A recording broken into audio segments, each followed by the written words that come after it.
Okay, welcome to the chat. And this is me. Hey. There we go. That's me. All right. Now I got to chat.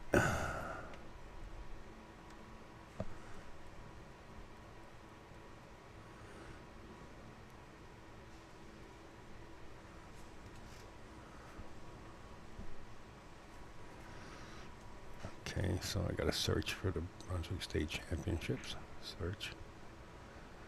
And this one is live. And there should be a chat down below, right? Oh, I can pop the chat out. Pop out. Pop out chat. Boom.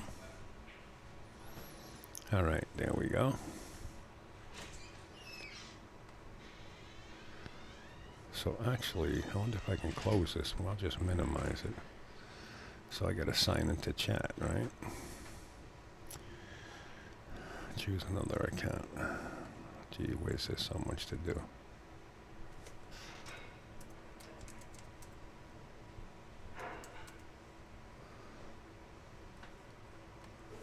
Okay, next. And I got to put a password.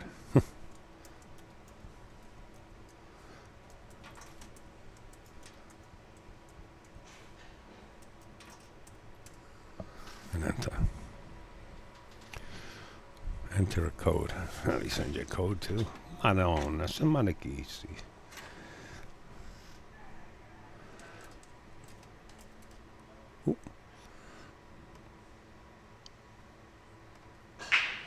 Okay, this is a code now.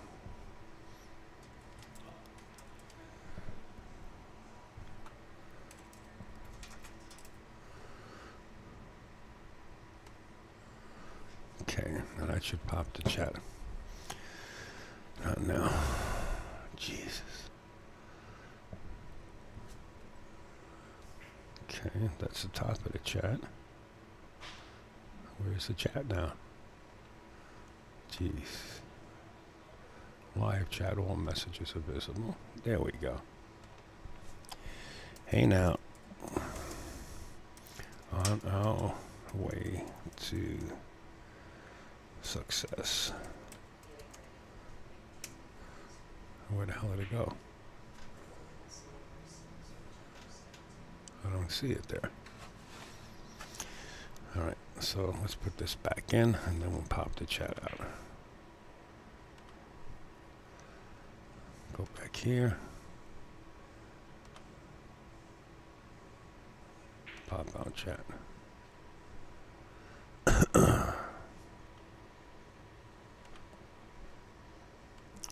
How come the chat's not showing up here when I'm signed in? Hit this.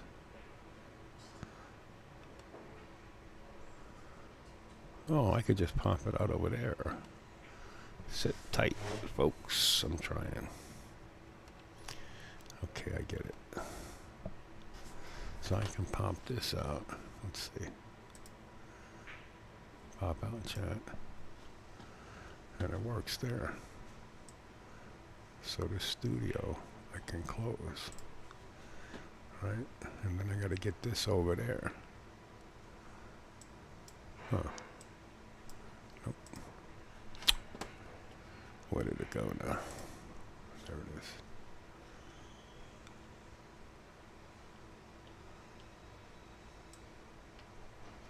Okay. Welcome. Huh? Popped up over here. Welcome. Okay, that works, but I gotta get that over there. So, this one here is bugging me. What does this thing say? Let's see.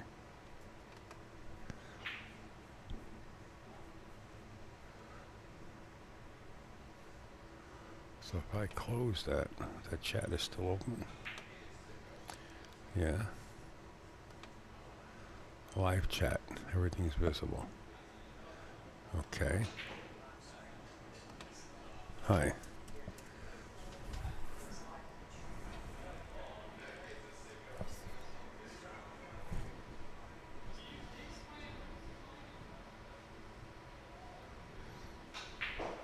Add an emoji. I don't know what the heck. Got an emoji here. Let's add this one. I don't see it on the other chat. Why?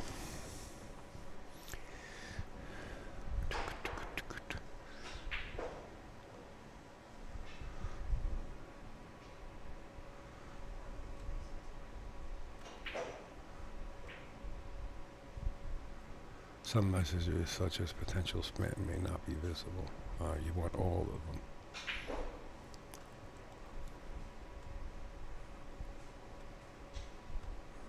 Alright, for some reason this chat's not working on this PC.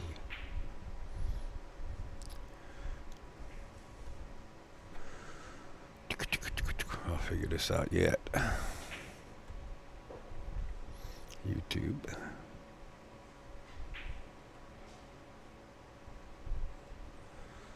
Okay, it's rewatching live.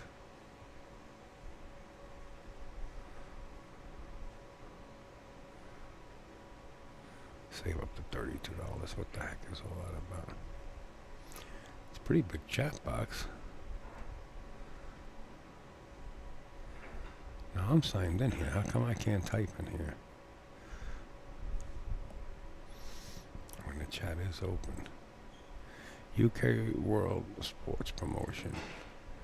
What's up, UK World? Q Sports, what's up? I'm trying to figure out how to pop this chat out on a different PC for the commentators. And I'm not able to do it so far. I haven't used, well now it's allowing me to type. Let me see if I can type in here. Testing. 1, 2, 3. Okay, and I don't see it, not even visible in this chat. Why? Why, oh why? But on that chat I could. 1, 2, 3.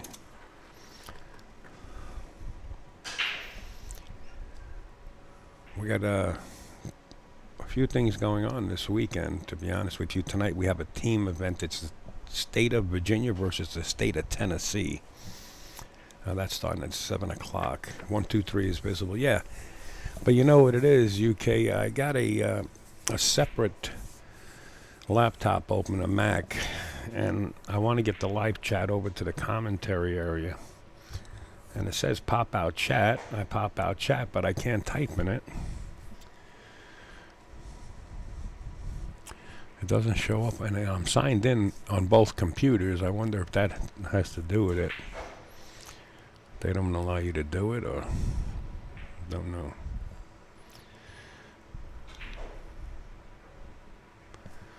I don't know if you ever had this problem. Let's see. PROBLEM problem. Let's see. Now that I typed in problem and it doesn't show up in the chat in the live. Oh, maybe I don't have this one in live chat. Excuse me, 1 second. Maybe that's what it is. Welcome to live chat. Remember, in God, privacy, this and that.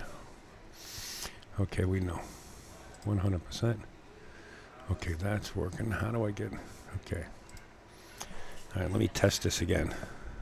I'm typing on the wrong one. Test. Rock on. Okay, rock on goes in. The one from the other chat on the other computer didn't go in. And I don't even see it on this one. Why, I don't know. Can't close it on this one. Something wrong here.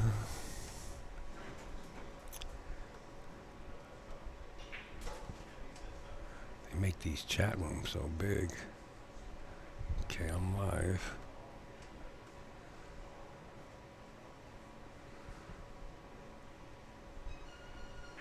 View your channel.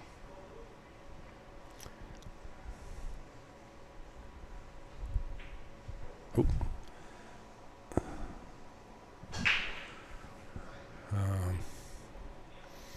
Why I can't get this chat room to pop out on another computer.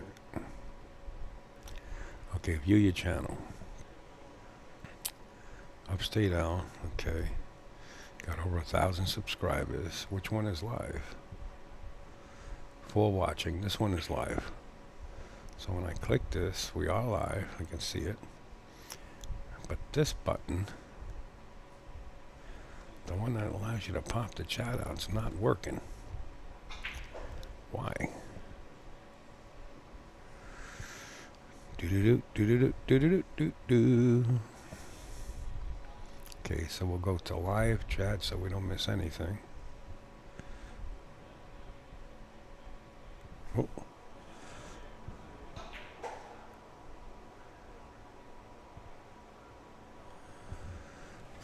How do I get this chat?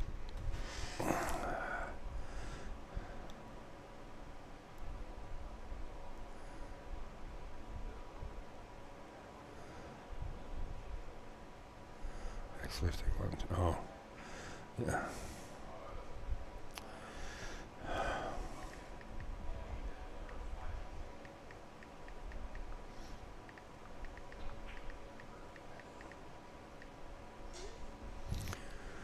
Okay.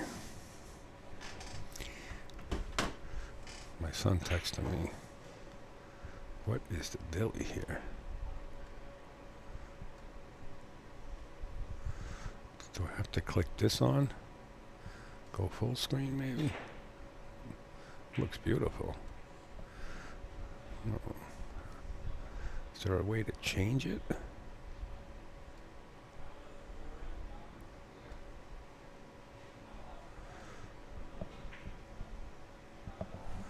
So it allowed me to... Alright, what happens if I click this on, then click this on, and then take this and move it down there for the commenter? Maybe I won't have to use the other monitor. No, they're not going to be able to see it. Can't overlay it down there. Getting angry. Getting hungry. Let's see. Gotta be away.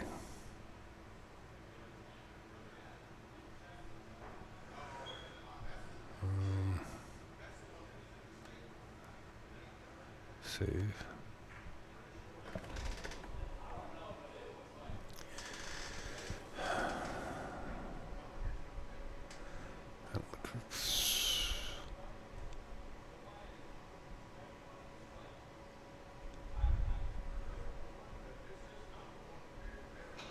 Oh, okay.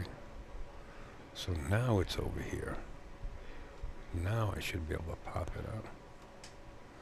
And it still doesn't allow me to pop it out. Live chat.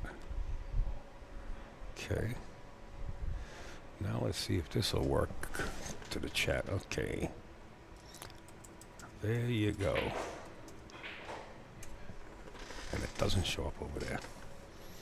It doesn't show up in here. What, you can't open 2 chats? Is that what it is?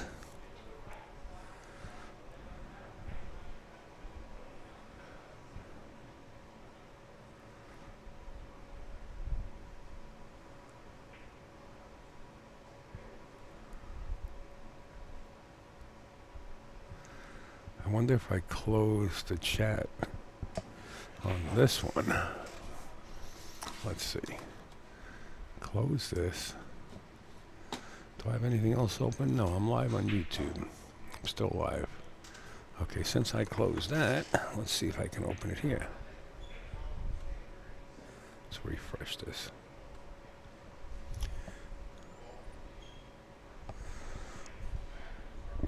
Excuse me. Okay. For some reason on the Mac it won't allow you to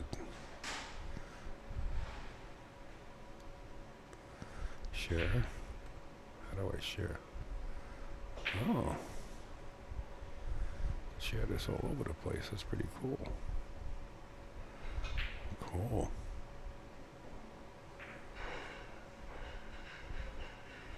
That's cool. close.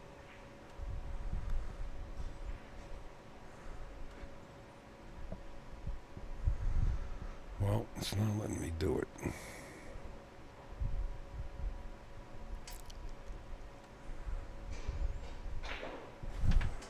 Let me see if my buddy's awake.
Figuring this out, it's all a learning curve. I mean, it's just brutal. I think a blind monkey could have did it. It took me a while. But all good.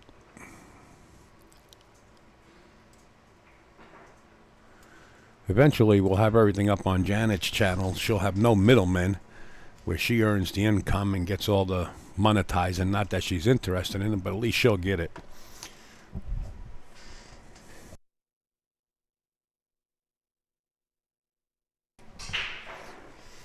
No middleman. Doom. Heading down the dark road, down the alley. Anyway, folks, I think around 7 o'clock, somewhere in that vicinity, is when they're going to start announcing the players and a little bit of history. I might have to go out there. Janet's got her hands full. And we'll announce the players and their accomplishments. I really had a problem with landing Hollandsworth. I'm sitting there, and Janet has steered a seating, which is very comfortable. And I'm looking at this young man, and I'm saying, gee whiz, that looks like Landon. He lost about 80 pounds. Looks like a total different. There he is, right there at the bottom of your screen. Now, when I met Landon, he was a lot stockier. He says he feels great, and he's more confident at the table. And that could be scary. He's a great little player. And I don't mean, he's not really little. He grew a foot or two. He's tall also. All right, we're on a standby over here. Upstate got his hands full. I think I'm in gear. It's the Brunswick team. The Brunswick State Team Championship is how Janet titled it. And we're here anyway, so we might as well turn the gear on for this 7 o'clock or so tournament that's going to take place. And I don't know. If there's anybody out there listening to me, let me know. I could be, oh, wait a minute. There is somebody out there. Rick Donner. What's up, Ricky? Hey, Rick. Hey, Rick. My man. We're going to do this on YouTube. I really wanted to use Janet Atwell's YouTube channel, but they didn't set it up as of yet. So I have a YouTube channel, and if you guys can just hit subscribe, if you're signed in, hit subscribe. It helps me out down the line, but I'd rather help the pool room out. As soon as Janet gets her channel set up with her tech, then we'll be streaming over there.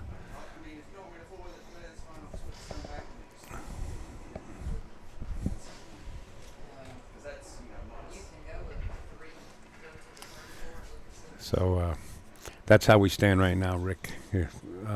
I had a hard enough time popping out the chat to put it over there for the commentators so they could see remarks coming in during the tournament. If you can promote it on your Facebook or something like that, that helps me out, of course. That's it. This is where I'm going to be, over here. I'm going to build this channel up. You know, other people have... I didn't know you were there. I'd have come over. Well, that's all right. You know I'm here now. Relax. You could watch from home. Oh, now you remind me. I got to go to that ice cream store across the street. I'm going to build this channel up. You know, other people have been using my footage, like Digital Pool. They've been putting stuff on their channel because I've been streaming it there because that's what they wanted. Zach wanted it. I'm not doing that no more. You can forget it. A lot of people told me to stay away, and I'm staying away. So everything will be done here. And then also on Janet's channel, when Janet gets her channel done. And I'll tell you about that, Rick, when I see you in person. But other than that, I'm good, and I hope you're all good. So I got everything working, so I'm going to go over to the ice cream parlor. I forgot all about that place. Go over there and get my cherry ice cream with hot fudge, loaded like a baby's diaper.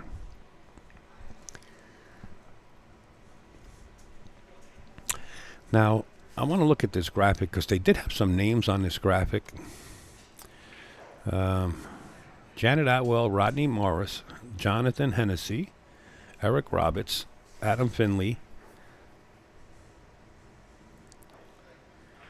Why did I scare you, man? I was on the road. It took me about, I don't know, 10 hours, 11 hours to get here. Oh, when I went into the hospital. Oh, yeah, that was a scare. Believe me.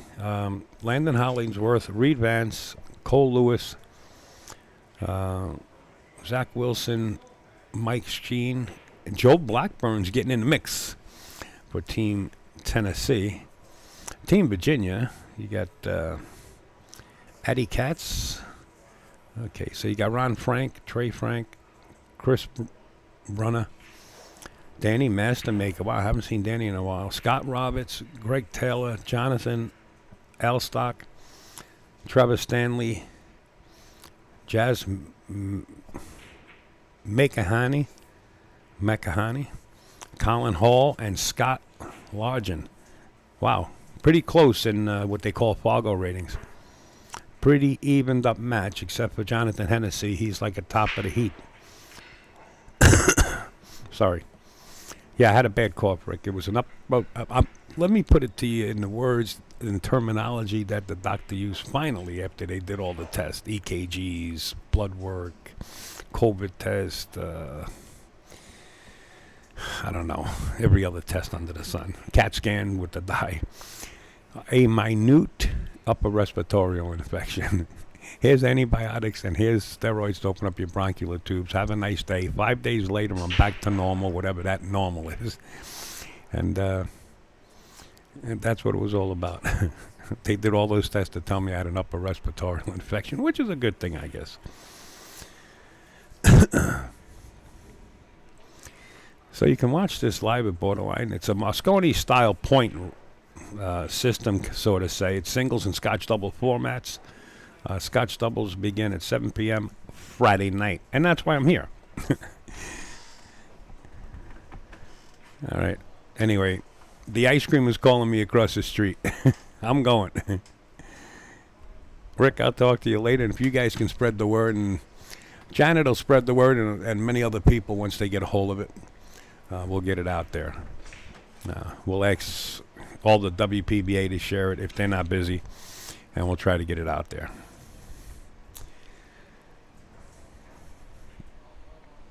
And I'll talk to you later. Okay, so what I do is I lock this screen. Lock screen.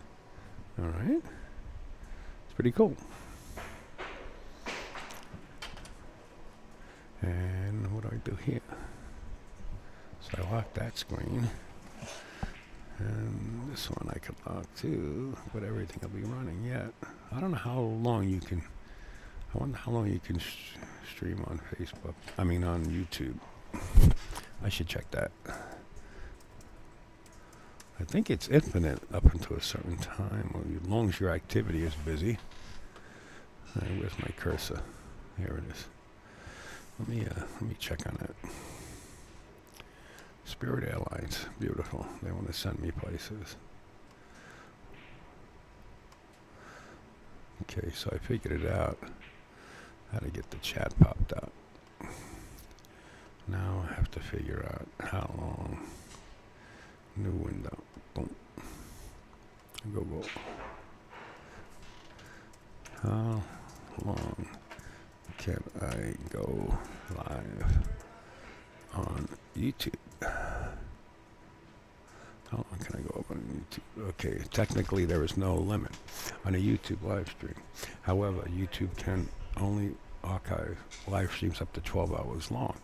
So if you do not want your stream, if you want your stream to be eligible for viewing at a later time or date, 12 hours is maximum limit. Okay, got it. So it's infinite, like I said, but they only archive up to 12 hours.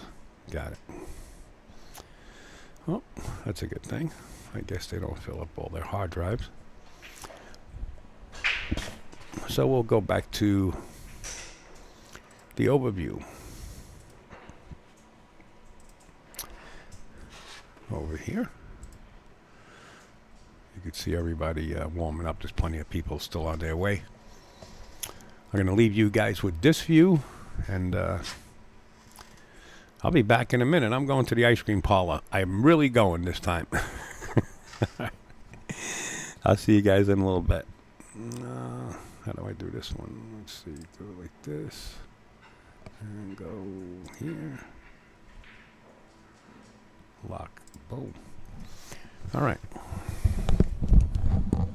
All right, Janet.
NJ, pool player in the house.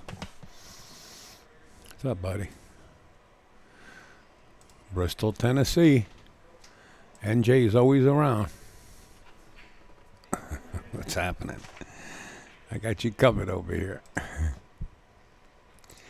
So they got team play is what they got, Troy. Sort of like a Mosconi Cup format. They got Team Tennessee versus Team Virginia.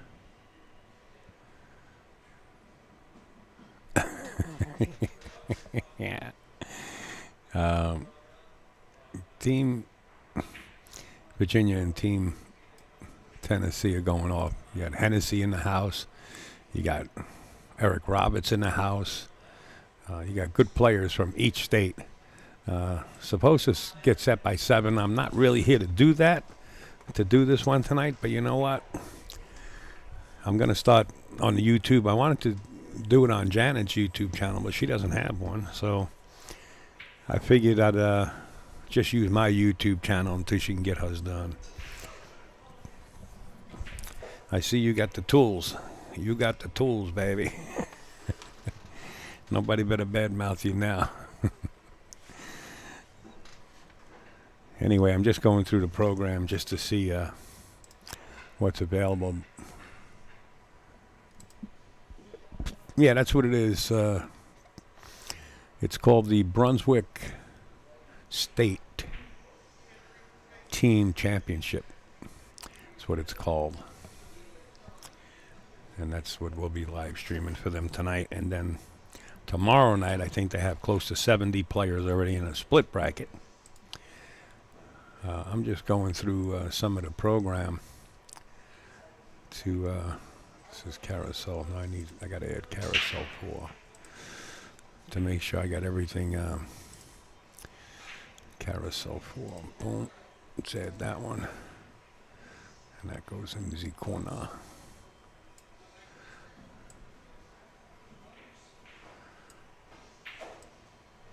Just to make sure the program's up and running. And we'll take this one out. Actually, we'll turn this one off. And we'll just add a, let's add a QEs to here. Browse disk.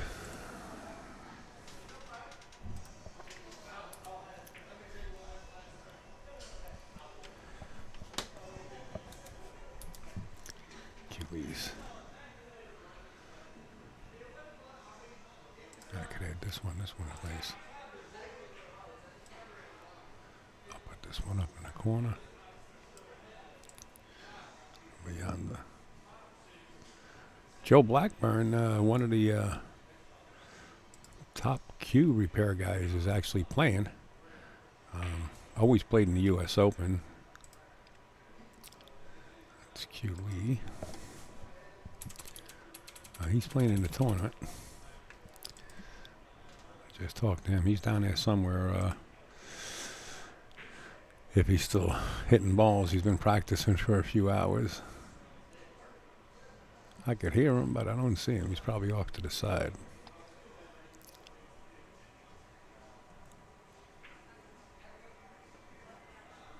All right, Troy. After this, I'm driving to Laconia, New Hampshire, about 900 miles. Going up there to... First time the Josh event is coming to Winnie Bar and Grill, Winnie Bar and Billiards. So I told the owner I'll be there, so I'm heading up.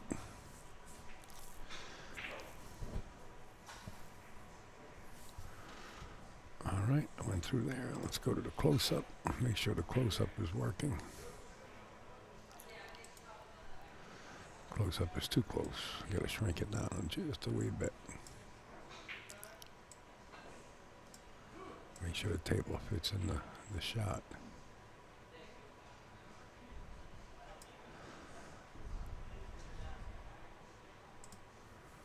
It's a little closer, and we could always zoom in more.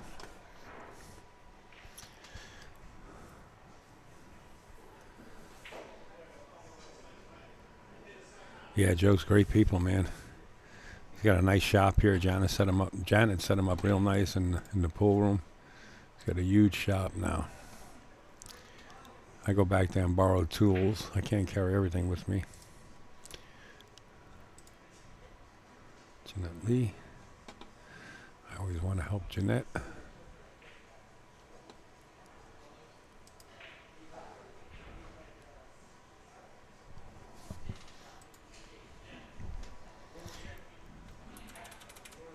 Center it out a little bit.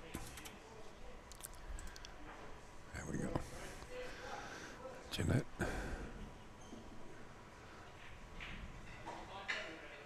Actually, I can make it bigger, really. And then center it out.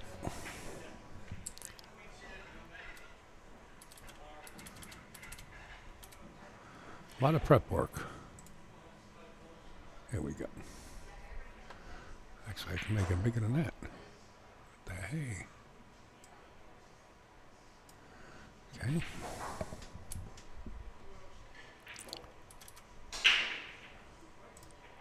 There we go. All right, I got Jeanette lined up. What else has to be lined up? Player timeout. Okay, that's good.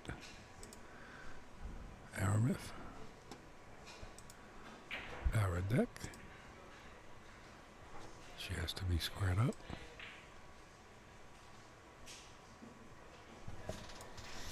Let's see. There she goes. Good. Commercials are all here.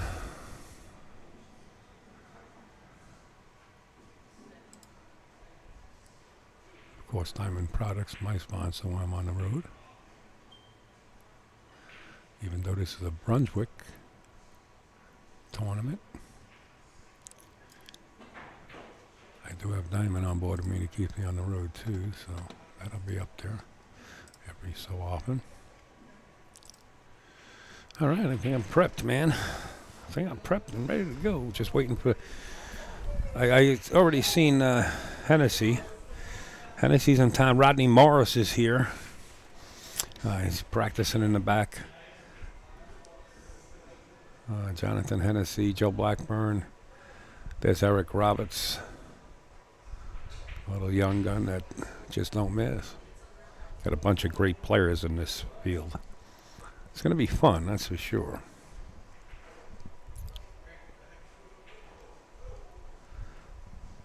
Try to close up just for the heck of it. It's a little closer. Nice shot. And let's go to this shot just to see.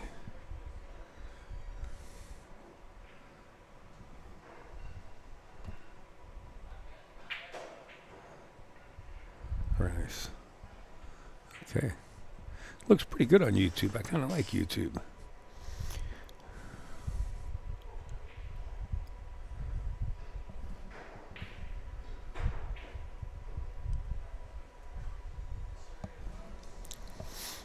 That wind you hear is a little fan way at the other side of the room, keeping this cool up here. Janet actually built a loft that overlooks this table, and it's got a 8-foot by 3-foot window where you can actually see the table down below. But as you're doing commentary, you do the commentary on the screen in front of you. Because if you did commentary on the table, it would look like you knew every shot prior to them taking a shot. Because of the lag.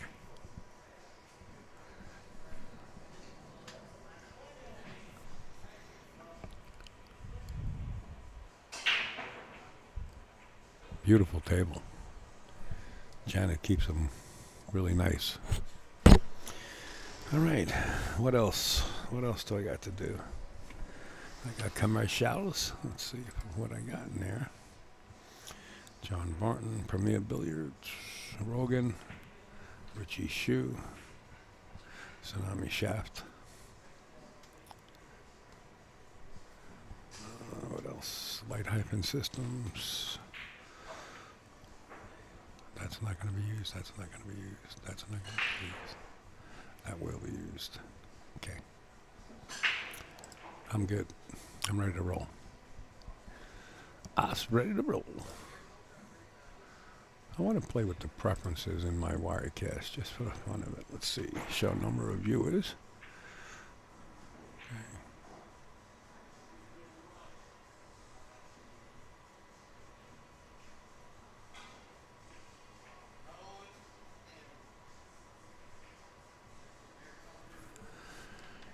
All right. I just want to see. I have options in here because I always purchase, and I want to see something. Stock library. Let's see what they got in the stock library. What? Stock library limitations with some destinations. Some destinations on Facebook, Twitter. Huh? Okay. You are about to access. Okay. So how do I?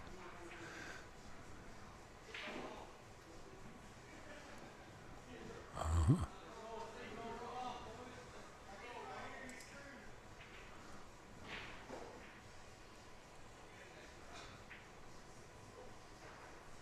Why the hell is that coming up?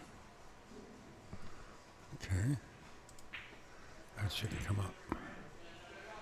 Terms and conditions. How do you...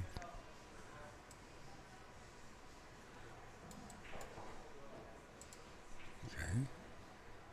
So if I add...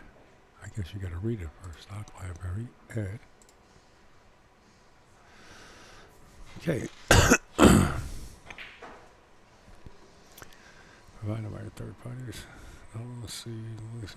By access connections to... There is no warranty to merchantability, no warranty of fitness or particular use, and no warranty of non-infringement. There is no warranty of any kind, express or imply regarding the SML content. Okay, so what do you want me to do? You're about to access to... Okay, before you access the stock library, please review the terms and conditions and no risk. Then make your selection below. Okay. So I gotta review this. Okay. And what do I gotta do? Agree? Doesn't,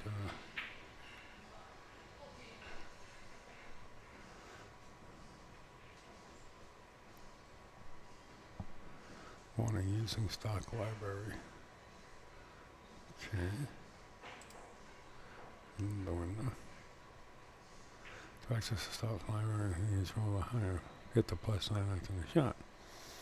Okay, it opens this, it opens that. I know all about it. Okay. What do I gotta do? Accept this. Oh. Active license requirement. Unfortunately, it appears that your Wirecast support service is expired. Oh, that's when you get that warning, but I didn't get that warning. How do I find out?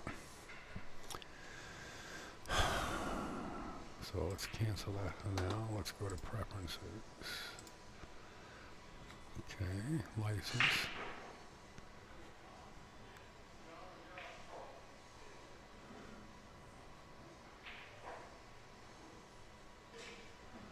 I gotta purchase something now? Man, every year? What the hell is the deal here? Oh, they want to go monthly. I figured about that baloney. Not getting into that junk. Shop displays,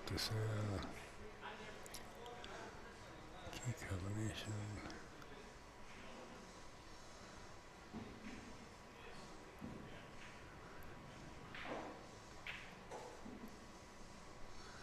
Okay. Okay. Okay. Controls. Okay. Advanced.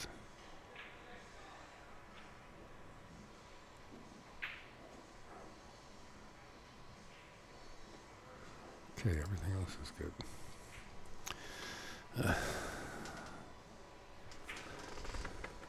Back in the office again, yeah.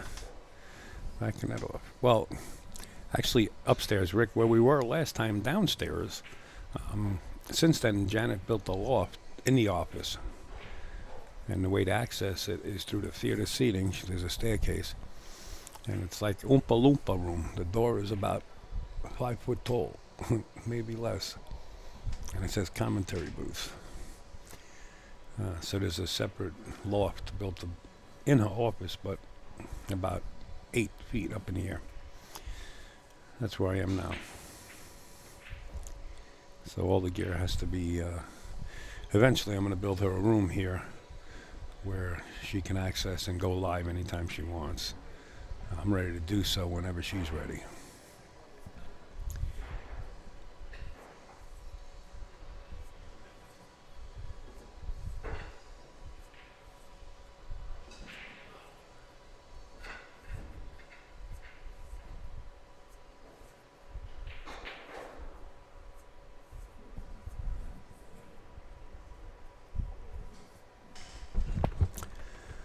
Alright, I guess I'm just on a standstill, guys, just waiting for things to jump off. I figure I get an early start. I actually have to get more of Janet's sponsors in this carousel. This carousel 4 is this one. Let's go in here, hit the plus. She's got so many sponsors on board. Where the heck would they be? Janet, here we go. Okay, I made a file for her.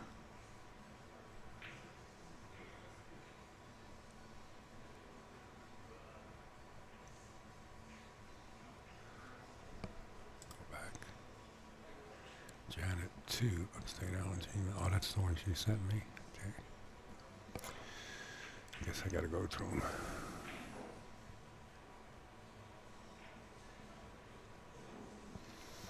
Brunswick I got. CJ Wiley's not here, but if he does come, we'll throw him up there too. Diana Hoppy.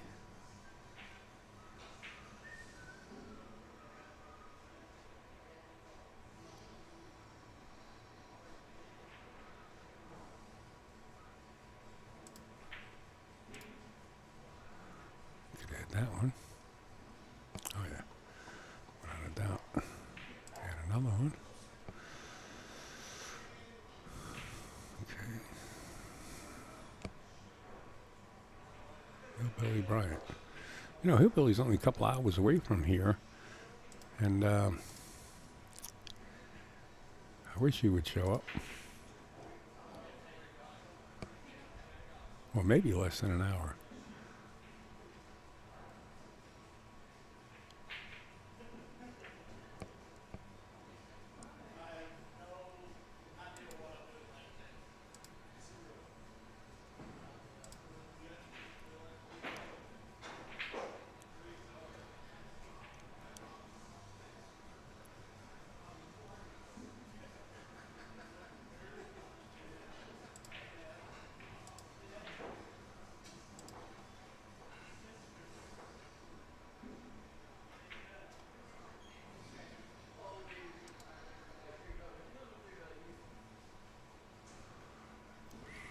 Delete that one.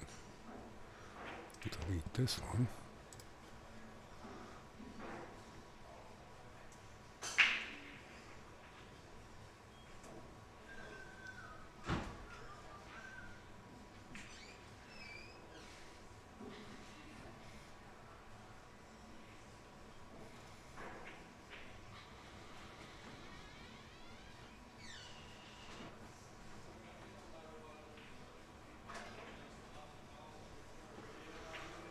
This is over. I can delete this one too.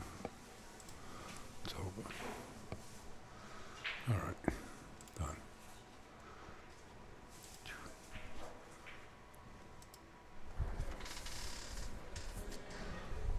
Done. Done. Work. Oh, I got it. What did I do with my phone?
Well, I'll tell you one thing. I don't know who's out there, but you're in for one heck of a show.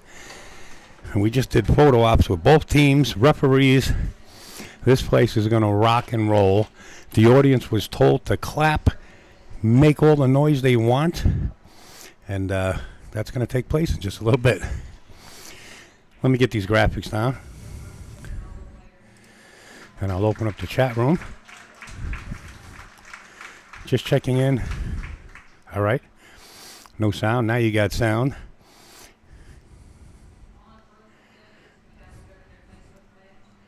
So the audience was told to clap and stomp their feet, do whatever they want. This is going to be fun. And there will be no losers. Coming in last place, there's a tournament that takes place tomorrow with about 70 players, and the losing team will get a free entry, each and every one of them, into the split bracket tournament, which comes out to like $200 a person. So Janet, always trying hard. There you see her on your screen.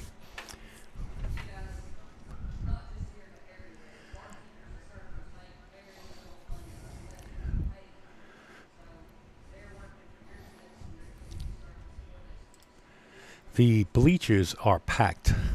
Let me see if I can give you guys a little insight here. This is all theater seating. I don't know how dark it's. Well, it looks like it's kind of dark for you guys, but every seat is packed with fans. It's really nice to see everybody come out and support their team.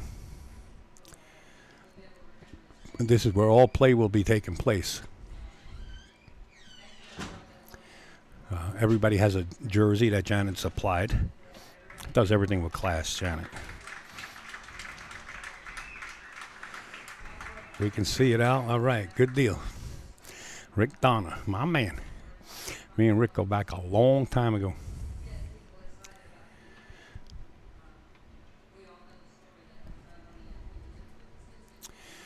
Next time I'll have Janet's microphone piped in here so you guys can hear. But I'm afraid of music and copyright, so Janet built like almost a soundproof room in her office upstairs while she built the loft, and it's really nice. But she wants me to build a broadcasting room for her, and I'm going to do it. Rodney Morris is here. They're announcing Rodney Morris, BCA Hall of Famer, of course. Danny Mastermaker, you could see him on this shot. You might be able to see him on this shot here. He actually won the Super Billiards Expo. He's standing there. If you see that column right in front of you, two people to the left is Danny Mastermaker. Come all the way down to play in this. Who else? There's so many players. Just too many to list off the top of my head. Louie, you're quite welcome. Anytime. We will have Rudy. Rudy's a referee, but he said, I'll give you a lot of my time. So when he's not doing any reffing, he'll be up here. But this is going to be like a Mosconi, what they call a Mosconi style format type of thing, where there'll be Scotch doubles and singles. That's 3,000 added. Janet added it, and that's Team Virginia versus Team Tennessee, as you saw the graphics on your screen before. And it's a funny little place, Borderline Billiards, because if you cross the street, you're in Virginia. It's amazing. There's actually brass plaques running right down the center line, like every 25 feet, that say "Welcome to Virginia," and the other one says "Welcome to Tennessee" as you cross the street. It's pretty cool. And Janet come up with this idea, and they showed up. I'm glad to see everybody. I'll run down the names. Team Tennessee, you got Janet Atwell, Rodney Morris. You got Tennessee Hennessy, Jonathan Hennessy, of course. You got Eric Roberts, what a great player. Adam Penley, a great player. He was up in Murrayville, and I streamed him down here. Landon Hollingsworth. It's funny because I sat there watching this young man shoot pool, and I'm saying to myself, why does he look familiar? And then he come over, he said, it's me, Landon. And I was like, wow, he lost 80 pounds. For a youngster, to lose 80 pounds, it's like losing there's a different person in front of me. I kind of recognized him and I didn't, but it is Landing Hollingsworth. He says he feels so much more confident and comfortable. So he's been on fire for years. Reed Vance, Cole Lewis, Scott Howard, Zach Wilson, Mike Skeens, and Joe Blackburn coming out of retirement to play for Team Tennessee. Joe Blackburn does have a Q repair room here Janet set him up with. And Joe is one of the top, if not the top. Him and Steve Lomax always palling around. Then on the other team, Virginia, you got Ron Frank, Trey Frank, Chris Brunner, Danny Mastermaker. Danny, I remember Danny Mastermaker. He snapped off the Super Billiards Expo tournament, and then next year he came in second place. Let's see the chat here. Okay, I believe Mosconi. What's that? I believe Mosconi. LOL, kind of like me gaining weight. Well, you were pretty thin when I saw you last time I was here, Rick, but you went through some changes. I was going down the names. Where was I? Oh, Danny Mastermaker. Yeah, I came in first place in the Expo. It's Alan Hopkins production. And then he came in second place the year after, I believe. Scott Roberts, Greg Taylor, Jonathan Elstock, Trevor Stanley, Jazz Mahani, I believe. I'm sorry, Jazz, if I pronounced your last name wrong. Colin Hall and Scott Logan. And if you look at the graphic, and I'll put it back up on your screen if you wish and make it bigger, take a look at what they call the Fargo rating, I believe it's called. I'm going to make it real big so you guys can see it. I don't know if you're watching on your TV. I'll take the subscribe and like button down. But if you look at this and you look at the numbers beside their names, I mean, they're pretty equal. They're pretty close. How much for first place, I'll find out down the road. I wasn't scheduled to stream this event, but since I'm here for tomorrow and the next day with a split bracket, I said, you know what? I'm set up. I love it, right? I love to do it, and I hope I can bring some pull your way, right? I am using my YouTube channel. Who's this? Okay, Runner won the Expo. How come the heart's in the way? How do I get that heart out of my way? It's like, okay, 1 second. Won the Expo as well. Wow, I didn't know that. Cool. I remember, Rick. I remember that.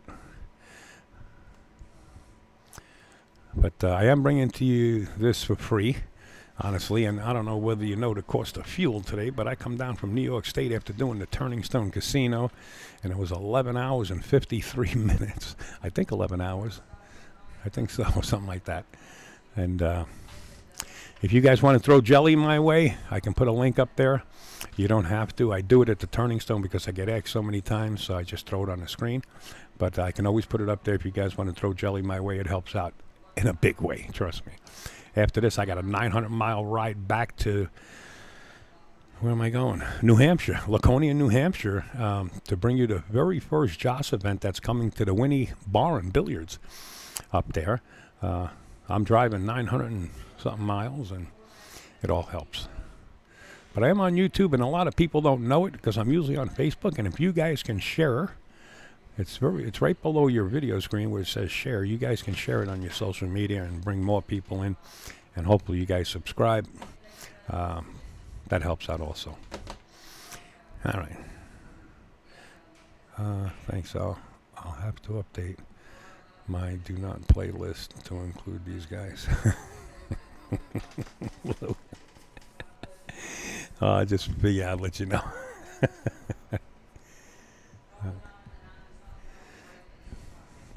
I want to give a big shout out to Mike Zuglin's wife, and hope that she's doing better. She had an incident up at the Turning Stone and had to be ambulanced out. But as far as I understand, she is home as of yesterday, and we want to send Joanne all the well wishes. Well, at least from myself in the booth here, which I am by myself. Sometimes I talk to somebody else, but there's nobody here. No, seriously, on a serious note, she's doing better, thank God. And I hope she does well. Godspeed recovery, Joanne. I'll see Mike Zuglin this week coming.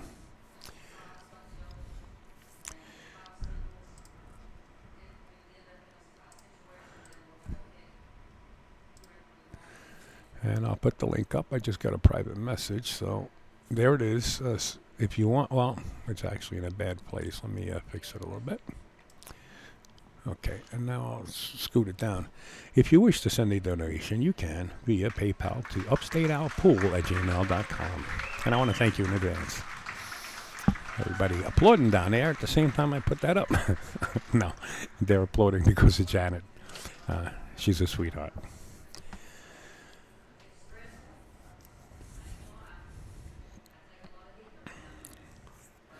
Absolutely, Rick. She had a stroke, but then they got her to the hospital as quick as you can blink. Mike was sitting right beside her, and there was a young lady that had worked for the casino and called 911, and boom, she was out the door, and they actually told her they're going to release her and okay to drive a car, which is a miracle. But then they found other complications, so they kept her a little bit, and she was released. I think Mike picked her up yesterday. So we wish her all the best. All right, let me take that down. But that's the jelly roll if you want to send Upstate some jelly. Okay. upstateoutpool@gmail.com. So we'll go to camera 1 here and take a look. Now, I do not know all the players, but of course they have their names on the back of their jerseys, custom-made jerseys. That's actually good news, right? I couldn't believe it. Like when they said that they were releasing her and she can drive, I was like, get that in writing, you know. I mean, I guess they took care of business real quick, and that's the key to getting to medical care as soon as something happens. But you can see the names on the back of the jerseys. There's Miss Janet Atwell, and there's Annette. Annette owns State Line, and you'll see that come up on the carousel in the upper left-hand corner. That's Tsunami Shift and East Coast, and you'll see State Line. State Line is, if you don't get in there early, you might not get into State Line. It's an established business, bar and grill, and Annette owns it. I don't know what Janet is saying.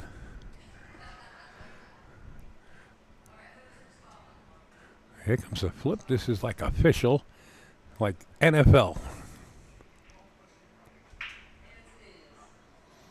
Somebody get heads.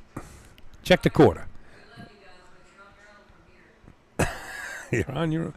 We love you guys from Virginia, but you're on your own. All right, now let me take a quick look outside and see what they're starting to do.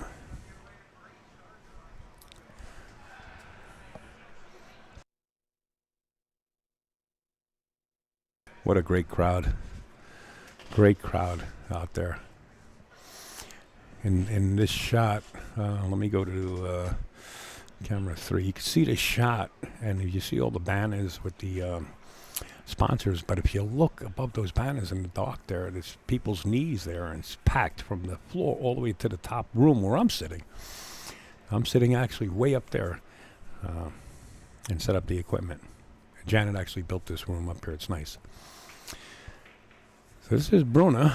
Now they got a singles and a Scotch doubles format, sort of a Mosconi style, what Janet calls it. And everybody I don't know how many people are watching. I think 24 or 46. I don't know. But if you guys are watching, if you can hit the subscribe button, if you can hit the like button, make a comment, it helps me in the future. I don't make anything off of YouTube, unlike other people. I refuse to, because these are the stars here, and they deserve it. So I do not get any kind of funds off of YouTube. I just want to build up an audience so that when I do go live, at least now 1,000 people would know. Thank you, Louis. Appreciate it. At least people that, when I go live, people would get a notification, say, hey, Upstate's live. Something's going on. And I'm going to be using this next week, too, for the Josh event. I'll be streaming on Facebook and YouTube at the same time. Plus recording everything on a separate hard drive. So we're doing it as usual.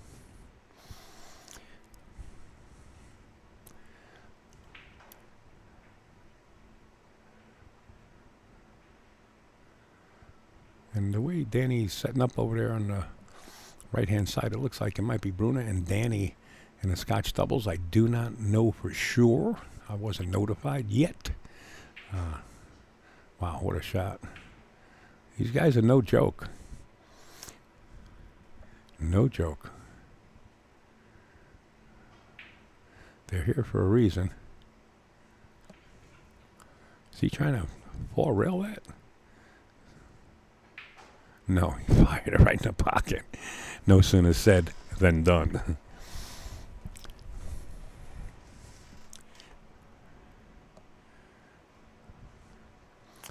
You can see NFI back there, the blue MU.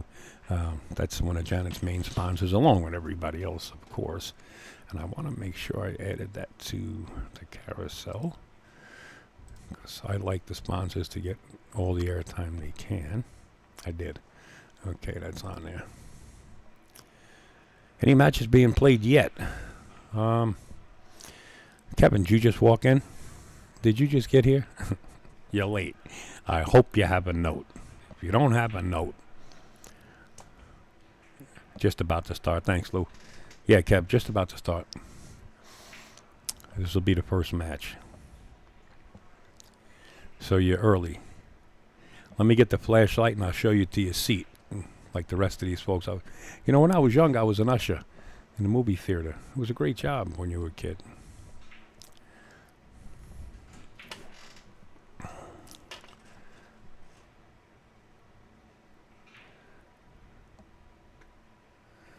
Checking in from Tony in Virginia. Is that so checking in from Tony in Virginia. What do you got, like a APA league going on, or what is that? You might know some of these folks then, Kev. The Virginia team. I ran down the names, but I can show you right on your screen. I don't know if you're on your phone. You might have to make it larger. Usher is not a real job. I've heard about it. Very like that. Well, you know why they hired me, Rick? I was crazy. And they had a lot of trouble in the RKO movie theater, and I cleaned it up. And then I went from the RKO to Loewy's Paradise. It was a troublesome area, and that's when the gangs all started. So I kind of cleaned up the movie theaters. And then after that, I went to the UA Valentine and cleaned that one up.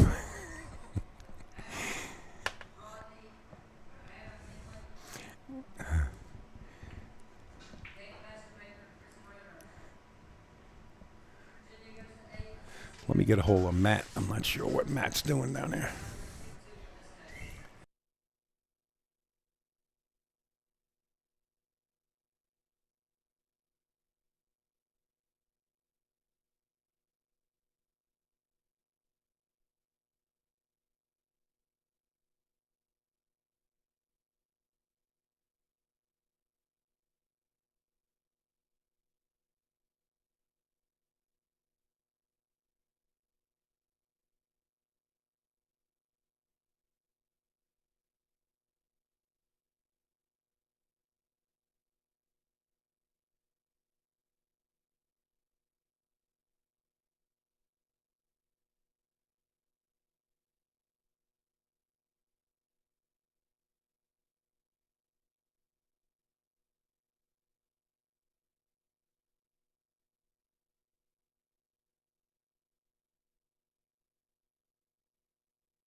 Quick update.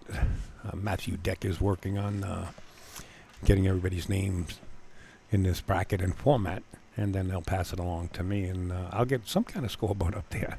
Who knows? Well, maybe I'll just keep score myself like I did in the turning stone.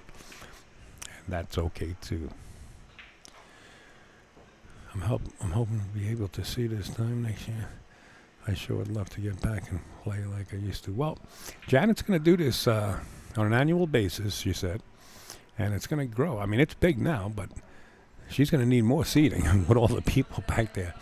I tell you what, their theater seating is very comfortable. You know, you go to some pool rooms, and I'm not knocking anybody, but you go to some pool rooms and they got those wooden bleachers, right? And you're sitting on wood. This is pretty comfortable. Pretty comfortable. Oh, you do live in Bristol. Cool. Well, you know what? You get inquisitive. Send Janet private messages or email or something and tell her, hey, how do I get a team? Maybe you have a team in, let's say, North Carolina or someplace even, an adjacent state that you would like to put a team in, and maybe we'll go from 2 teams to 3 teams, and let's grow. Let's grow and let's go. I'm all for making pool grow. Wow. That's a poet. Let's grow, let's go. Blowing out this. Your best bet is limit. Not your referee on the side.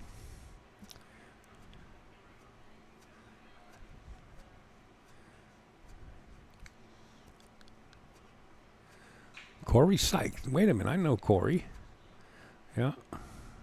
North Carolina on the team. Who else is down there? There's another name like that. Bethany Sykes also, right? She's always playing in tournaments. Yeah, I'd like to see a North Carolina team get together. You got to come up with, 5 people that, and I think it's open, so I think it's at 5 to 7 people. But you got to get inquisitive with Janet, so I really don't know. But I believe it's 5 to 7 people. Well, how many do you got on these teams? Let's see. 1, 2, 3, 4, 5, 6, 7, 8, 9, 10, 11. They got 11 people on each team here, so I guess it's open. You can, but ask Janet the questions. There you see the Rocket, Rodney Morris. This young man here, Pedley, every tournament I go to, if he's not playing right, he's on the table. He really, really practices his game. And what a sharp shooter. And on a 7-foot, it's a joke to him. You're on a 9-footer now, but this young man here reminds me of Shane Van Boning years ago. I would go to a tournament, and most of the people would finish their matches and go to the hotel room or go to the bar or do whatever, go out to eat. And Shane Van Boning, all of a sudden you would hear crash, crash, crash, and you're like, what the heck's going on? And it's Shane in the practice room just breaking, having somebody racking for himself. So that's what Adam reminds me of. Yeah. And he's such a natural player. I mean, just natural ability. It's scary. Some shots you don't think are possible, and he's just making them. He loves banking, too. I mean, just incredible banker. And, of course, when I say that, he misses. Not a hanger, but he misses the shot.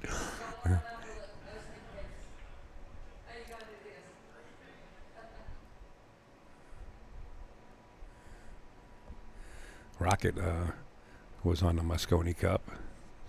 BCA Hall of Famer. And well-deserved. Just come out with his own type of game. In fact, he brought another 3 sets of the balls they're made especially for his game to Janet. It's starting to pick up speed. Look at his English on the ball.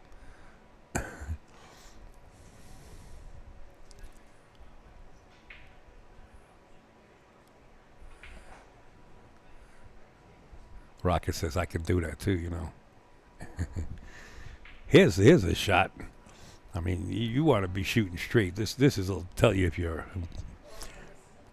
99% 9.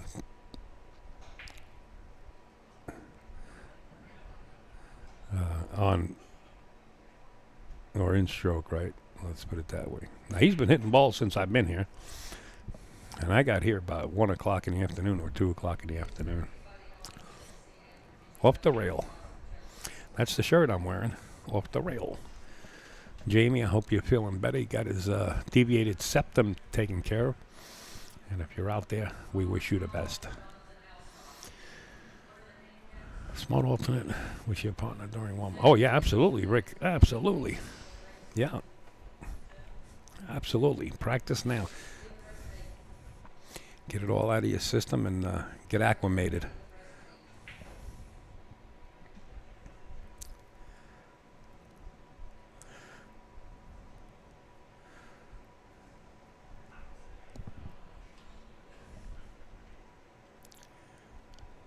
He just hits the ball like, no fear gear, right? Just hit it. Rodney must be colorblind. He shot the 7 instead of the 3. Or is that the 5? Maybe I'm colorblind. Yeah, they're just hitting any balls, I guess.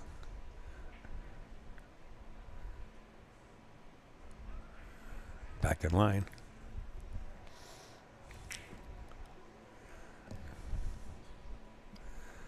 Could be me. What a touch, right? Just make it look so simple. No, I believe that's the 8 and the 7.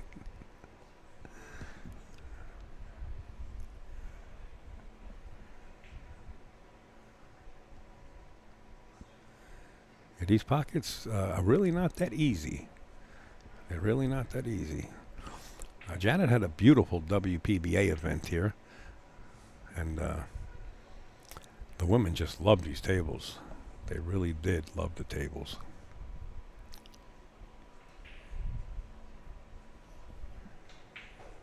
Look at this. Fire a long shot straight in. Rodney's looking at him like, well, I want you to be shooting those shots, not me. I remember when Rodney would take those on with no problem. But as you get older, and I'm not mocking Rodney in any way, it's just inevitable, right?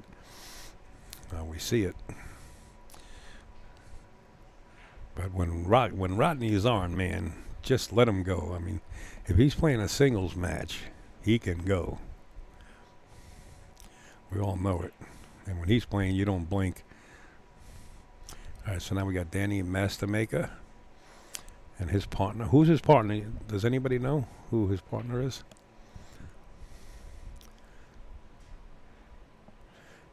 That's not Chris, right?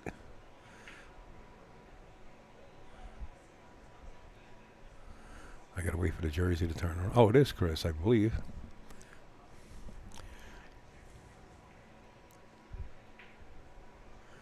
Yeah, it is Chris. So you guys are looking at two gentlemen that did win the Super Billiards Expo. And Danny came in second place, I think, the year after. I was down there.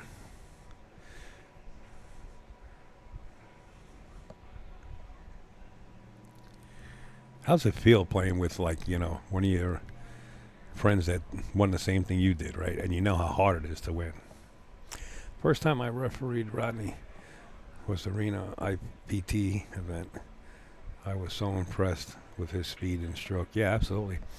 Rodney Morris, and I still would have him on live stream. When we have to pick, like when we have to pick at a litter here at the booth, and we have, let's say, a 2-hour window per match, having somebody like Rodney or Jason Shaw or anybody else that has a high tempo of a game is sort of soothing for us at the booth, because you're only in the booth for, let's say, tops 45 minutes, and you got an hour off before the next match starts. And it's really nice.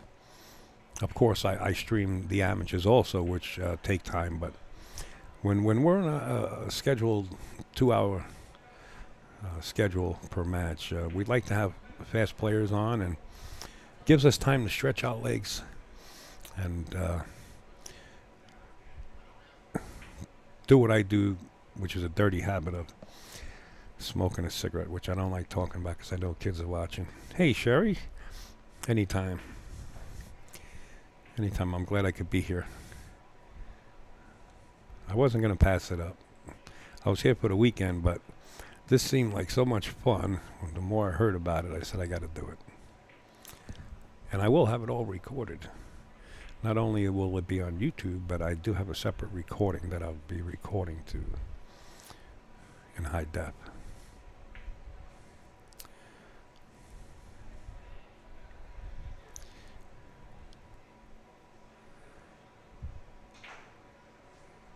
Look at the English you put on the ball. Rodney's even laughing. The cue ball took off down table. No problem for the Rocket.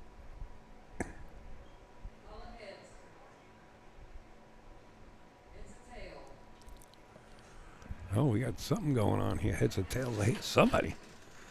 What's going on now? See if we can take an overall look here.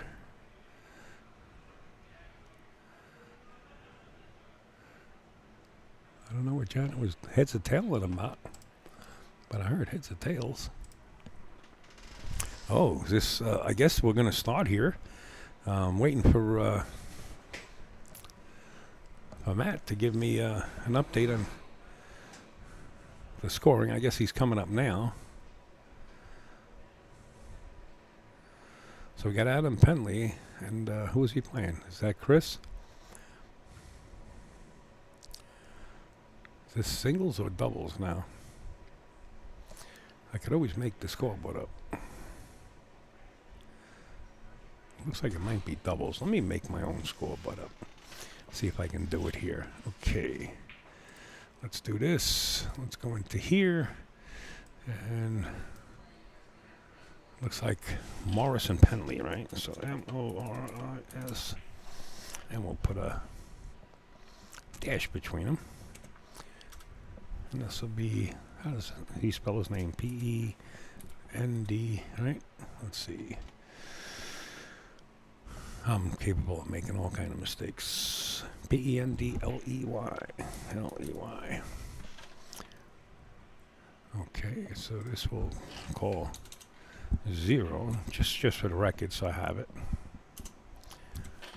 And they're going to be playing, who was it? Chris. So that'd be Brunner. B-R-U-N-E-R.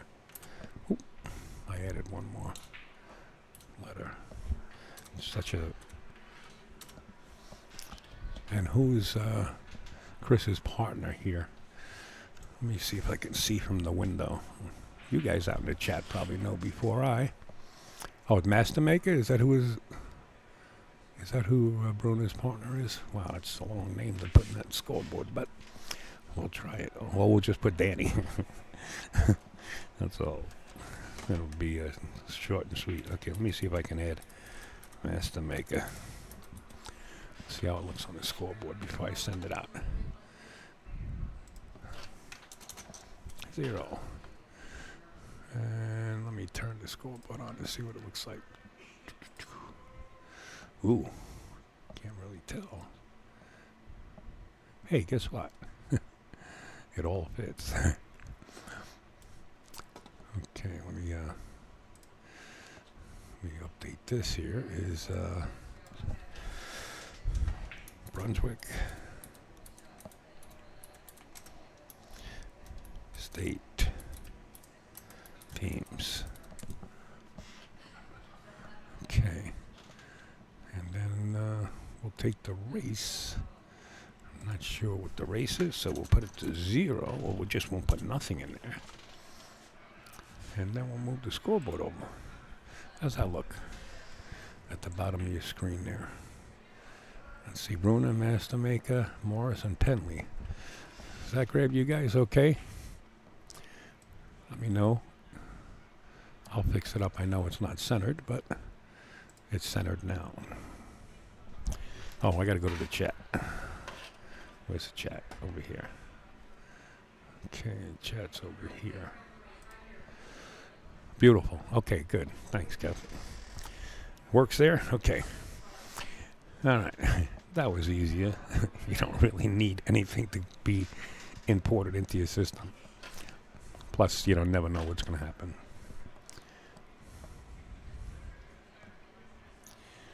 Thank you.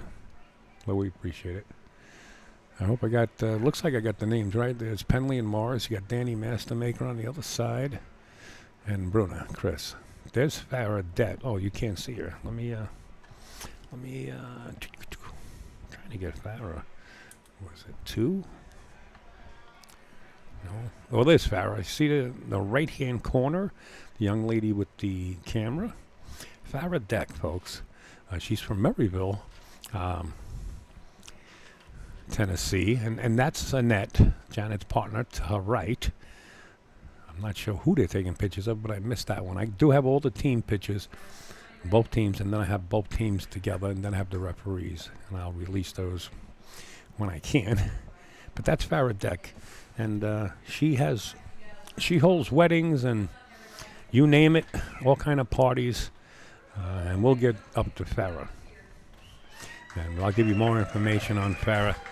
And here she is right here on your screen. That's Farah Deck from Blount County, and she is, by Reader's Choice, one of the best event planners. She has weddings and you name it, reunions up at her property. She's gorgeous. I do stay there with the family when I come into town, but that's 2 hours away, so I'm staying with Janet and Annette. Anyway, let's go to the break. It's Rodney Morris, the Rocket.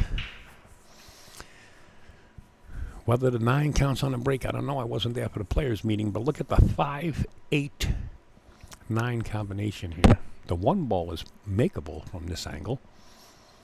Danny Mastermaker going to take a good look at this, and you can see the 1 ball is makeable. The 2 ball is really right next to it, so you can bump the 2 if you want to kill your cue ball, but there's no guarantee of a shot.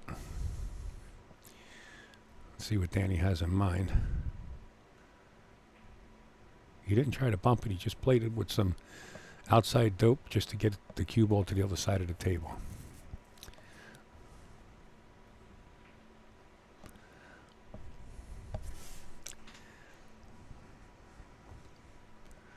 You see both of them laughing up a storm. Both players are having, everybody really having a good time.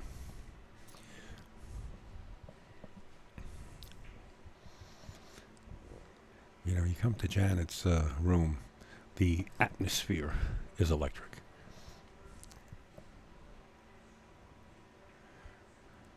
Ooh, failed to pocket the 2 ball. Here comes Adam Penley now.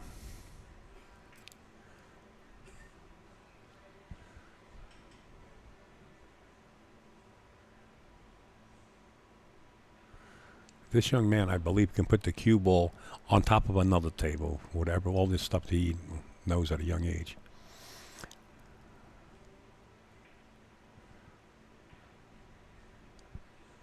What are we doing here, Rodney? Are we playing this?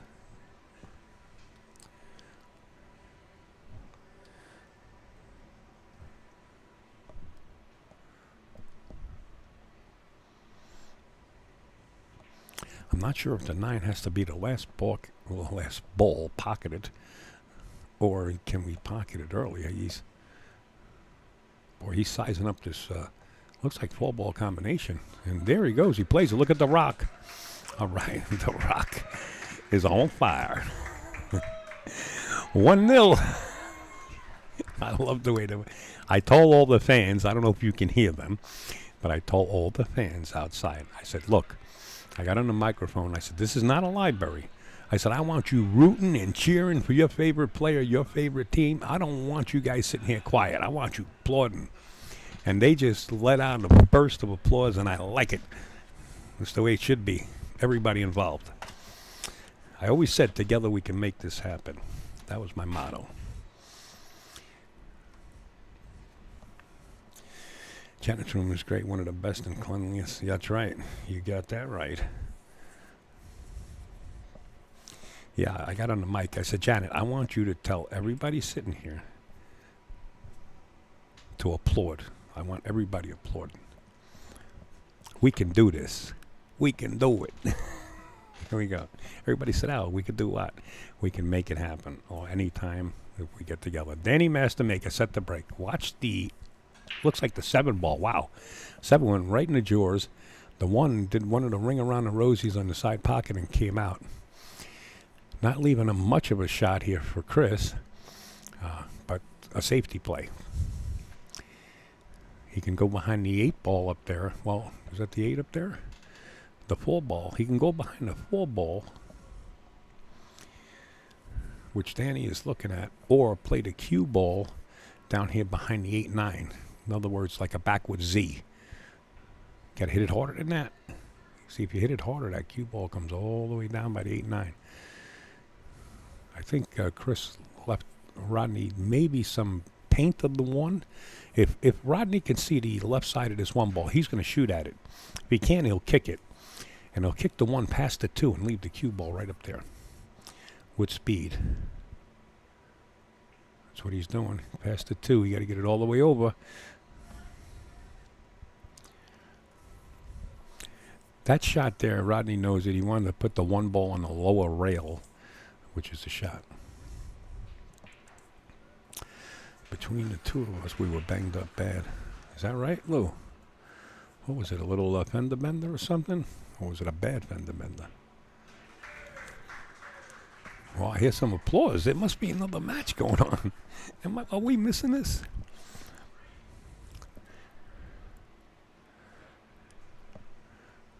Must be other matches going on. I thought everything was going to be played right on the main table. Let's take a look at the field out here.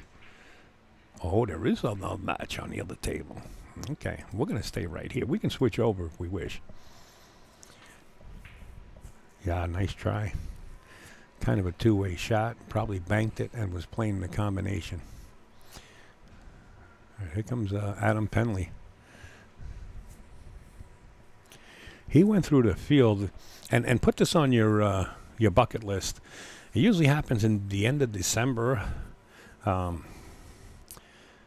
Close to New Year's is the annual Murrayville tournament, and believe me when I tell you, it is large. We had B.J. Ussery up there last time. We had Hennessy up there last time. I called Hillbilly. If he didn't have training problems, he would have showed up. We tried to get somebody to pick him up, but big money in players auction up in Murrayville, Tennessee, at Murrayville Billiards, folks. Put that on your bucket list. A lot of these players go there. The Rocket with a jump, a man overboard. Ball in hand here for Danny Mastermaker. Or his partner, Chris. Okay, Chris shoots. Let me get back to the chat. Okay. Oh, you know what? I got top chat open. Let me hit every... There we go. That's better. This is a huge tourney, yes. Yeah. Oh, now I can see all the... Oh, I had my chat. If you look at the chat on YouTube, you can click where it says live chat, so you see everything coming in. I didn't notice that. Now I can see more. Okay. Getting used to it. All right. Nice position. The fall ball is on the right long rail, below the side pocket on the right as you're watching it.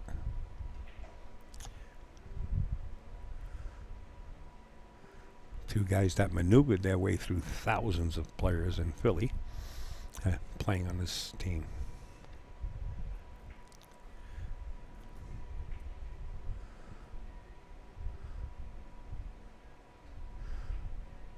Well, I hope you're Godspeed recovery for anybody ill around the world, especially you guys. The pool world is small and we're losing people. And Godspeed recovery to everybody.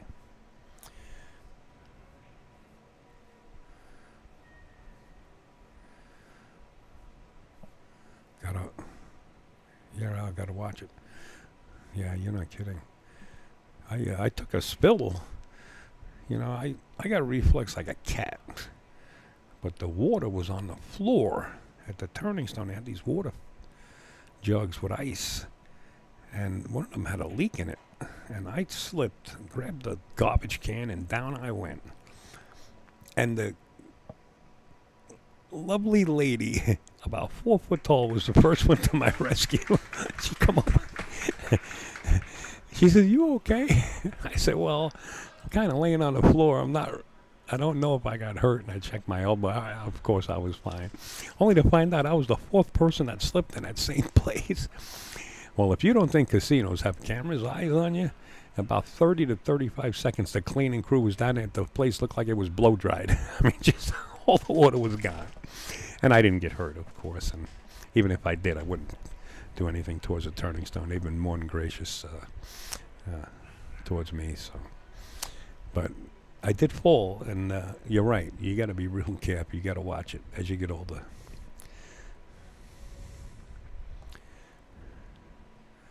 Oh, 2 torn retinas.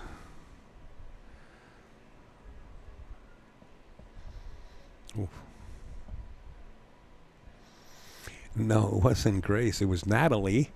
I do have a picture of the smallest tiny girl. She's got hands like the size of my pinky. I mean, she's like 25, 26 years old, but she's the cutest thing and very friendly in the pool world and happens to know everybody. So I'm blind in my right eye. 100%. Wow. All right. You know, as we get older, we start talking about these things like what pills and this. I always said to one time I always say to everybody anyway, like if I happen to be at a barbecue and all this situation comes up, oh yeah, I take this blood thinner and I take this pill and, and it reminds us of what a basket case is.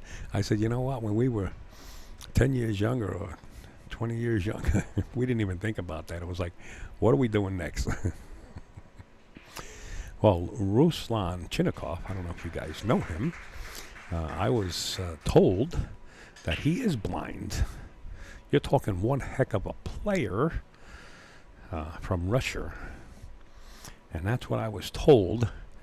And I was told by a good source. But still haven't spoke to Ruslan yet. I don't know how I would speak to him. I don't have his personal number, but as far as I understand, that's what I was told. It's a darn shame.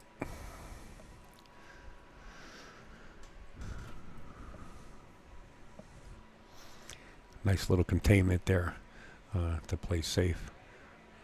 Rocket can kick this. Now you can kick it off the short rail. I think is the best way to try to keep the cue ball behind the, that looks like the 4, 3, and 5 area. Ooh. Swing and a miss by Babe Ruth. Now, I wasn't paying attention if they were on 1 or 2, but I don't think they're going to try to save them the 3 foul rule.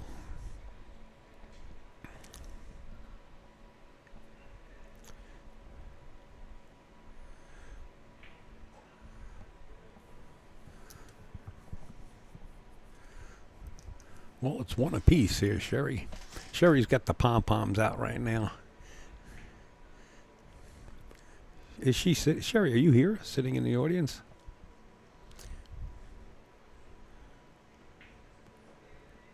These 2 guys really shot good, both racks. And then as it came down towards the 9, they wound up missing a ball. Right now, they're lock, stock, and barrel, ready to get out, right? Nice shot. Bumping into balls could get you in trouble, but this one wound up perfect. Little left-hand English or just up and down would be fine. Danny put a little left-hand English on it. And now you're going to be jacked up. And this is what I was talking about. Getting down to the last couple of balls, but it looks like Chris can bridge and stroke right between the rail and the 8 ball, so he should have no problem. Nice shot. Clean shot. Clean shot. And a little angle if Danny wants to follow this. He can follow it to the rail, the bottom rail, or just draw over. And that'll work. Wow. Nice shooting there. Bravo. Now this is Team Virginia, folks. Let's see if I can fit VA in there. Nah. How can I do it? I can make up another scoreboard. I don't think I have to do VA or TN, right? I critique myself. I might be able to do it. Let me see what's underneath this. Maybe I can, let's see. Scoreboard. Here's the scoreboard. Scoreboard. Manipulate the scoreboard. Okay, that's thin pipe top. Let's see. Thin pipe. Oh, you got it? All right. I was just thinking other people that might come in. Let's see. How's that gravy? That scoreboard, I can fit it in there then. So Morris, this would be Team TN, right? Actually, I can do it all in caps just so it stands out. So this will be TEAMTN. Okay. And then this one would be TEAMVA.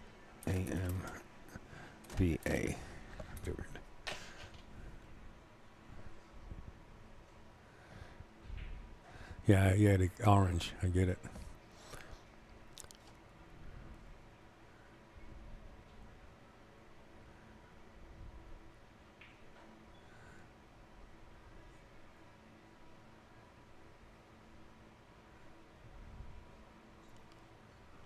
Like the other scoreboard better? Okay, I can take this out. Wow. I'll take that out. And I'll take this out. And I'll go back to where I was. Thin pipe. With the top. There we go. Okay.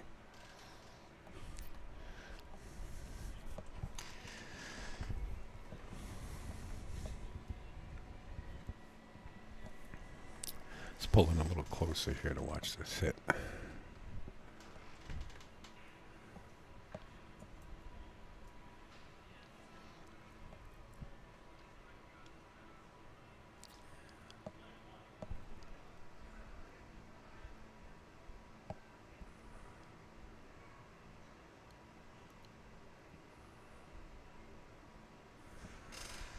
Does Rodney bank this right below the 8-ball into the side pocket? No, he's playing very cautious. He's left a piece of that 1-ball out there. I don't know if it's enough to make it, but did leave it out there a little bit. Chris is looking at it. And the reward is there because you'll draw the cue ball to the rail and back towards the center of the table for the 2. So there is a reward.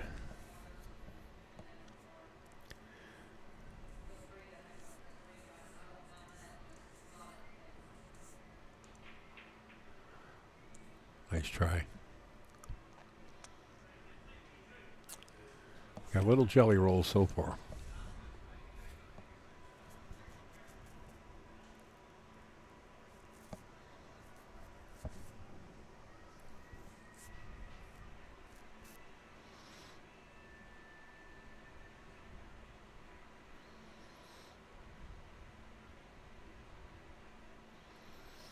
Wow, he's going to jump this? Wow. Look at this shot. You land on top of this 1-ball, you can go right off the table. He jumped it good. Nice jump. Bravo. Wow. Impressive.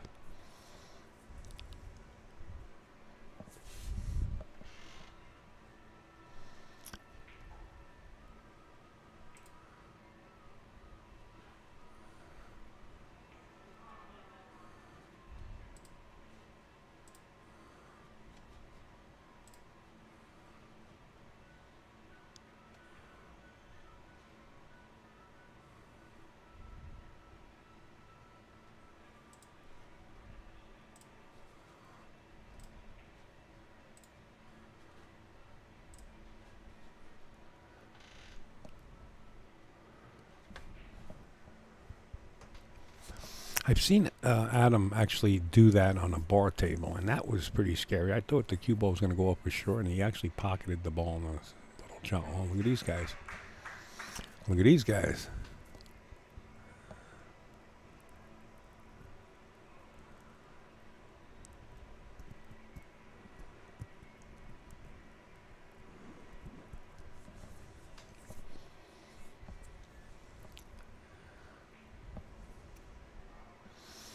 I guess Chris doesn't see any air between there, or maybe a little bit.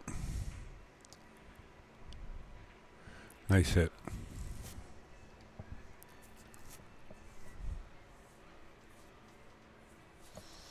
Looked like jail with no bail, but able to escape. Here's a nice containing safety two-way shot. Great C.J. Wiley always saying if you have a two-way, shoot it.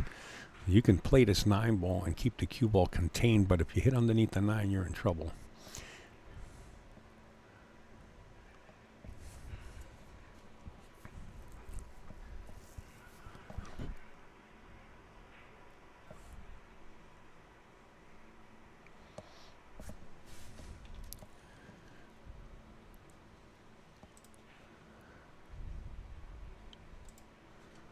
Please like and subscribe, folks. It helps me out in a big way, I think.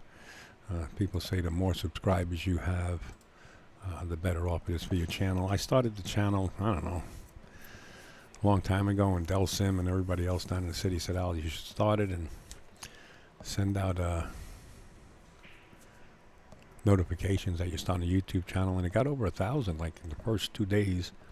But then I didn't use it, and now I'm starting to use it again more often.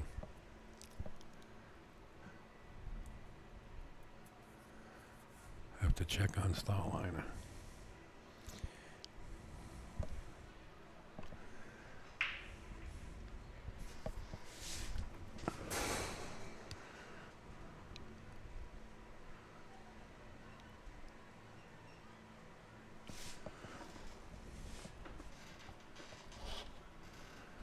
I'm going to try something, guys. Pay attention here for a second. I'll maybe screw it up, but I'm going to try something.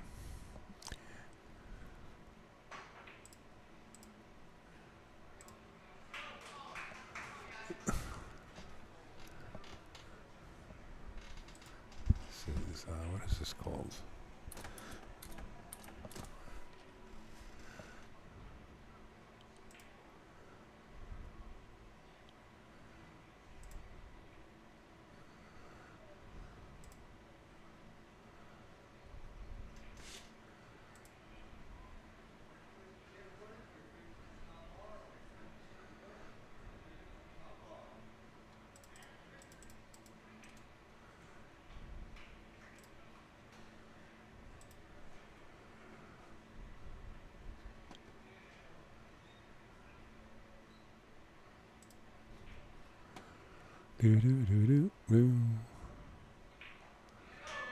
Wow.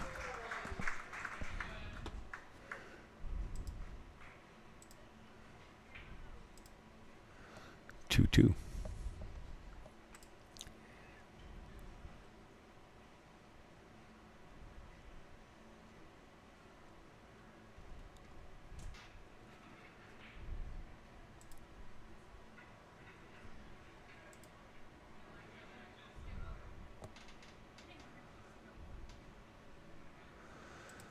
It's a Mosconi Cup or Mosconi style format. So I guess it would be a race to 5 if I'm not mistaken. I could be wrong. I've been wrong once before. No, I've been wrong many times before, but I'm pretty sure that's the way it works.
What the heck is going on there? That's the wrong score they got there.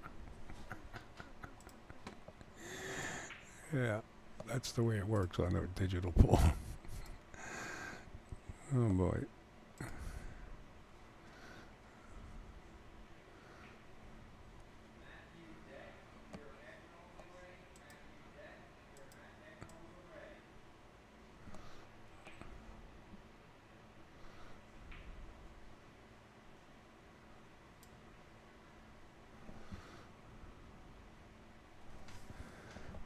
Trying to fix it up, guys.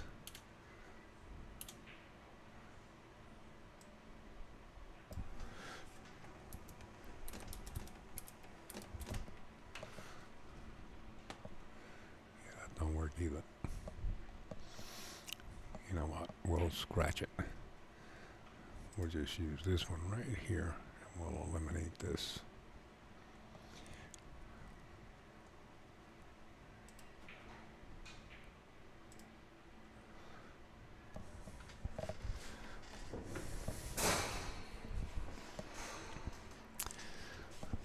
So I can actually put race to 5 in the score.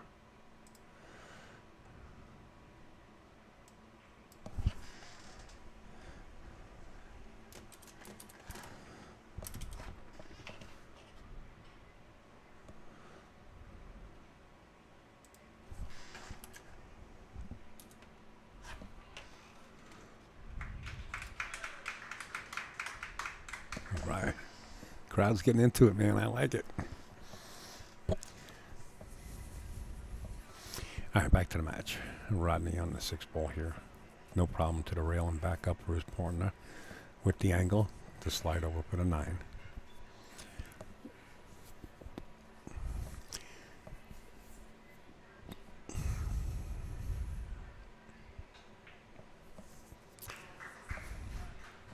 Adam leaving Rodney off the rail. Good shot. Rodney Morris and Adam. Team Tennessee coming with it.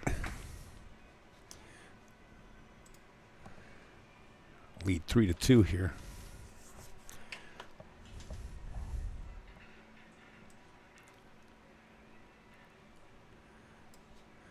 I don't know if you guys were watching the Olympics at all. But I like the brackets that the Olympics were using. I don't know if you guys sweated those. They had the wheelchair basketball on. I think it was this morning, if I'm not mistaken, or yesterday afternoon, and blind soccer goal kicks or something for the blind. It was amazing, and the brackets that they had. Really, I would love to implement that into the pool world. And I'm going to make a call this week coming to a real tech that builds stuff like that. Because I would love to have those brackets for pool. They were so clean and just amazing to look at.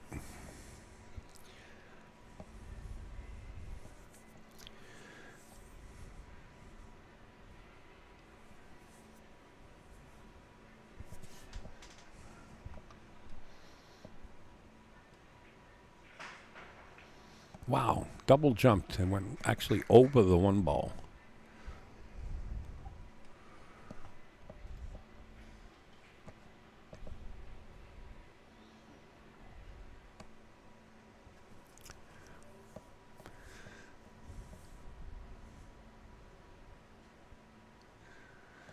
The last time I saw a double jump, I was here.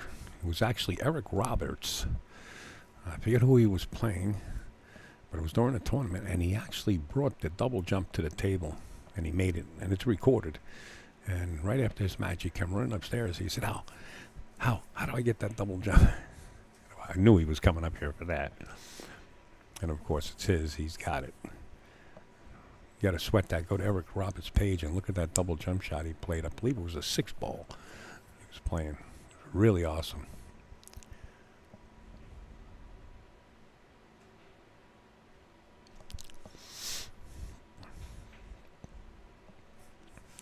Stopped almost on a dime for Rodney. Oh, how do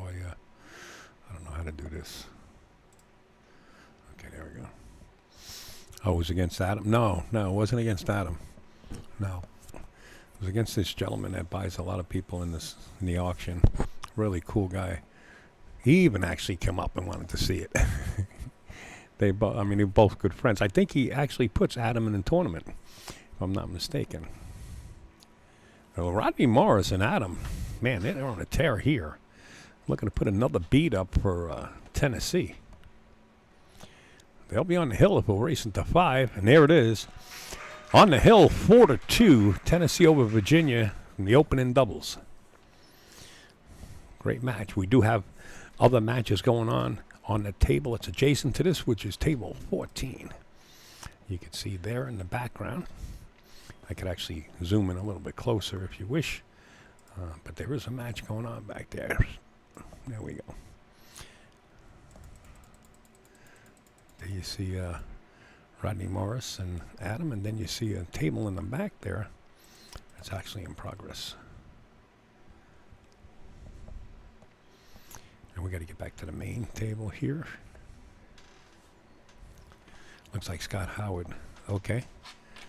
I do not know everybody, and shame on me, you know, because you meet everybody and you forget. I feel like I got Biden disease, but they say that if you can walk up 3 steps, you don't have it, and I pass the test every day, so I'm pretty good. Just joking. I don't. That sounded bad, but that's what people are telling me.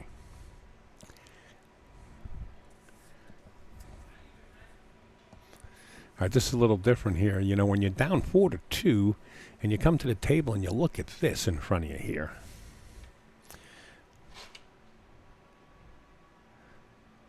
Yes, Scotch doubles on the other table also.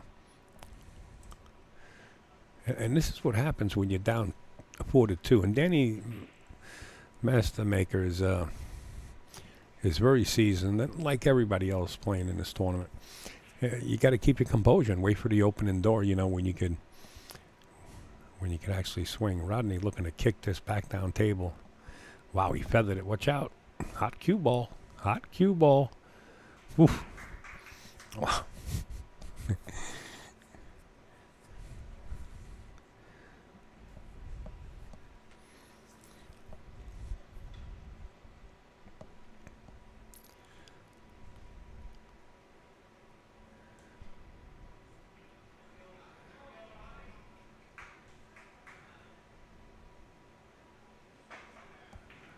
And there's another jump by Chris. You know, it seems like Chris has been doing a lot of jumping. Let's go to a little angle here. You can see Adam getting his jump cue ready. He jumps well, since Upstate said that. Let's see what happens. The Rocket is living good. I never knew the Rocket to live bad. Another good jump. And the cue ball is going to drift and drift. And again, this is what happens when you're down 4-2, right?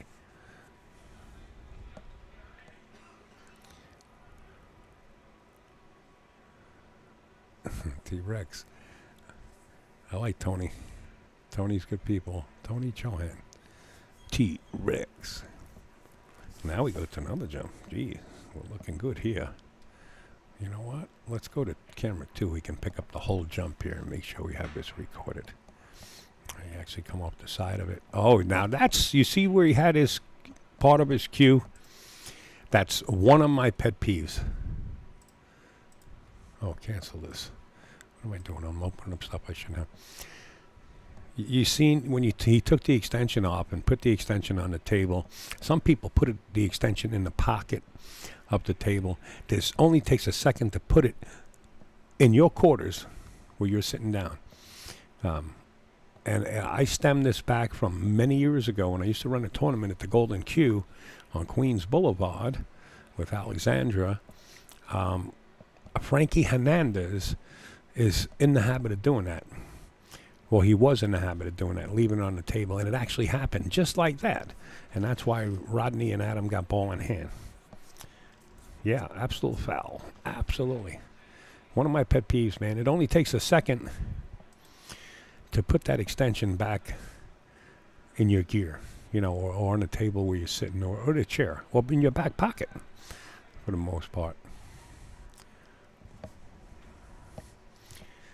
And I've seen it happen many a times in my travels in different tournaments, and every time it comes up, I'm saying to myself, sooner or later it's going to hit. And it just happened to a really nice guy, Danny. Danny's really good people, man. That might have put the straw on the camel's back, right? Because it looks like these guys are probably going to get out here. I mean, this is like stop and shop here. You can draw it back a couple inches or stop right there for the side pocket.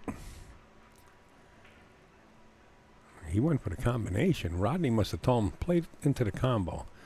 Now the 5 ball's going to go towards the bottom left-hand corner here if he hits it with pace.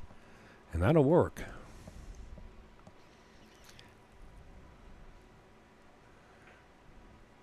Yeah, if you step on it, it could give you the splits, man.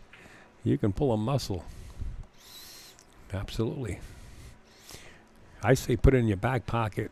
Now, I was at a tournament last week where Frankie Hernandez, good friend of mine, was hanging out, and he pulled out like 4 extensions. And if he put the extensions together, they were just about the size of a cue stick. One was 2.5 foot. It was just crazy. So there are different extensions that you can't put in your back pocket. But those small ones from those jump cues, you can stick them in your back pocket or simply walk right back to your table and just lay it down. It looks like Rodney Morris and Adam Pedley are going to put up the first point for Team Tennessee if it's a race to 5, and I think it is. What? Well, we got more racking going on. What is it that they know that we don't know? I'm not sure. There's nobody running upstairs here.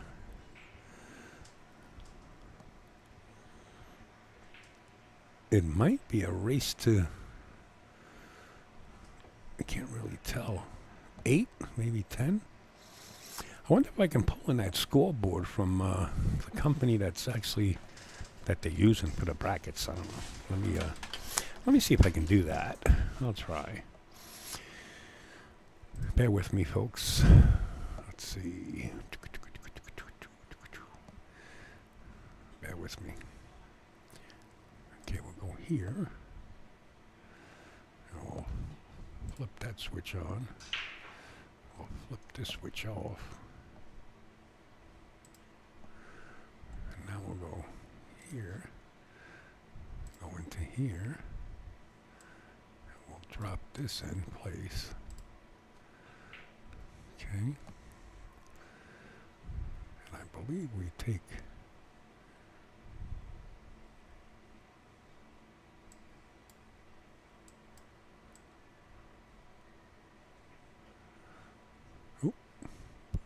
this up and put in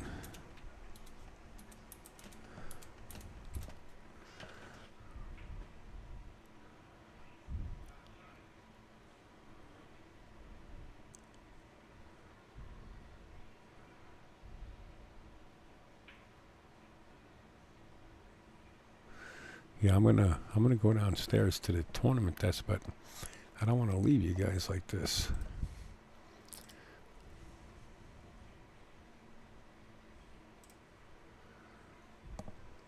It looks like Danny and Chris had enough. They said, let's get up there and do what we do, right?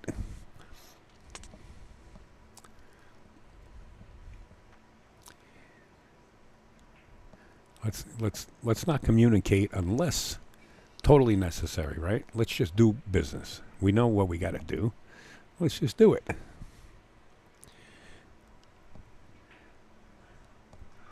And there you have it. 5-3. And I went through this. In fact, Rick was down there. And when Rick and I were in Chicago, I believe, Rick, you were in Chicago. Yeah, you were down there when we had the juniors, the BEF. And you had Johnny, Allison, Jeanette, Nick Varner, Mark Wilson, and they were all trying to teach the youngsters, like, stand this way, stroke it that way, And it was too late to really do that to the youngsters. When it was Team USA versus Team Europe, you had Shane Wilford, Chris Reinhold, yeah. Who else? Christina Katach was on the other team. You had Maxine Dudanets. Who else was on America? April Lawson. And they were all drilling the youngsters, like, stand this way, do this, do that, do that. And they couldn't get out of their own shoes at the time. And I walked over to Johnny. I said, hey, Johnny. I said, these kids are here because they know how to shoot. Turn them loose, man. Let them have fun and do it. Well, it was a little too late, I guess. I don't know if that was the right thing. Yeah, it was at the in Chicago, right? At the Renaissance. That hotel is huge. All right, let me run down and see what's going on over here and see if I can find out what the race is to. Be right back, guys. Sorry for keeping you in the dark.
I don't know, on the scoreboard out there it says 9-8.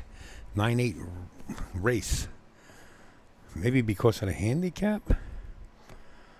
I mean, this should be open, right? This shouldn't be a 9-8 race. Should be an even race. I think something's wrong. Let me call Matt.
So it is a handicap. You're right, Louis.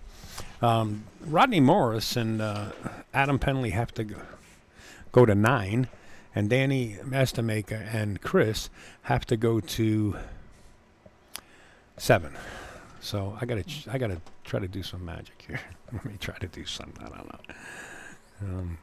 As far as that company they're trying to use, it doesn't work with them. Okay, so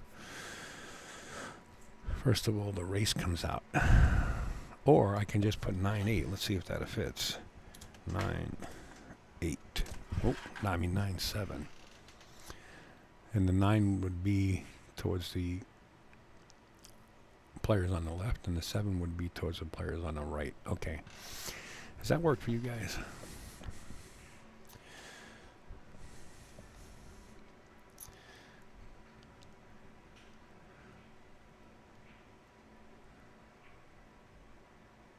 And I'm good with the score, right? Let me see this. They got scorecards out there. Yeah, 5-3. So I'm up to date.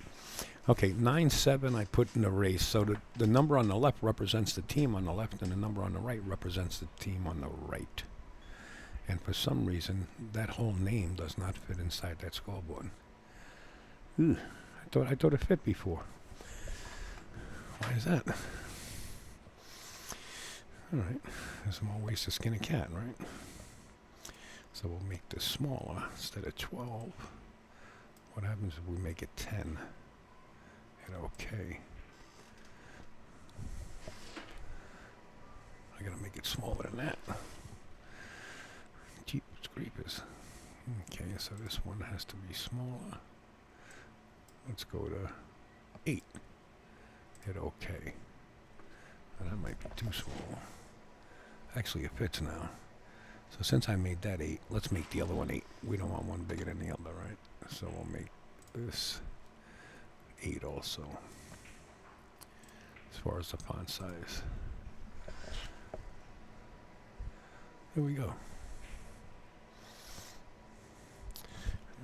One thing after another. Okay. So Adam, looking at angles, I think Rodney should be talking to him. See what angle he wants. Oh, got a little steep on this. I think Rodney Morris might have to go back and forth with a lot of, loaded up with a lot of inside English here, and just go 2 to 3 rails back and forth. He might be able to hold the rock. Actually, try to bump the 9, and didn't get there. And of course, Robert comes in and says, "What's the race to?" You're late, Robert. You need a note. The race is on the right side, 9-7 race in yellow. Maybe I'll make it bigger. Maybe your eyesight's a little bit. Let me, let's see. Let's make it 22. I'll hit OK. How's that grab you? 9-7. It's a 9-7 race.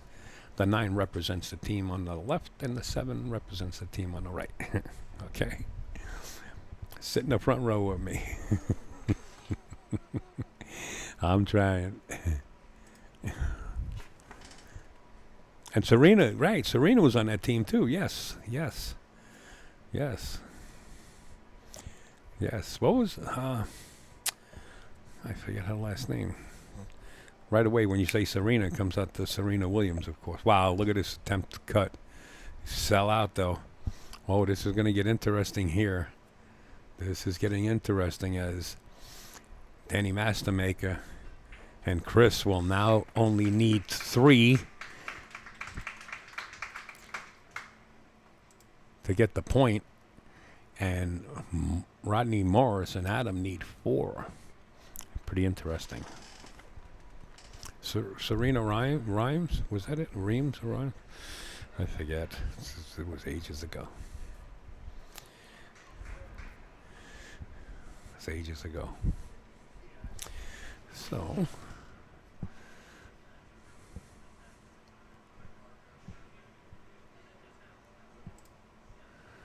I have other work to do.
Wow. Watch the cue ball. Okay. Danny coming with the shot. Now 2 points away from getting the point. And Rodney Morris and Adam on need 4. This is going to get real interesting real quick. I don't like the names. I think the names could be bigger. Let's put this as 10. Okay. It's a little bit better. And let's hit this one as 10. Hit okay. Yeah, that looks better. In fact, I think we can even go up more. Let's make this 12. Let's try 12. That does fit. Okay, so then we can go with Morris, also to 12. I should have had this already, folks, but this was a learning curve from the beginning. Didn't know exactly what's going on.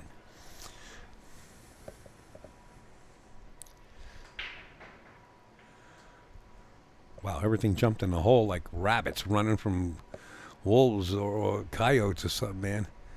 Rodney broke him pretty hard and left a shot for Adam here. The 4 ball is off the table. I believe it's a 7 there, so he's got to slide over for the 5. Misses the 3 ball. Chance for Chris and Danny to get to the hill here.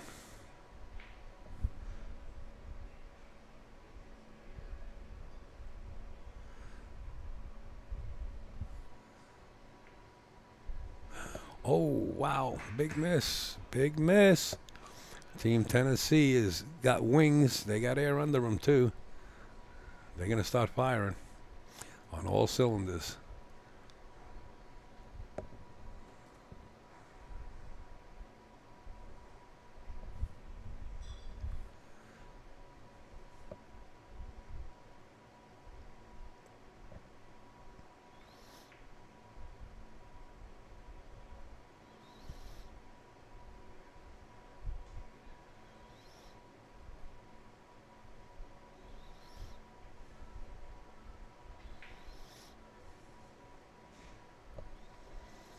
It's really amazing how nonchalantly, you just make these balls. These guys make these balls and just walk away like walking in the park, right?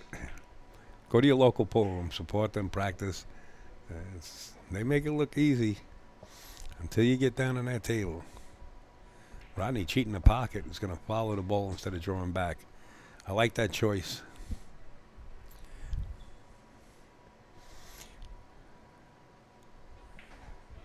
Right, so even though Danny Mastermaker made that mistake and putting his extension on the table, they're in the lead, believe it or not, at this point. Instead of them getting to the hill, Chris missed that 3 ball, letting Rodney and Adam back to the table. Now 6-5. Rodney Morris and Adam need 3, and Chris and Danny need 2. So pretty even race with this handicap that they're using, I would have to say. I like the jerseys. Big Brunswick signs on the back. I like that. It is the Brunswick State Team Championship without the S.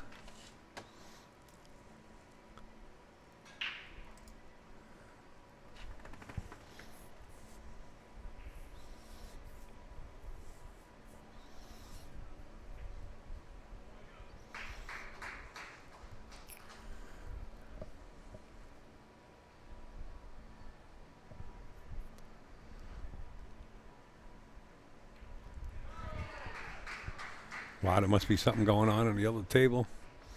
I hear a lot of applauds out there.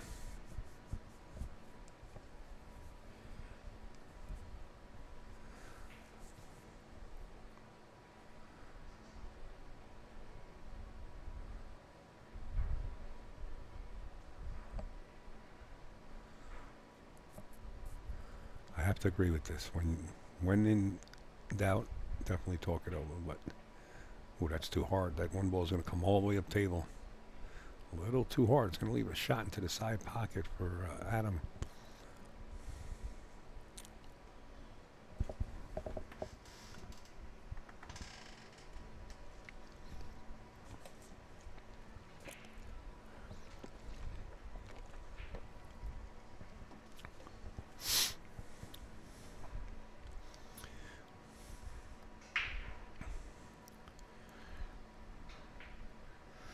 And a miss.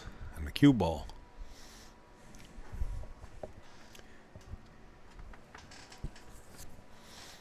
Wow. Might be going to the air here. I prefer jumping this rather than kicking at it. Unless that window between the 8-6 is there. You might be able to thin it. Sometimes it's an illusion. Don't blame you, sir. Sometimes you look down there and you think the cue ball can get in the shape of an egg and go right through, and next thing you know, you hit the 6 or the 8. You're like, how'd that happen? It's like holding your hand over one eye, right? And looking through it like you can see a hole in the other hand. It's that kind of illusion. I like jumping instead of kicking at this. But Danny is going to kick at it. Pretty tough one rail. The 2 rail, you got to be careful you don't scratch. But it's pretty tough one rail. I mean, you don't have to hit this. You can go right behind it. Like that. It's really a small ball when you go on one rail. That's why I preferred the jump. Danny waiting patiently for that cue ball to stop, and that's really good that you take notice of that. Don't ever grab that cue ball when it's in motion. I've seen players lose in a world tournament because of that. It is a foul. Nice speed, Rodney. Perfect angle.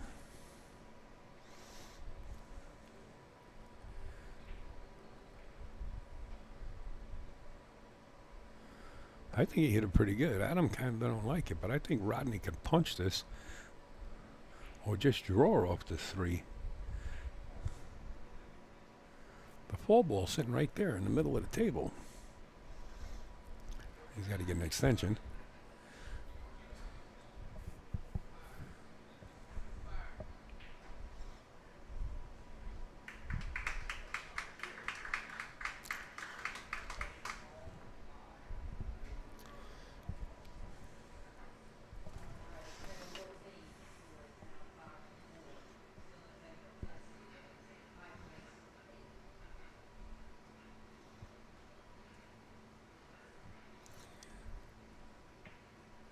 Yeah, he did punch it past the 5. Yeah, I thought he had room in there. Well, we seen Adam spirit these in practice. These long shots. He's got a good eye.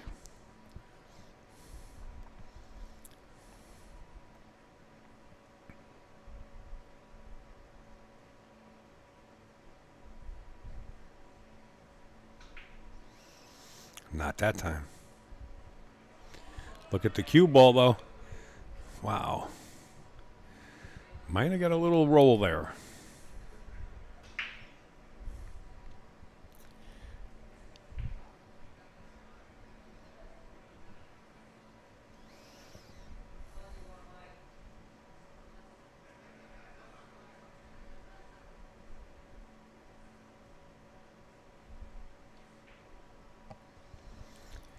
Chris going 2 rails. I like this kick shot. You can still come up short, though. He hit it perfect. Really perfect. Deserves a roll, but he ain't going to get it. The 4 ball's going to lay up like a duck. This table has switched hands too many times for the caliber of play that we're watching, folks. This is going to be over within seconds now. This is touchy. This is touchy shot. Touchy shot. You got to spin and kill the rock. Touchy. You overdo it and you wind up on the wrong side. I like that better. Instead of trying to hold that for the side pocket. Nice shot, Adam.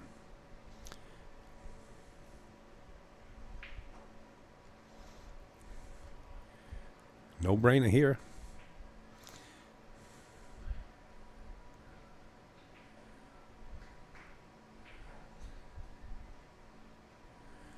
You know, I got to give credit to anybody playing with a left-handed player on their team because, you know, you as a right-hander, you're used to playing the position that you're familiar with and comfortable. And to adjust to a point where you got to play position for a left-hander is pretty hard to do. In any case, we got a 7-5 as a score. Rodney Morrison is a team partner. Adam need 2, and Chris Bruna, and Danny Mastermaker need 2. Does it get any closer than this? I don't know. This is pretty good. Nice format.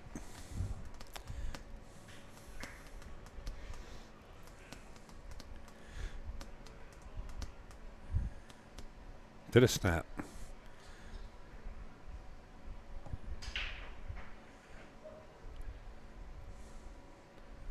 3, 6, 9.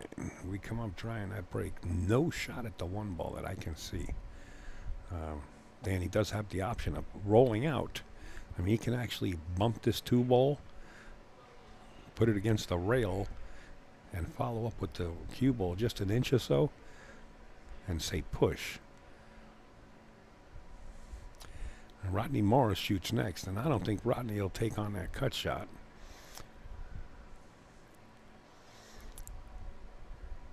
I think that's the shot. Maybe marry the 2 and the 3 close together and leave the cue ball right there. There's a couple of options here. Looks like he has Sally in the alley where he can go to the rail and kick the 1. Well, why do that, right? That's what he's looking to do. He's looking to tie this looking to not tie it, but put the cue ball right where the 2 is against the rail and taking a look at the cut. Yeah, in other words, put the 2 on the rail where it becomes some kind of trouble area. Unless you can bump the 2 near the 3. But it looks like from this angle you can't do that. Just going to roll the cue ball to the rail. That's a push. And Rodney shoots now. Right there. And I don't think Rodney's going to take this on. I think he's going to give it right back to him. You know, maybe earlier in life, and I'm not criticizing Rodney, but earlier in life, if he could see it, he can cut it in, right? But as you get older, you're like, oh, you can have it. You take care of it. Smart move by Rodney. You got to know your limits. Yeah, that's right. The left and right hand, the partners, does take a little more communication. So these youngsters pushing out, well, that came back to sort of backfired. But notice where Danny pushed the 2 ball. It does not surpass the 8, right? You see where the 8 is? It doesn't pass it. That was an excellent push by putting the 2 ball there. So even though they left a shot on the 1, it's got work to do. Rodney has to come down table or get between the 8 and the 2. Rodney asks him, if I gave you the pushback, do I lose a turn or do I shoot now? Rodney just getting the rules straight. So he does lose his turn because he didn't take the push. And he wants Adam to put him right between the 8 and the 2.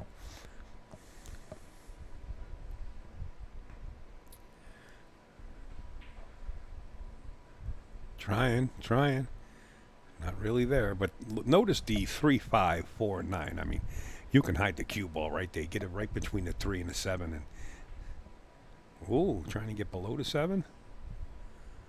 He tried. He's left the 2 ball in the open.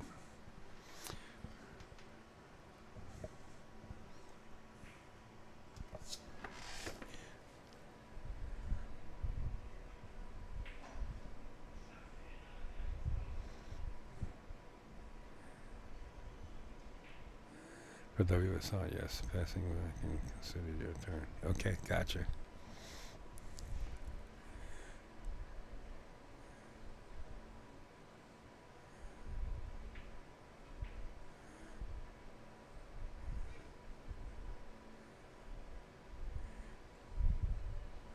Looks like the 4. Chris as it goes in the corner. What are you going to do with the 5? Are you going to play the combo here? It looks like they're going to play the 5-9 combo to get to the hill. It's not the simplest combo, but it's a possible one. It's a little off center. It's not really dead on. Oh, made it like it had eyes. Nice shot, Chris. To the hill they go, Chris and Danny. 6. Chris, what's up, man?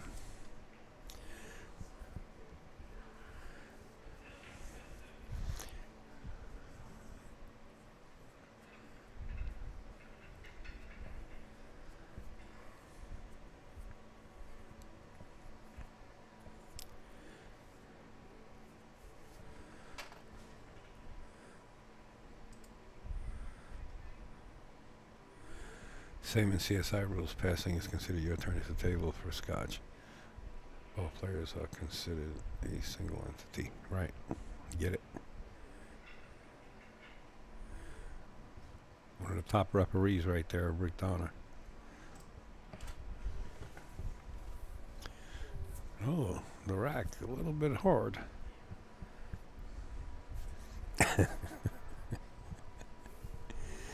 You're racking for your partner, so you better rack them good, right?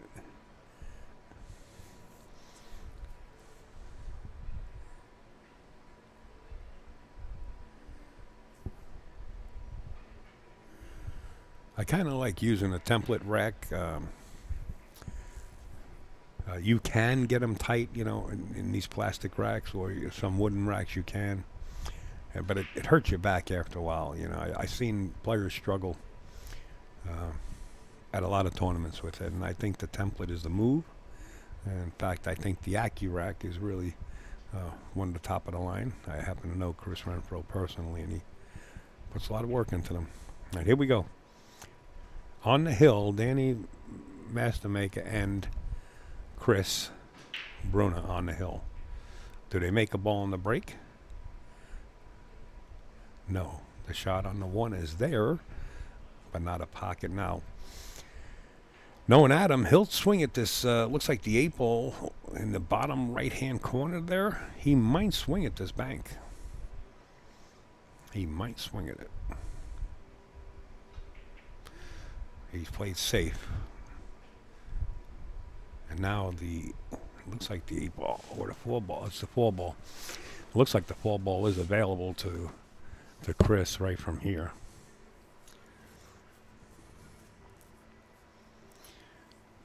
Pretty big pocket. That 4 ball sitting right in front of it. Just waiting for you. I mean, you're salivating knowing that you can make this 4 ball. Control Whitey. Shot, but failed to control the 1. Very hard to do when you got 3 balls to control. It's tough.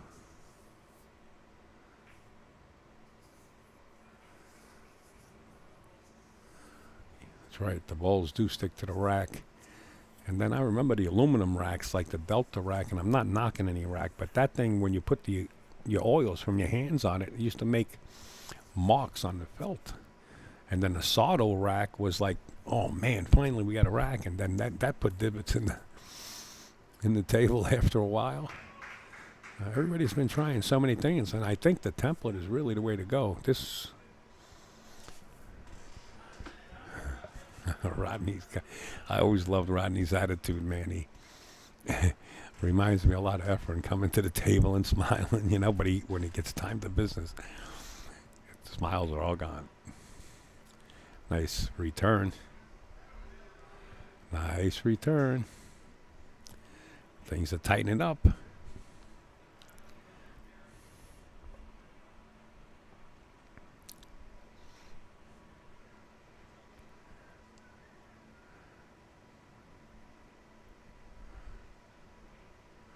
I like Chris's thought process here. Go in 2 rails. I don't believe you can scratch behind that 5. I don't think, right, it put the dimples in the felt. But everybody thought it was the best thing since liver pills. I remember them giving away a lot of those racks to whoever broke the hardest.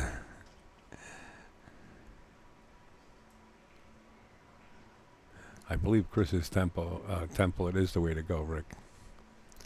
And I mentioned Chris because he's local and, he's up and coming. He puts a lot of E into effort. Wow. He hit it so hard, that would have went around the table, man. This guy works out. Chris.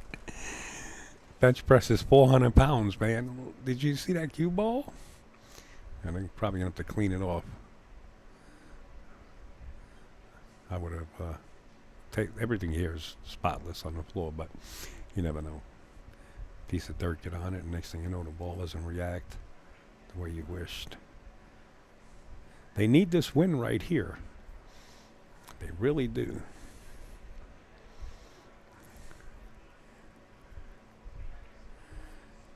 Yeah, that was pretty hard. I mean, he hit it really hard.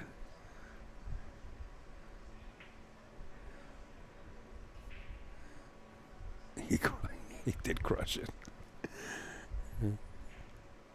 Well, I tell you what Chris just did was he opened up the door for Rodney Morris and Adam to go and tie this up at Hill. I like this. I like it. Good stuff right there. How's the speed? Oh, perfect. Really perfect. Rodney couldn't ask for a better shot. This naturally brings you back for the 7. And now you can even play a 2 rail back into the natural position for the 8 if you wish. Just like that. Speed counts here. Speed counts. Whoa, he overran it. There are more pockets upstate than in one. I'd love to see this Hill. Rodney Morris under the gun. Just a drop in the bucket. Adam taps him on the shoulder. He said, thanks for getting me out of the jam. Just make this and tie it up Hill. Wow, what a match. Man, this is some match. Hill, folks. From the opening set. Wow.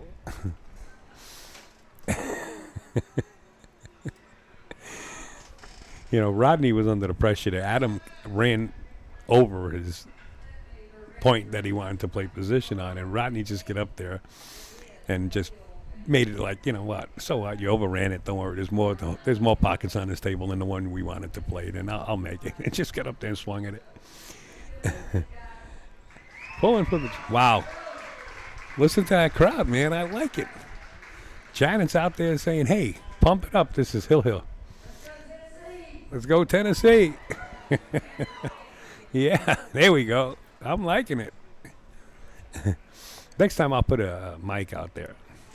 RVA. What's that RVA stand for, Robert? Is that Robert from Virginia? Or is that like RCA, but you made a mistake because you put a V in there? What do we got? Timeout? I know all the V8 players personally. Oh, cool. Listen, between both teams, they know each other too, right? The pool world is small and everybody's having a great time. And that's what's more important. Rodney working the crowd, shaking hands with everybody. Yeah. Here we go. I'm loving it. All right, to the break. Let's go. The Rocket. Last time he broke, he hit him so hard, man. Things just jumped in the hole like rabbits being chased by coyotes. This time here, the 9 is hanging. Wow. The shot on the 1 is there. It's a long shot. Coming around the stretch. It's the final stretch. It's a long shot coming down the stretch. This is getting super exciting. Danny, under the heat. Not only do you have to sink this if you want to play it. I think the shot is to bank it towards the 3 and let the cue ball come back down table. But the shot is there. And if you make it, you got to assume the position here. You got to be careful. I like banking it towards the 3 and letting the cue ball come back down table. Danny gets up there and just fires it in. What a shot. Wow. 9 ball called in the corner. I don't know if you have to call the 9, but Chris, just in case, call the 9 ball in the corner pocket. Does Team Virginia take the first set here on this table? They do. Chris Bruna and Danny Mastermake, as the crowd erupts out there, wins the first one. 8-7. They had to go to 7, and Rodney Morris and Adam had to go to 9. Man, it was a hill race. It was exciting. Wow. Team Virginia is celebrating out there. All right, now I got to make up something where I could keep the team score. So let me add a different scoreboard, and I'll keep team scores on the top. I do have to facilitate. At one point, drinking a lot of soda. Okay, so let's go with a new scoreboard. And we'll add that. Now, I do not know the overall points as far as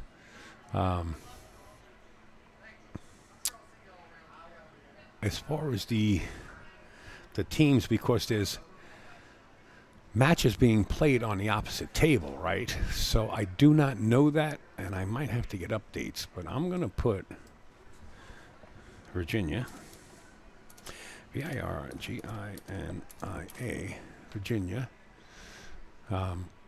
Now, as far as I'm witnessing, they have one here on this table, if they're doing it like the Mosconi point, and this would be Tennessee. Let's see here.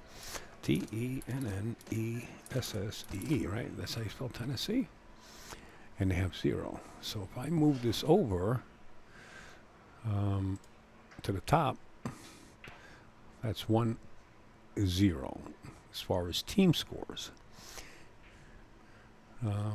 Maybe I could do this. What is this? What is this scoreboard called? Metal pipe basic? How about metal pipe with a bottom? There we go. Now for the bottom, I'll put overall team. Overall, overall team score. Okay, did that work? What did I do wrong here? Oh, maybe I got to move it over. Let's see. No. Where the hell did that go? Wait. Overall team score. What field is that? I can't tell. Okay, copy or cut. Let me see if I can see it. That's field 2. No wonder. Leave it to upstate. Don't worry. I can screw up a $5,000 tuxedo. Now wait a minute. I put it in field 2 and it still didn't come up. It does say field 2 on it. Right? How many fields are there? Sooner or later I'll get it. Cut. Let's go to field 4 just in case. Paste. That didn't work. There's only one left. Cut. Paste. And that didn't work. Help. I need somebody. Okay, cut this. Where is that? So on the bottom.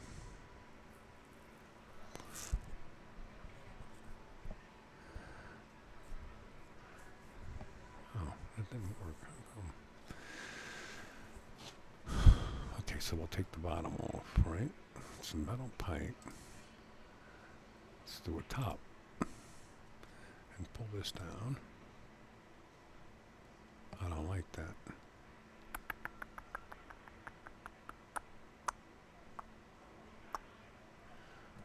But let's take a look.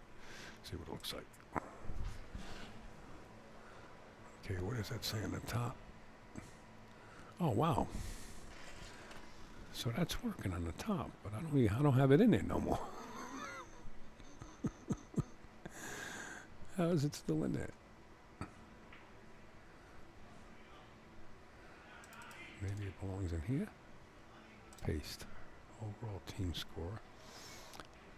Oh, we'll just put team scores. Team scores. Team scores. Okay. How's that look? Team scores. I'm going to move it. I think that's in the way of the players. Let's make it a little bit smaller, and let's just take this. Oh! See if I put it over here. So they're going down to the singles now. Let's see how this scoreboard looks on the side. All right, that's Virginia 1 and Tennessee 0. The team scores could be a little bit bigger so people can read it. So let's go to 12. Hit OK. How's that? Team scores. That looks good. Okay, so this scoreboard, boy, I'm all scoreboarded up. All right, so this scoreboard could be taken down for now, and we'll put that one up there. I'll be right back, folks. Ugh.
All right, folks. I think it's going to be Janet and Reed Vance against. I was just down there and popping questions.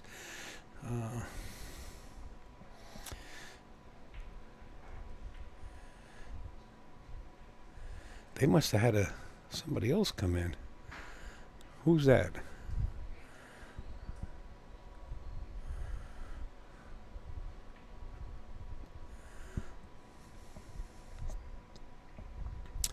I'm going to have to wait for the players to step up. So it's Atwell and Vance. Let me update the scoreboard. Okay, so this is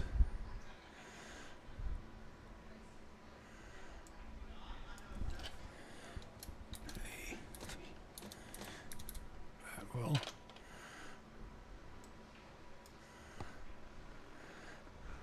And who was she playing? Reed Vance, I believe. Yeah, Reed Vance. Okay, V-A-N-C-E. I'm not sure who the opponents are. So we'll take this score back to 0. This one goes to 0. I'm not sure who their opponents are. I'm going to find out, hopefully. Looks like Ron Frank and Ricky Chitwood. Ron Frank and Ricky Chitwood. That's who it looks like.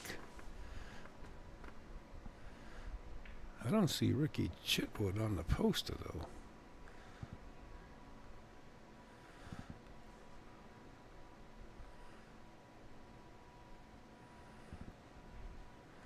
All right, anyway, that's who it's going to be. So it's going to be Frank, Ron Frank, F-R-A-N-K, and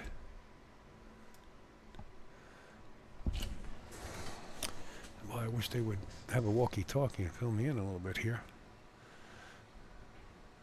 Ricky Chitwood. I do not see Ricky Chitwood on the lineup. Maybe he was a replacement. All right, we're going to put Chitwood up there. And we're going to move the scoreboard on your monitor or TV. The race, ooh, that's another thing. Boy, they got to give Upstate a little more info because I'm up here solo. Let's see if I can pick it up on my camera.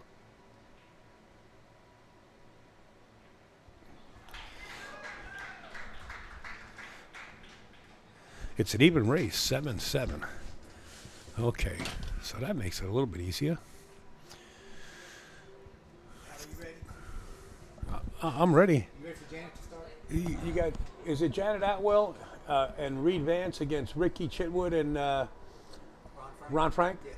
Okay, because I don't see Chitwood on the lineup, but yeah, I'm ready to go. Even race to 7. Chit was a substitute in. Oh, he's a substitute. Yeah, he was a substitute. Yeah, I'm ready to roll. Okay. Anytime they are. Do you know the score of the other table? Did anybody win that match yet? Because I got a team score. The first Scotch doubles that was on table 14. Do you know who won? Virginia won. Was it 9-7 race? Yeah, went Hill. Virginia won. This one. This table here. Yeah, this one was Hill. I know. Yeah. This is the one I'm filming. I'm talking about the one in the front. Do you know who won that over there, or are they still in the match? Looks like they're still going. Oh, okay. All right. I just wanted to know. 6-4 minutes ago. I'm ready to roll. Thank you. All right, guys. We did have a substitute. And this is an even race to 7, so we'll put 7 in here. And we're ready to go. And the other table, the match isn't done yet, so I can't update the overall team scores. You know what? I got to move that scoreboard. I don't like where it is. I'm always critiquing myself. Sometimes I get in trouble doing it. Maybe we'll put it right up here. Right next to Q Lee. Right up there. See if that'll work a little bit better.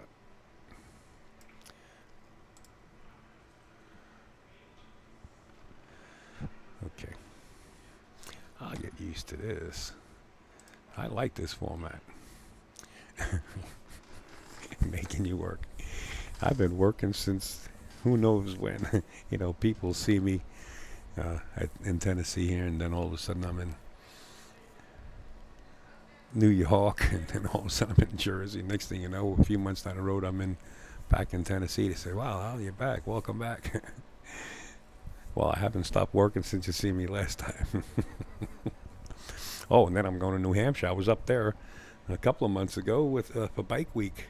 It was over 300,000 bikes up there in Laconia, and we had a pool tournament, and we actually gave away an Indian motorcycle and a pool table, an old housing pool table. It was really a nice event. In any case, here we go. Fill me in, guys. Is this Ron? Is this Ron Frank?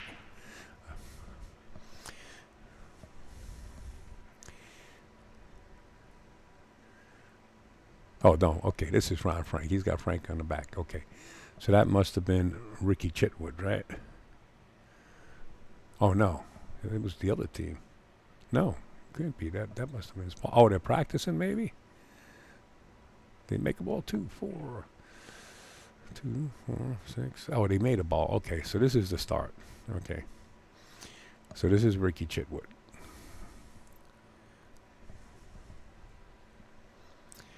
Shoot for Virginia.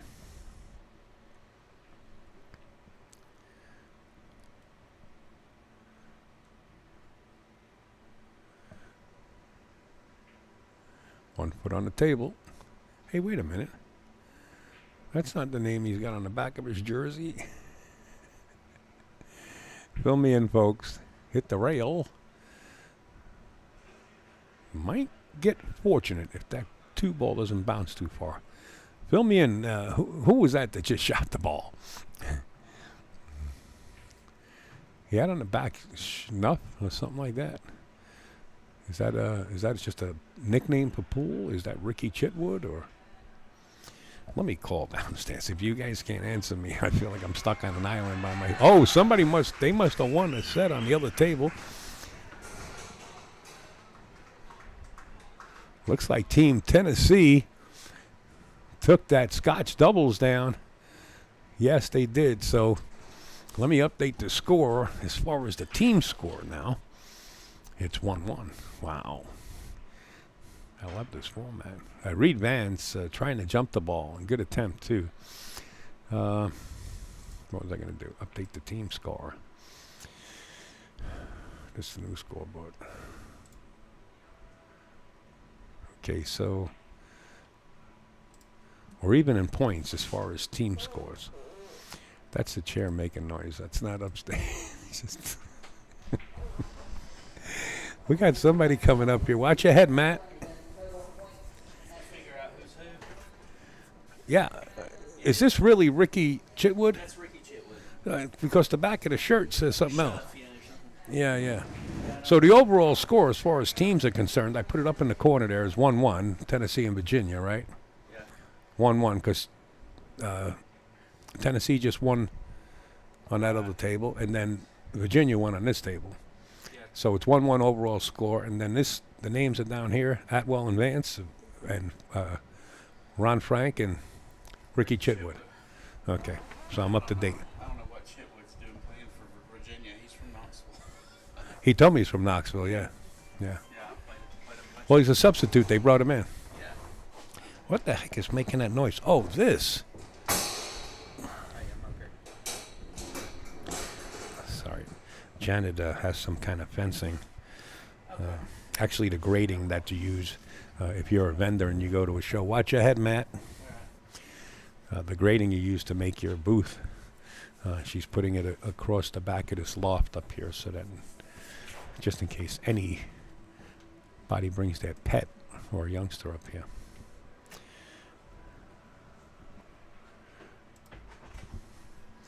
They can't fall through.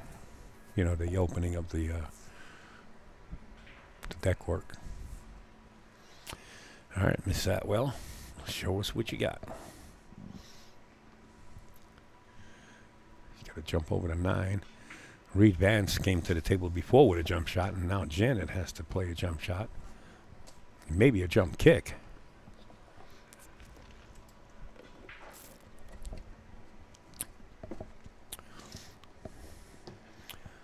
Sorry, I got something leaking all over the tables. Condensation. Yeah, this might have to be a jump kick.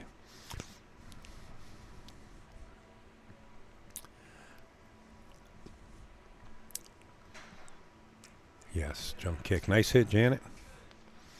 He's going to leave a duck, though. That 5 ball is playable. And now if Ricky knows how to play tight out of this bottom left-hand corner, he can go naturally tight without hitting the 7 ball. Come in a little shorter and back out for the 6. Oh, he just rolled it. And that'll work. He was straighter than I thought. But he's going to wind up with a difficult shot on his next one. I will tell Janet you said hello. I will. Ricky's not going to like his next shot because he's going to have that steep angle. If Ron can make this. Well, Ron played it better than I thought. Some people would draw back on that, and it causes the angle to get steeper, right?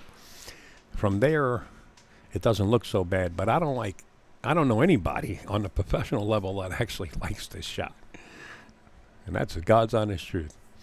Nobody really likes it. You tend to overcut it like that.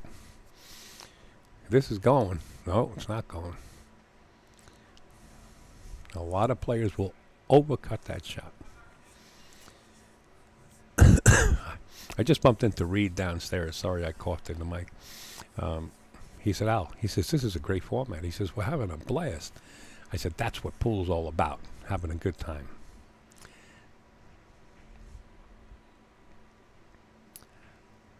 Nice speed. The reaction of the cue ball coming off at that angle kind of puts the brakes on it, and he hit it perfect. Perfect. Looks like Janet's going to be able to reach this. Maybe the bridge. Get up on that table. You need something to stand on. Reed is actually holding a foot down. Is that allowed? I guess. Actually, he put his foot behind her foot so she wouldn't slip.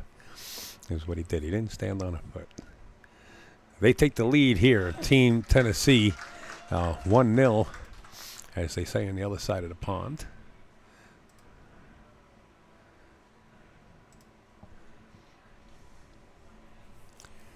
And it's a race to 7 to get another team point. We'll be back here tomorrow, folks. I think there's like 70-something players signed up, somewhere in that vicinity.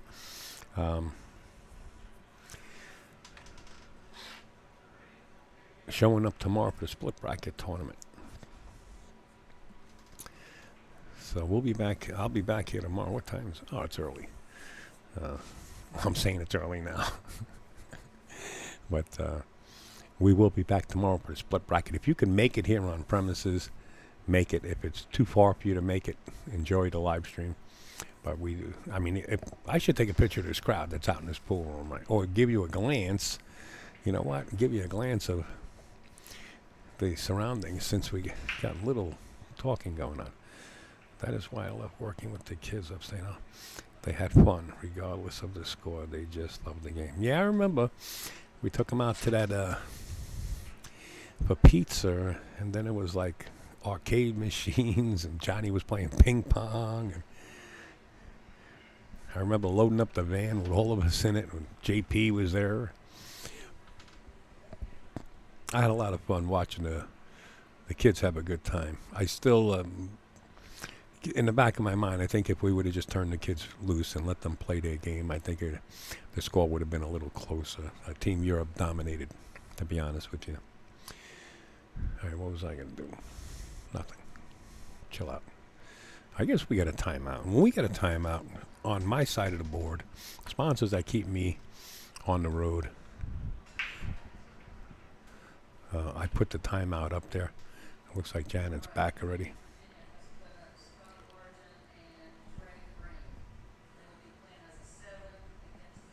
Oh, Janet's announcing the match that's taking place on table 14. What time do they start tomorrow? Well, this is... Wow, the crowd is... I told Janet, get in it. Tell the crowd to get in it. They're here to have a good time. I don't want to see people just sitting in seats like turtles on a log. There's nothing wrong with it, don't get me wrong. But when it comes to this game, or this sport, I like to see some enthusiasm. I want everybody hooting and hollering. And then when it comes time to shoot, settle down. We want to thank NFI, Blue Emu, Brunswick, Borderline Billiards, of course. The young lady that owns this place just broke the balls, chatted out well.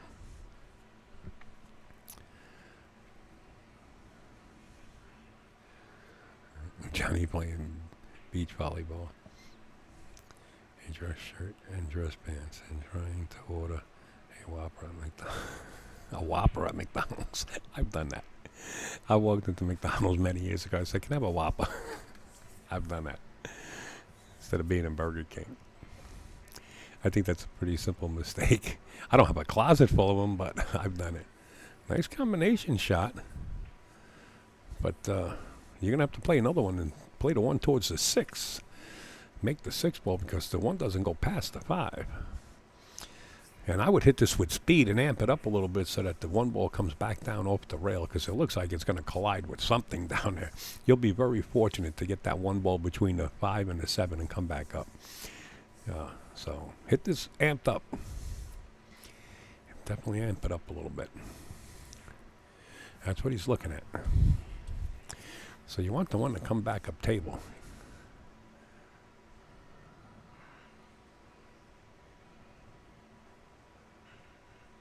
Oh, hit it slow. I guess that would have worked. That's a little more controlled. I guess I was wrong there because I did like that shot that Ricky played.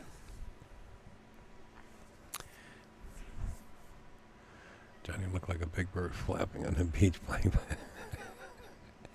We should tag Johnny Archer in this. I should have tagged him because he will come in. What the hell is blinking up there? I don't know what that is.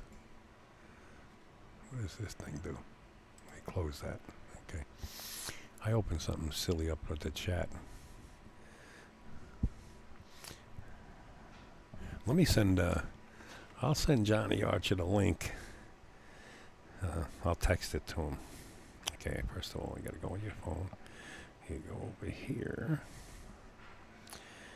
Let's see. Oh, I'm watching it live. Okay, so click this on. And then you share it. Did I share the right one? Let me see. Let me turn the volume up. Share it.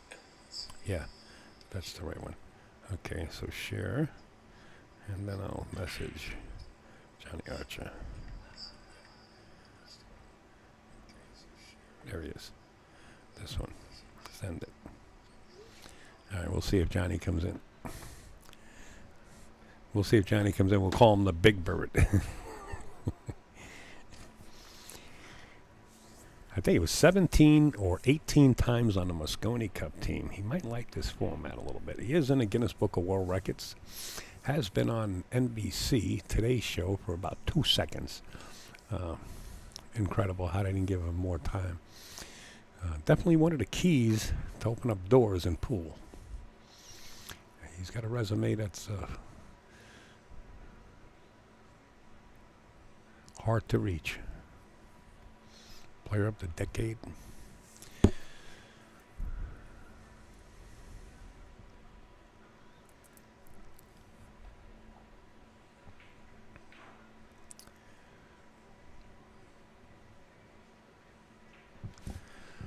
Tony Schiavone sending me a message. I'll put your link on the top of the screen.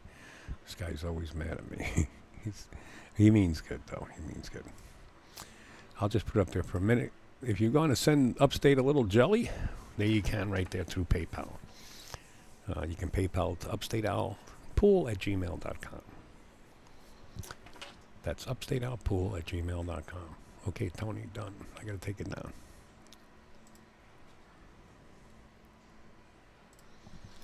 Tony Schiavone makes the best tuna fish in the world. Every time I go to New York City, he shows up with tuna on a nice Italian bread or white bread or rye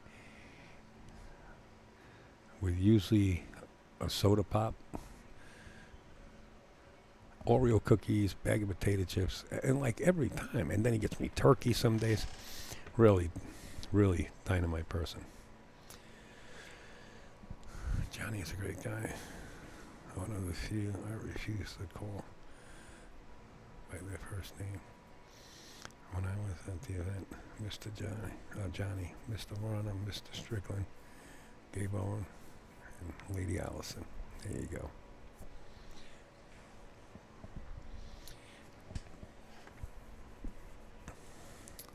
Yeah, Allison got inducted out there in the UK, right? She's part of MBE now.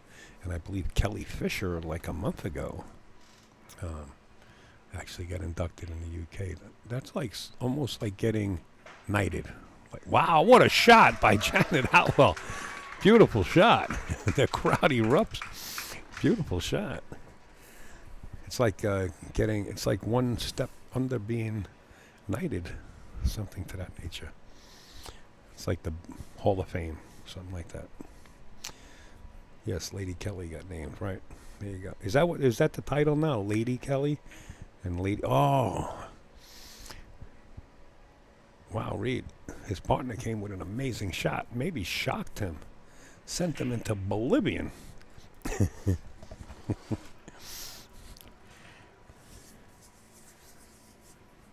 Does that say Shuff on the back of it? Was Brandon Shuff supposed to come here? Looks like it said Shuff.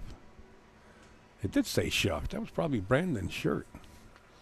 And Brandon was a no-show. You don't do that to Mother Nature.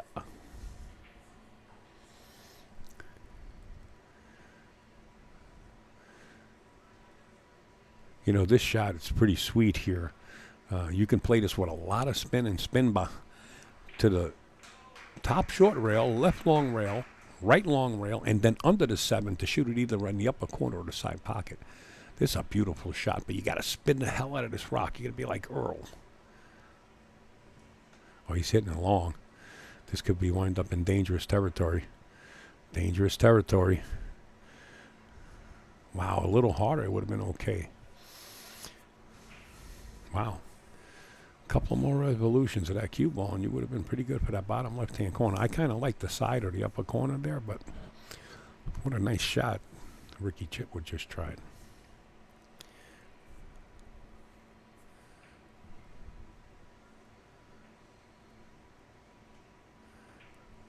Wow.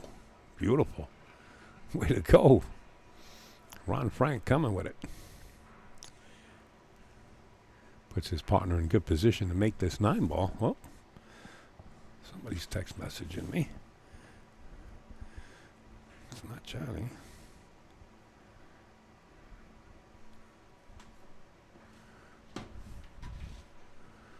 All right. We got a tie ball game. Good shooting. 1-1, race to 7. Well, Janet Atwell came with a great jump shot, speared the ball in, and her opponent, Reed Vance, came up and missed the next shot, which was fairly easy. And I know it's sitting in the back of his head as I watch him, and I'll give you guys a glance of it. Right there, sitting next to Janet, it looks like he's slumped down in his chair, like his posture is. You got to sit up, right? And when you don't feel good about something, you usually slouch or your shoulders slouch or something. Body language, right? So he's kind of slouched down in his chair. He's got to sit up, forget about it. They both have to go to 7. Both teams have to go to 7.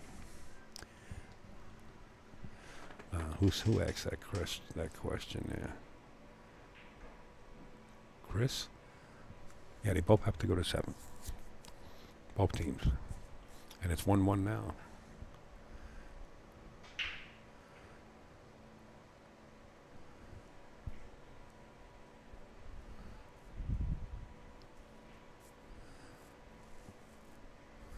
Oh yeah. How do I get rid of the heart in the chat? There's like these little symbols, and I can't see some of the words when somebody. I wonder how do you get rid of that? It's like these icons. Not sure. Ah, you make the chat wider, and it's not in your way. Duh. I got it. I'm not used to this YouTube, but I'm going to be using it quite often. So make sure you subscribe and like, folks, please. It helps me out. And it notifies you as soon as I go hot. And I'll be doing the Josh event next weekend from New Hampshire, Laconia. And you will get once you subscribe, you'll get a notification I don't know if you get an email. I don't know how that works, to be honest with you. It's been a long time since I used YouTube, and I'm not sure exactly how it works. But whatever happens, you get notified somehow. Okay. And I would love to see you come back. So please click the subscribe and like button. Looks like this on your YouTube. Subscribe. You could like it. You can make a comment, of course, and you can share it, which helps out all the way around.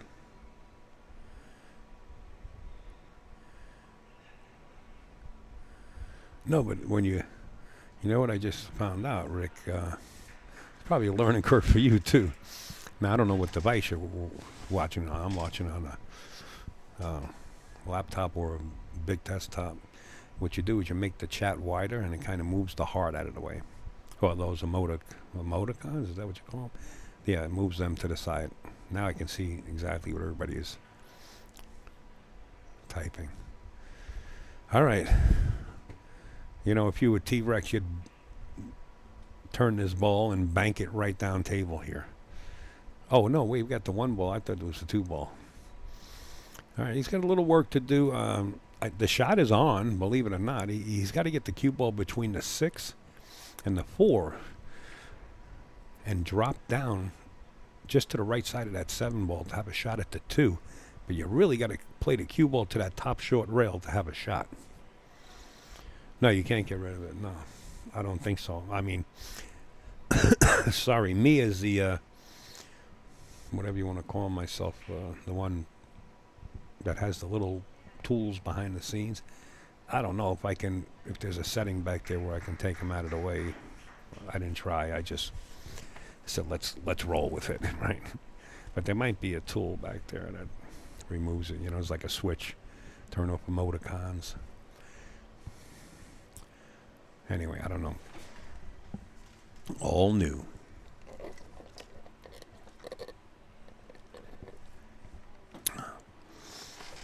And I have joined you out. I have a new computer. Oh, now I gotta make it wider. See, when you write larger sentences, the emoticon does get away. That has 3 screens. There you go.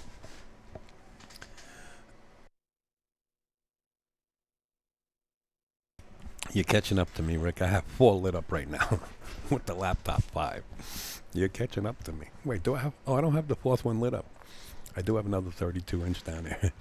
And that's for guest commentators. If they do come in, I can pass this chat along to them so they can see what you guys are talking about or if you have any questions for them. But nobody came up. Matt Deck just came up to keep company, but then he went down again. He's got his hands full. You know, he's running the tournament down here for Janet. Matt and Farrah Deck always helping out. Excellent photography. Just you'll see the pictures. If you don't know them, you go to Facebook and you can punch in Matt Deck in Maryville, Tennessee. You'll find out he's the owner of the pool room there, along with his wife, Farrah Deck Williams, on Facebook, and you could become friends with them. They're really good people. They are from Tennessee.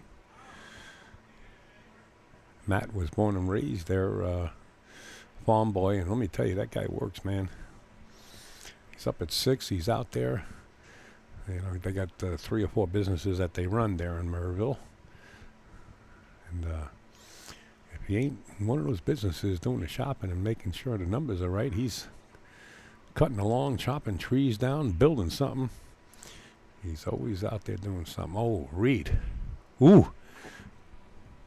He stayed down until that 3 ball dropped. I like that.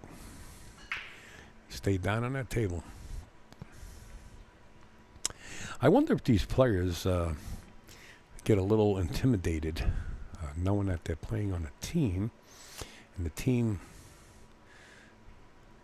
is definitely behind you, rooting you on. Nice shot.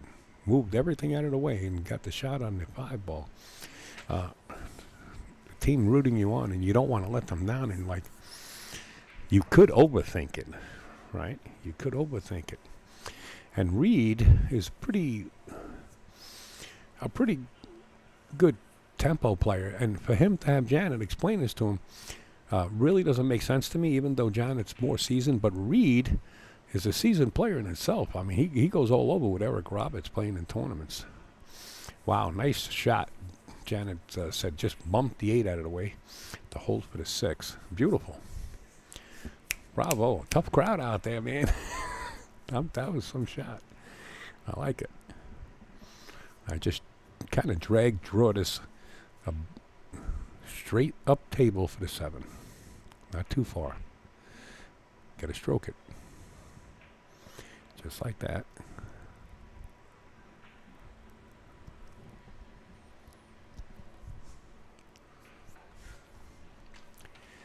Let me bring my chat back up. Sorry. Oh, I think players used in playing singles or more thinking of how to leave their partner. Not intimidated. It changes the way you think. Yeah, that works too. That definitely. Man, now I got to make the friggin' chat wider. What the hell, Rick?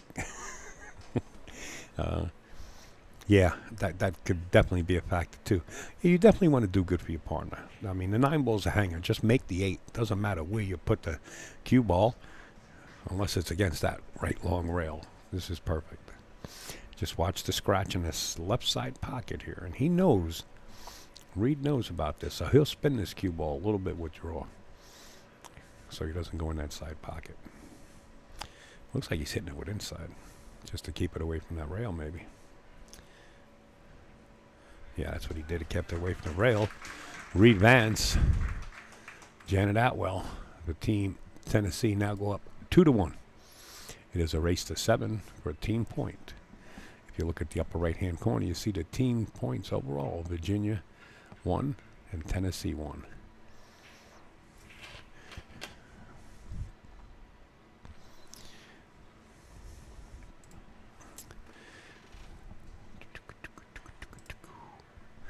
Well, I was going to run an ad, but Janet says, hold on, Upstate. Getting ready to break this. Let's get a little close-up on Janet's break. Sweat it. Watch the 3. Right? Oh, it hit the jaws and didn't drop. The 1 ball shot is there. The 2 hangs up. Wow. The 2 hanging up on the side leads to the 3 ball. The 4 ball is right below the cue. The 2 to the 3 is, or the 3 to the 4 is key shot. Key shot in this match. 3 to the 4 is the key shot. There you see Jonathan Hennessy on the other table playing his Scotch double match. The 3 to the 4 is the key here. Well, the 6 is in an area where it does get pocketed in the bottom left. The 3 to the 4. That's the key. Watch this. It could wind up safe.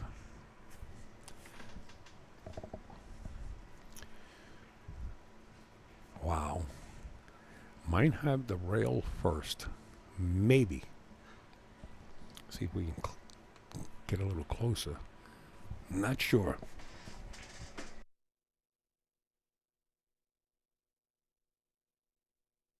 If he's got the rail first, the spin takes you towards the 7. You got to get around that 7 to have a shot at the 4, which is up table all by itself.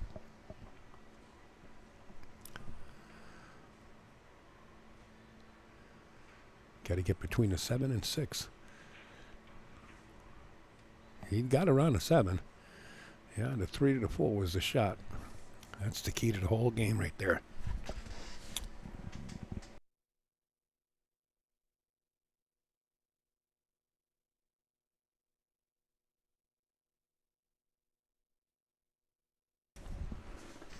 Wow. Okay. Kind of choking over here like a fish on a dock.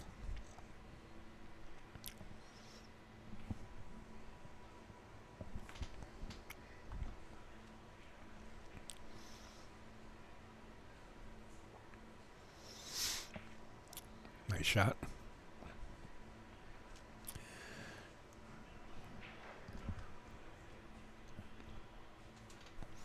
The 6 does go into the bottom right-hand corner. The problem is this 4 ball. 4 ball is up table with the 5. Can Janet bank this and stop the rock there, or draw it to the right rail She can back cut this in the upper left-hand corner.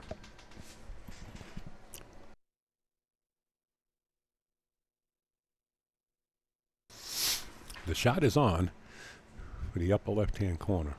You slide across table and back.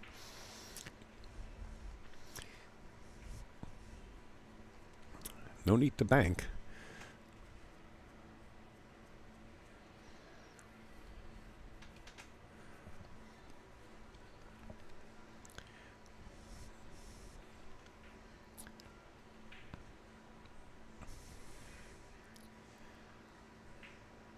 Janice says, we're in Tennessee, and we bank them. Well, that's not in the pocket, and there's a shot.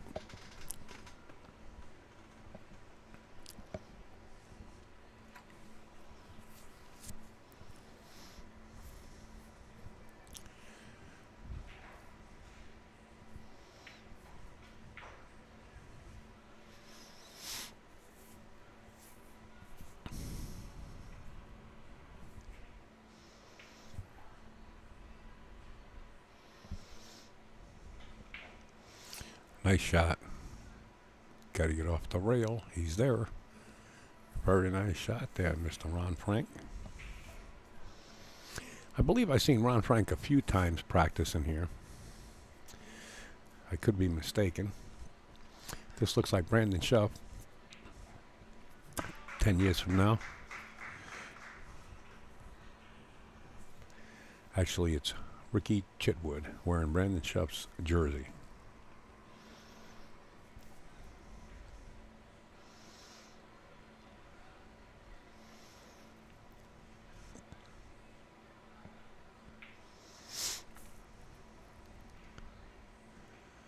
Amazing, the angles and pull.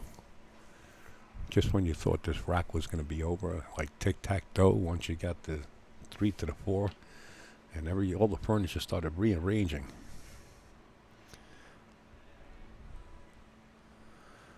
Ron's a good, consistent player. Yeah, I've seen Ron a few times. He was up in Murrayville. I got to talking with him today outside about Knoxville. And the stories I heard from Weldon Rogers and CJ about that room, and Alan Hopkins. A lot of stories, a lot of history at what they called KB, I think they called it, Knoxville Billiards. A lot of action back in the day. A lot of people come through that room. Keith McCready told me about it too. I'm just throwing names out there that I spoke to about that room. Unfortunately, they closed. Matt and Farah Deck have the original Brunswick that was in there, the old Brunswick. They actually have it. And I think we're going to set it up in Murrayville Billiards. Yeah, that's what I understand, Rick. A lot of players went through. To the air we're going. Reed Vance. Got to get back for that 8, though. Don't just make this. You got to play position. I think he tried to draw and just didn't follow through. Who's Jonathan Hennessy's partner on the other table? Well, we'll take a look at that. We'll gander over that way, Brian. Oh, Brian Roberts. I know who you are. Is Eric over there? You want to know if Eric's over there playing? Let's stay right here. And then we'll take a gander.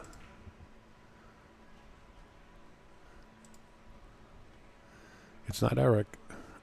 There's Hennessy's partner in the background there. We'll go up a little bit, give you a better picture of them. That's the two of them right there. All right, we're going to get back to the main table because this is the match we're watching. Spear it in. This guy can do it. I seen him spearing a lot of long shots. Ron Frank, right?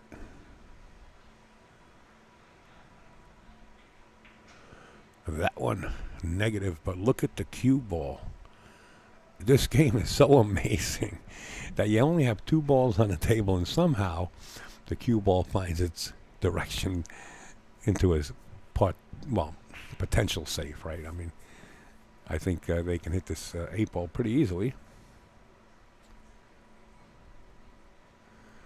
Janet's telling Reed, kick this way to the left side and kick it with good speed to get the 8 ball to rest right where the chalk is at the top of your screen. That's what she just told him. Let's see if he can do it.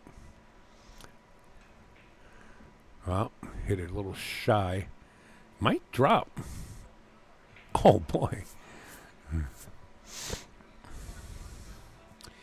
A lot of people think that this shot here is a scratch.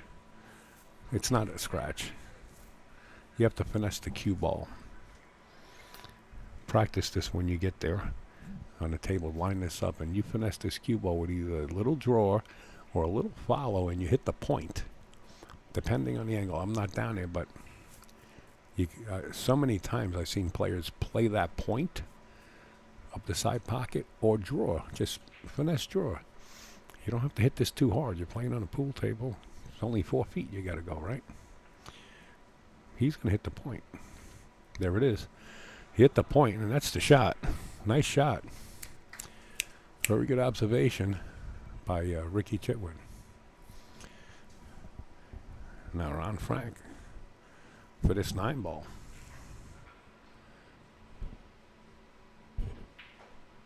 Beautifully done. Beautifully done.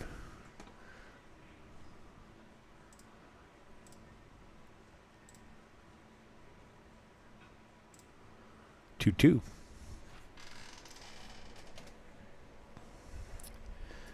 Do-do-do.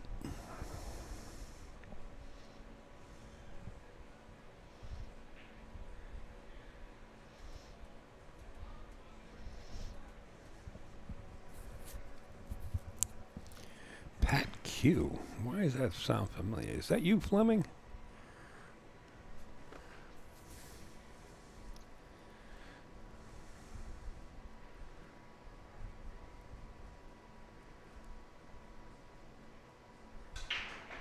Wow.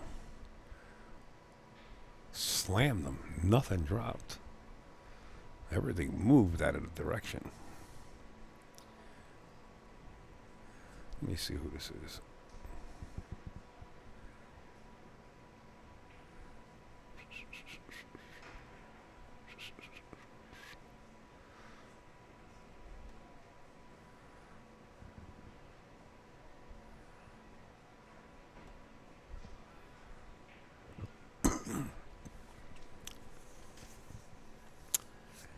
I don't know. My broadcaster says 67 people watching. And only a few people actually signed in. 68 people watching now. Is that true? Do I have to open my phone to check it? Let's see. How do you tell?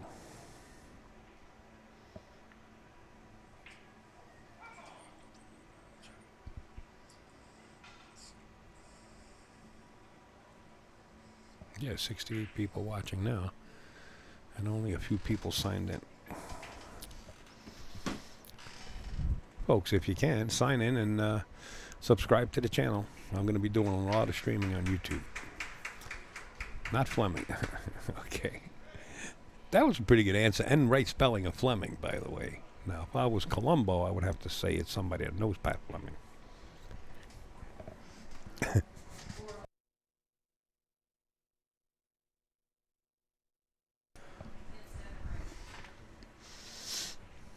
Because I know Pat's email.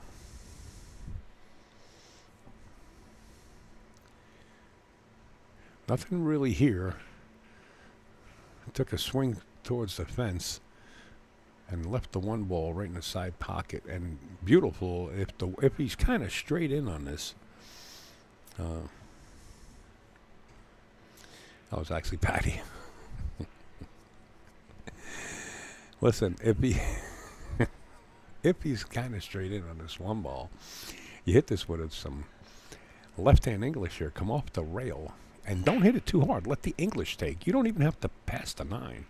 Just let the English take. Get to the rail, let the English take, and you'll wind up with a shot on the 2 ball. The problem is the 3. That's the problem. You got to play the combination or get under the 3 to shoot it in the upper corner or the side pocket. Janet's actually taking a look at it right now.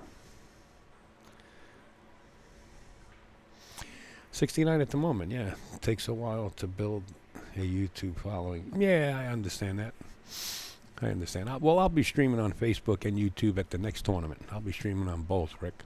So people have the option where they want to watch, right? I mean, the problem with this, I noticed, was some of these televisions made today, they have a YouTube app on the TV, and they don't have a browser where you can go to Facebook, right? So the people like to watch on YouTube because they can go to YouTube on their smart TV and just punch in the channel name and watch it on their 60 or 70 or 80 or 2,000 inch TV. Upstate, what time are they quitting play tonight? Good question. When it's done, I believe, Matthew, I believe when it's done, because tomorrow we have the split bracket tournament. So I think we're going to play this. Hopefully we can all get some sleep tonight, because tomorrow's going to be a big day, of course. A lot of players coming into town. That's shot. Nice concentration. Now the 3 ball. Now it's even tougher with the 4 being kicked towards the bottom.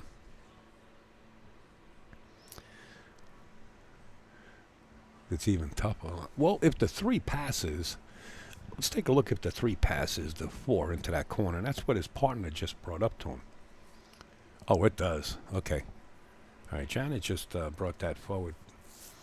So this is a spinning shot. You want to come to the short side of this 3, which means the right side of the 3, to shoot it in the bottom left-hand corner.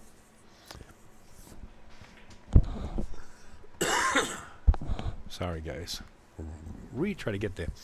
You don't have to be on Facebook, Rick, to watch Facebook. When I stream on Facebook, I open it to the general public. That doesn't mean the public of Facebook. That means the public in general. So all you do is you Google Upstate Space Al, and the first thing at the top will come up with the Facebook, of course. And you don't have to be a member of Facebook to watch it. I actually told that to the owner of Rax. He doesn't have a Facebook account either, and he watched the entire tournament. We had like a U.S. Open tournament there. I mean, it was just beautiful. And you don't need an account. I told it to him. He said, wow, this is incredible, Al. I didn't know that. Well, just because you stream to the public doesn't mean the public of the internet on Facebook. It means the public. So anybody can watch. I'm not streaming on Facebook at the moment, but next weekend I will be. I'll be doing both.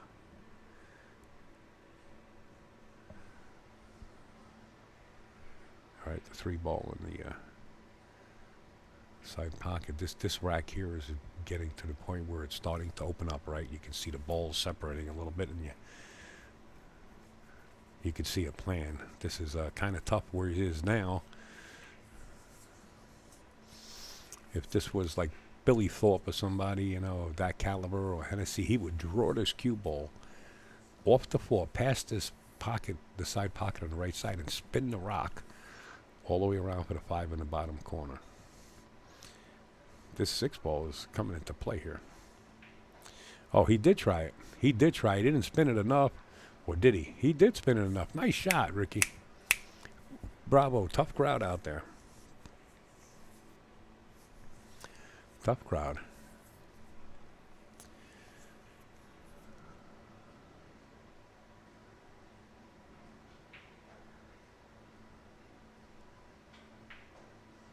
Nice shot. And that's the shots I was talking about that Ron comes with. Like that last one he played in this rack that they lost prior. I thought they were going to get out because I noticed that Ron does shoot those shots straight in.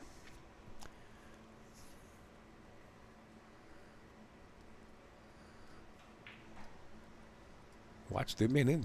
Ricky's flirting with this corner, but this time it caught him. All right, we got all caps here. Matthew, he says, upstate, what happened with Brandon Shuck not playing? I think Brandon is missing in action. Probably on the 50-yard line of Giant Stadium. No, I really don't know. It's not my time to babysit, to be honest. But give him a call.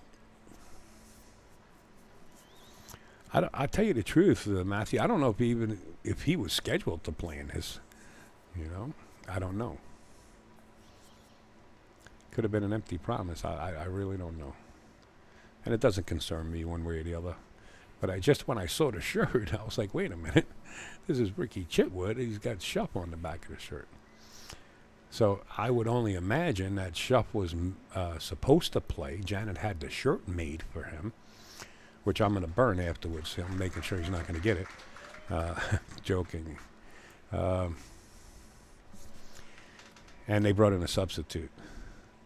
All right, so Reed Vance for Tennessee, along with his partner Janet Atwell, goes up 3-2.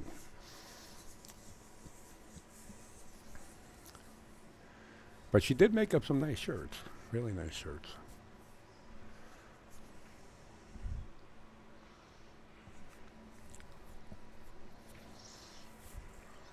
I like the logos on it, the colors, really, really unique. Janet goes first class, and I think the shirts are made by Jam Up. If I'm not mistaken, it looks like they got a J and a U on them. Pretty sure it's Jam Up Apparel. It happens to be one of Janet's sponsors. I believe. The big sponsors are in the back there, along the arena, and there's more. There's actually more. As the players are now there. Let's see if we can take a gander. You see Hennessy on the table back there, playing pinpoint position. Jam Up. Okay, gotcha.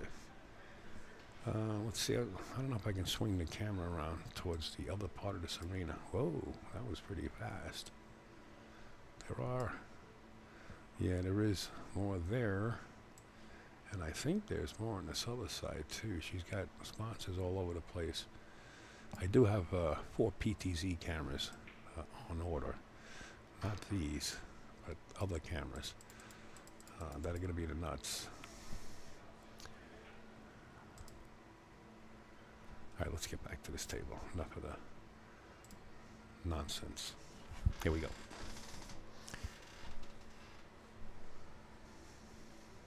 Try to get to the other sponsors. Watch Janet's break. 1 ball, side pocket.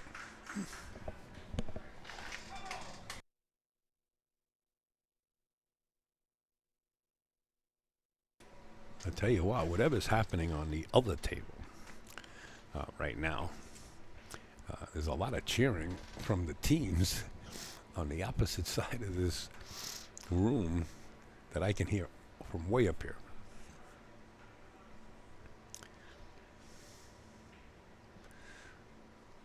Reed with his pre-shot routine, looking to split the pocket here, and he does. Oh, the position. Yo-la-lee-hoo. Janet right away switches cues to her jumper. Notice how thick the shaft is on that jump cue.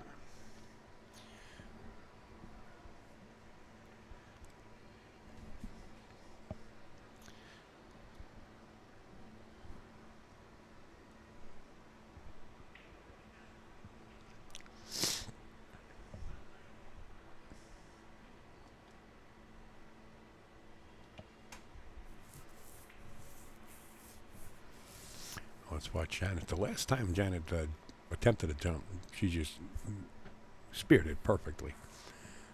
Let's see what she does here. That time she caught the rail and going to bump the 9 for a shot. And this young, I was going to say this young man. Everybody's younger than me, I think, but this gentleman here, I'm telling you, man, he's triple dangerous on playing these shots. The 4 ball is just, I believe, it's up table. So he's perfect as long as he can escape this 9. Oh, how about this? Talk about treacherous. He's triple dangerous. How about that?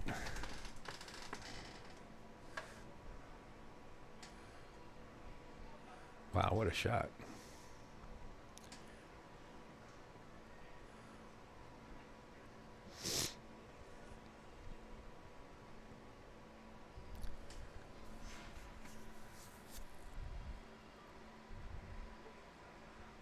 Not going to hit it.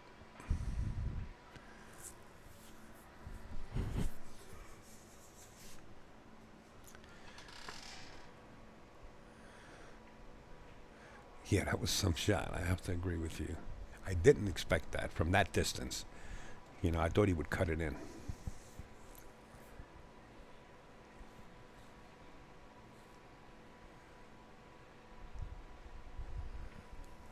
Wow, I got to look that up, Rick.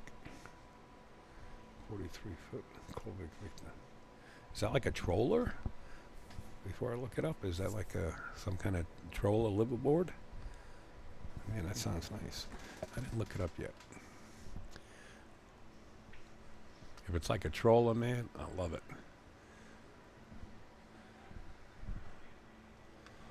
43 foot. Let me take a look at it.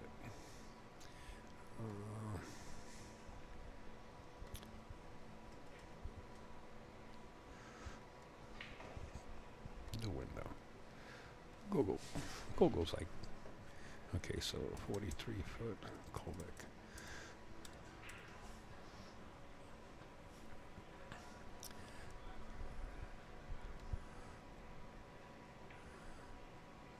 Colvick Victor.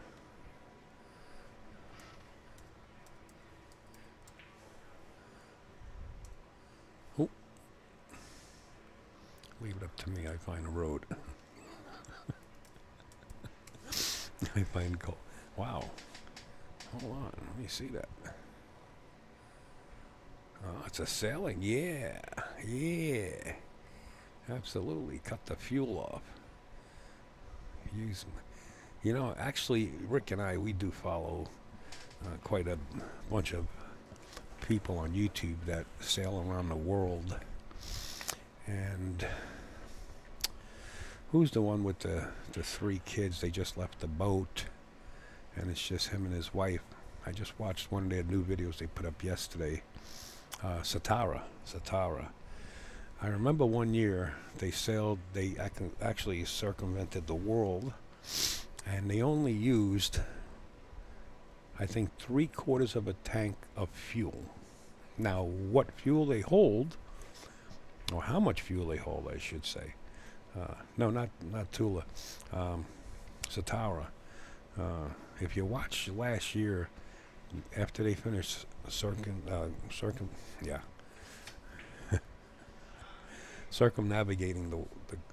Satara, circumnavigating the world, at the end of their journey, they actually sit down and tell you how much fuel they use. It was like 3/4 of a tank, whatever it holds. Now, if it holds 400 gallons, you know what I mean?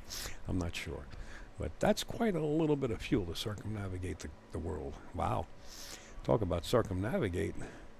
Looks like Team Virginia is about to tie this up. Ricky's got to make this 9-ball. Yeah, on my boat, when I filled up on the water, it was gallons. When you're overseas, yes, it's liters. 900, wow, you see, that's still not a lot of fuel if you think about circumnavigating the world. Ricky Chitwood puts it down, 3-3. The teams and the audience are going nuts. I'm in a room here. If I open up that door, you'll hear it all. Yeah, when I filled up on the water, it was gallons at the fuel dock. It was more expensive than getting it on land, of course. There have been many times that I got cherry cans and I filled up from gas stations, on the avenue, and just threw them in the back of my car and just brought down, 4 or 5 5-gallon jerry cans full of fuel, because it was a lot cheaper.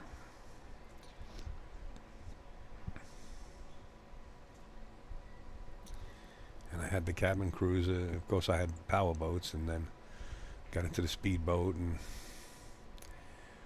I did more fishing than you can shake a stick at. And I was on the water almost every day. Sometimes it would rain, and I'd still be out there. One time I got caught in, must have been a tornado or something. Man, I was under a bridge, and I had that boat idled at a high idle. And my boat used to do 45, 50 miles an hour on the water. And it seemed like I was just standing still with how much winds were coming through. And I was under a bridge because the rain was coming down like rocks. I mean, it was heavy. All right, 3-3, race to 7.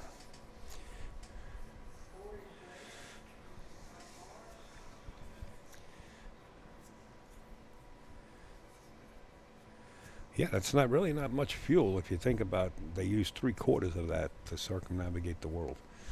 That's pretty good. I mean, that's sailing, man. That's just starting it up, getting out of the marina. Look at the 9. Does it count on the break? It got kicked away, feathered by the 5. The 2 did sink. The shot on the 1. Looks like it's off the rail, and that's what Ricky Chitwood took a look at to see if he can bank it.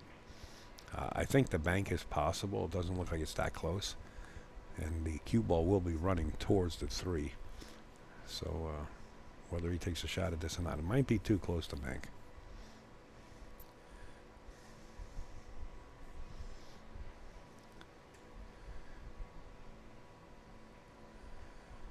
Okay. Ricky trying to get the cue ball all the way down table.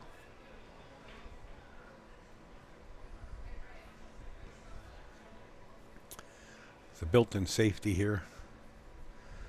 Janet sees it right away. She's got the eye of the tiger.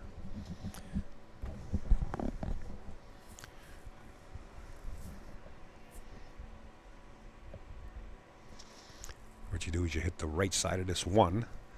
The 1 stays to the left side of the table. The cue ball goes between the 4 and the 3, and you get behind that wall of balls. The shot is on.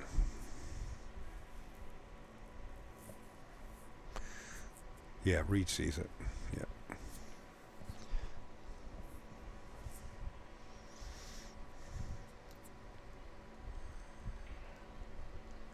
Janet might be saying maybe it's better off to keep the 1 away from the 9. You don't have to hit the 1 ball that hard to get it close to the 9. Just move it to that side of the table. But she has a point. You know, if you leave it in the vicinity, they could jump it, kick it, and they might make the 9. But that's a might. I don't like their chances of making a 9, but anything happens in this game. We've seen it all, right? Yeah, this is the shot I like. Now they're buried behind the Great Wall of China here. Nice shot. Ron's got a 3-rail kick, and the cue ball will drift down towards the 9 and the 8. You got to get behind this 1 and hit it full behind it, or on the top of it, and the cue ball will run towards the 9, and that'll be back-to-back safeties. Watch the shot here. Not hard, just enough to get the 1 away from there. Wow, he fired at it. He didn't catch the back of the 1. He caught the front of it. And he's left a cut shot. And I tell you what, if I was a betting man, I'm playing this 1 ball and I'm playing the 9 ball at the same time. If Reed can see the left side of this 1 ball, just enough paint, the cue ball direction is feeding towards that 9 ball. Now, I'm not sure if you have to call the 9. They're discussing. They're in serious discussion. Let's take a look at this angle here, and you can see them. See them in the back there? The audience is still here. Packed seats.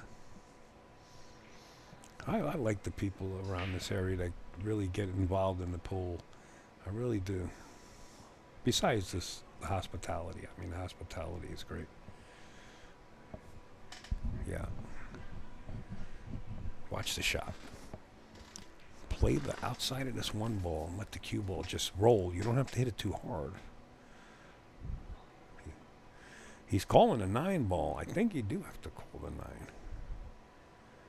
Hitting this a little too thick, though. He might not hit the 9. Yeah, he's not coming close. He hit it too thick.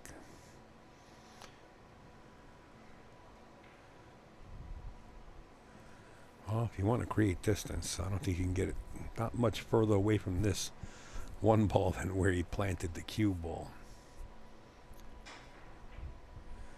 Rail first. Rail first. Let the cue ball run back towards the center of the table for the 3.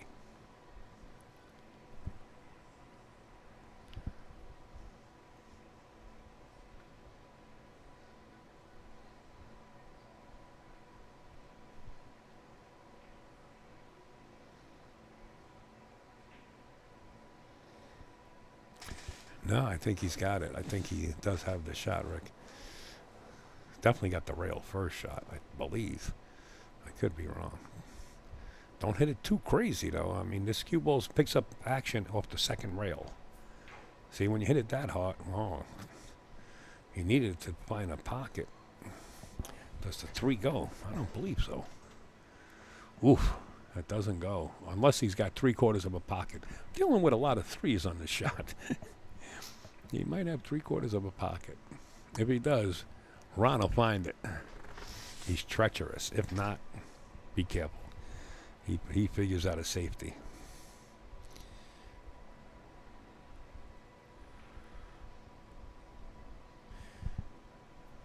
Three doesn't go. So what you do is you bank the 3 straight up table. Just enough speed to get it to that short rail at the top of the screen.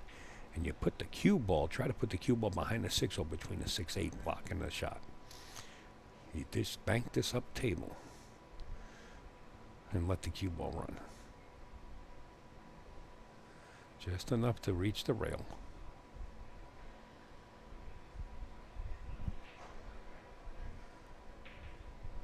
We tried a combination. Wow. That was risky.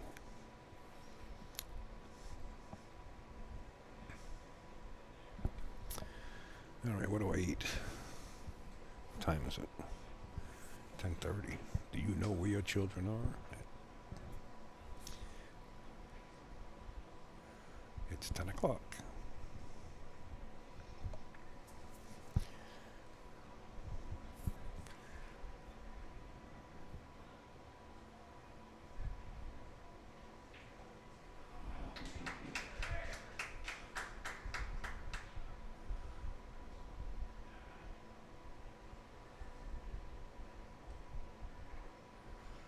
Janet elevated her cue stick, trying to draw it to the left long rail and hold for this 4 ball that's below the 5.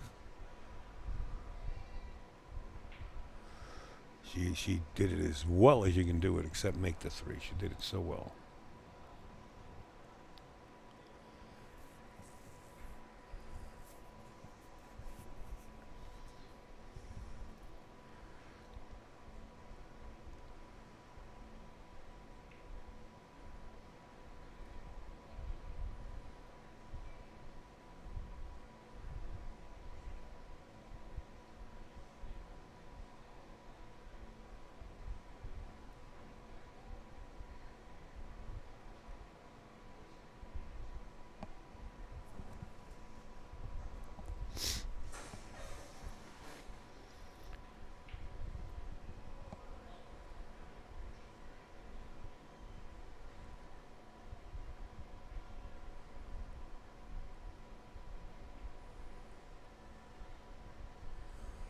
Six ball got to the rail, so it's a legal shot.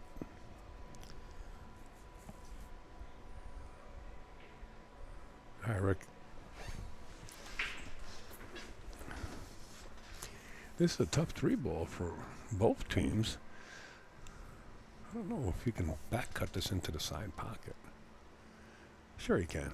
This is cuttable, but he needs a drink of water first.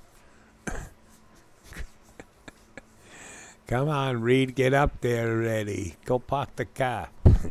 Park the car, not too far. Next to Boston. All right, this is playable. Come on. Straight up rail, full ball in the bottom left-hand corner up to the shot. Hard. Hard. Too hard. Reed says, Johnny, you figure it out. Safety behind the 5. Drag the cue ball. Just bump the 4 to the lower rail. Just like that. Oop. Oh. That's all right. Still a pretty decent safety. But that was the shot.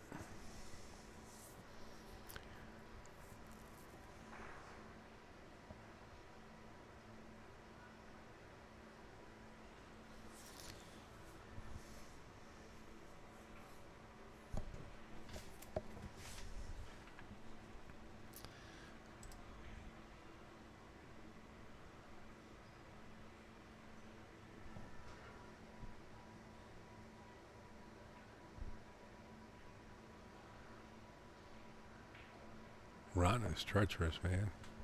I believe a couple of times that I've been here, I've seen him practicing with a couple other people. And he was hitting them pretty sporty. Last time I was here, I was putting cameras up and wires, and he was practicing on the table. And I was working around them. I think that's him. I was pretty impressed with his shooting ability. He looked like he's different here, though. Looks like it's, you know, when you're shooting Scotch doubles, you kind of don't feel that gear all the time. Good kick. Cue ball. Very nice kick. That was the kick I was trying to talk about with that one ball initially in 3 rails. Where that cue ball slides up there.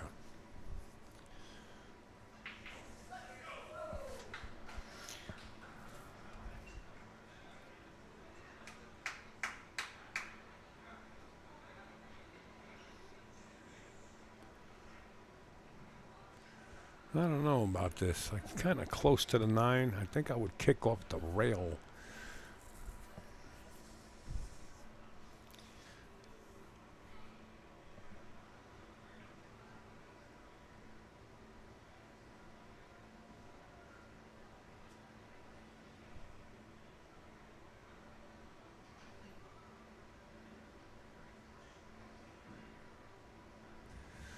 To the jumper we're going.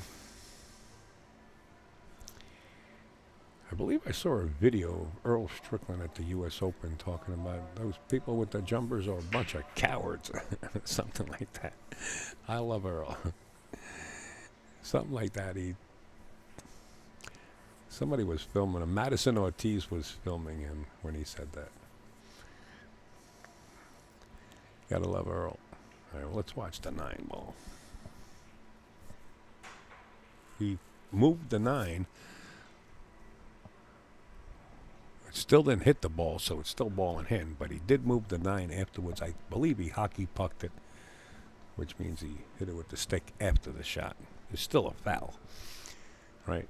I believe in fouls on all balls, especially at a professional level.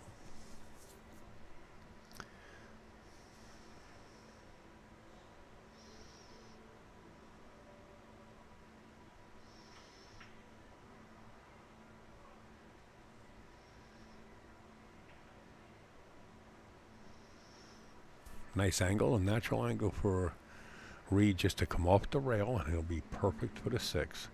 If he gets straight in, even better.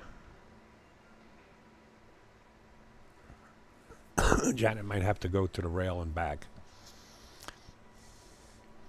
If she draws, she might bump the 8 down. Yeah, she's going to the rail and back out, nice and easy.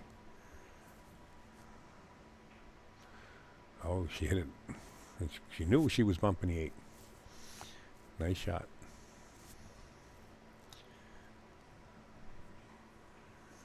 We stand at 3-3. This will be a tiebreaker sooner or later on any side of the board.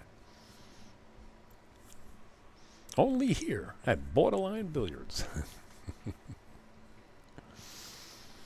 You walk in and you got the right make and model and the sales unit you want to buy, and you're in. It's not open to union members only. It's open to the general public.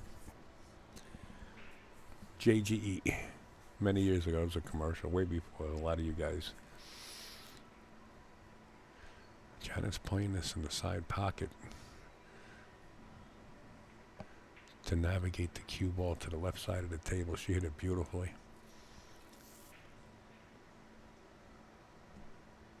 I believe it goes right in the side, but Reed might play this down table. He's playing it inside. No, down table. Oof. Man, if you hit it any harder, that ball might have just bounced right out. Anyway, he made it. Team Tennessee goes up 4-3. Yo, we can hear the crowd. All right, how do I order something to eat here? Let me call. I'll be right back, folks. Give me a sec. I need something to eat.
All right, the munchies are on their way. I love it.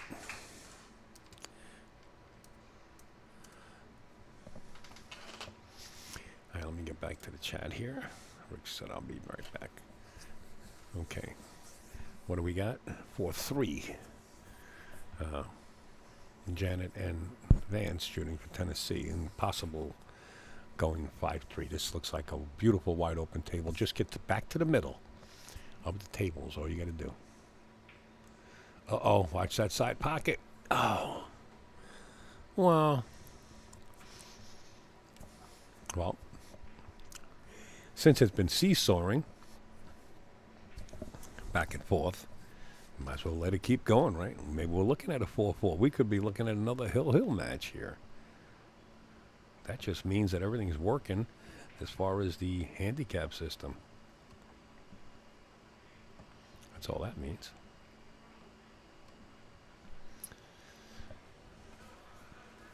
Perfect. There's really nothing to explain here, Rick. Let's just get up there and even if you get straight in on this, it don't matter. You can draw back, but a little angle to come back. But you don't want too much angle because you'll have to come to the right side of the 9, even straight in. Well, this is good. This is good. Natural 2 rails right to the center of the table is okay. If you want to come a little bit further, just don't overhit this. Ron's got his sights on this. Just watch the speed. Too hard, maybe. The 3rd rail puts the brakes in on it. These tables played perfect. Brunswick actually installed these tables themselves. I believe it was Brunswick. There you have it. 4-4. Why stop now? Let's keep going. Let's make it a hill. 4-4. Race to 7. How about this guy right here? How about Tsunami Shaft?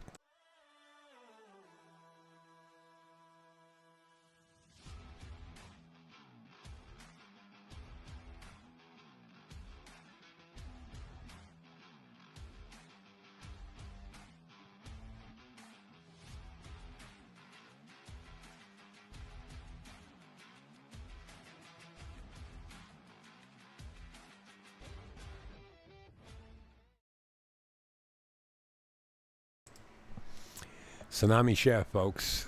They are being sold around the world. That's the 2.0 shaft. That's Richie Shoe. Last name HSU on Facebook. RJHCustomQs.com. Order yours right away. It's going to take a little while. But you'll have the newest 2.0 Tsunami Shaft. It's a family within its own. Believe me when I tell you. I have one. And there's hundreds and hundreds of thousands of other people that have them. You got to really play with it. See, the difference between the carbon fiber and the wood really isn't much. The sound, the hit, the shaft might last a little bit longer on the carbon fiber, but it comes to a point where that carbon fiber does not play the same way when you bought it. Everything has a breakdown period. If it did, then nobody else would need another shaft, right? So it's a market. It's really nice shaft.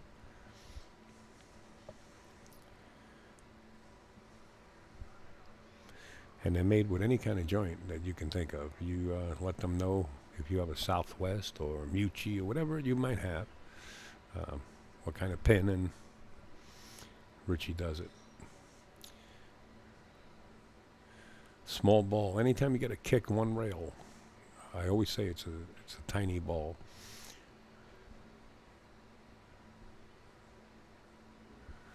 I mean, Reed jumps pretty good here. I don't know why he wouldn't jump this. He might, after all this time, go back to the table and get his jump cue. We'll take a look. He's down and stroking. Yeah, it's a small ball. He did go 3 rails to try to kick it, which made the ball a little bit bigger, but missed it both ways.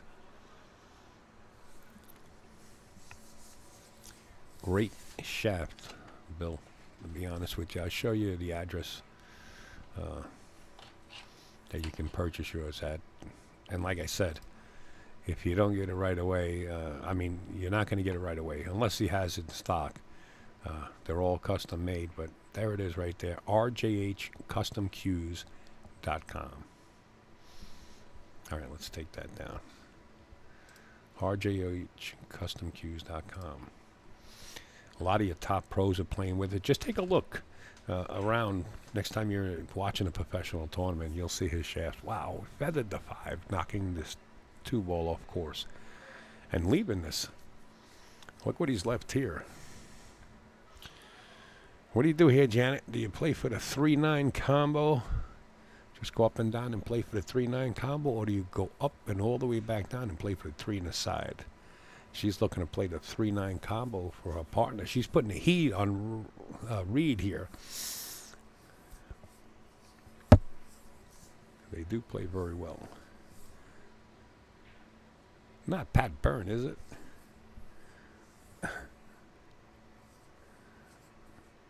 What are you saying, Lou? He says, I'm teasing when they say this, so he's transparent. What are you going to say? You know, Janet's putting the heat on Reed here to play this combination. This combination does not have to go.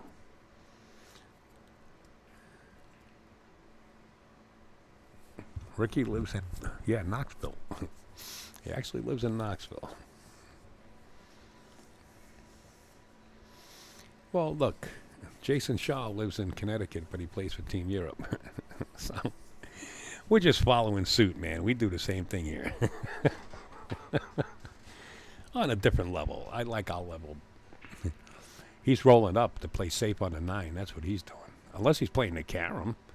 He might be trying to rail first carom here. Yeah, you know what? Because you play this combination, you can hang up this 9 and leave it for your opponent. This is not the easiest shot. I did see Shane Van Boning make this in a Mosconi Cup format.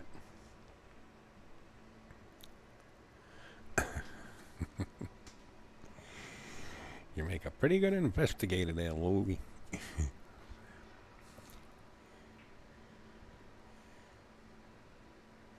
I used to love the Colombo and the Banachek shows. He might be playing this cue ball off the rail. Yeah, that's what it looks like he did try. But nevertheless, he's left maybe a jump or rail first. If Ron can get to the right long rail, you don't have to hit this too hard and just bump the 3 and let the cue ball run up. Looks like behind the 6 ball it's up there, I believe.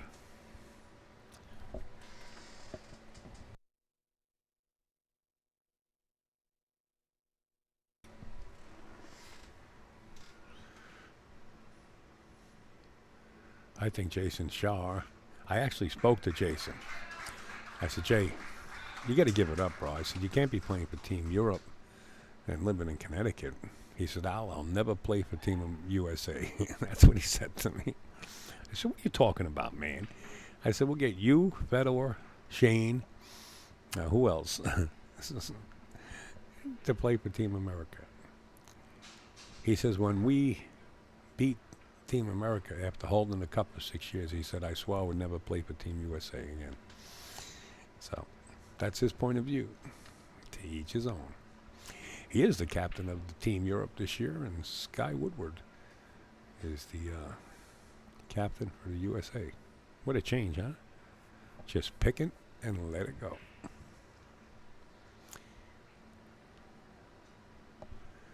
In fact, I'll be in Florida down there a week before it. And that's to help Mr. Pat Fleming. And I have Pat's graphics.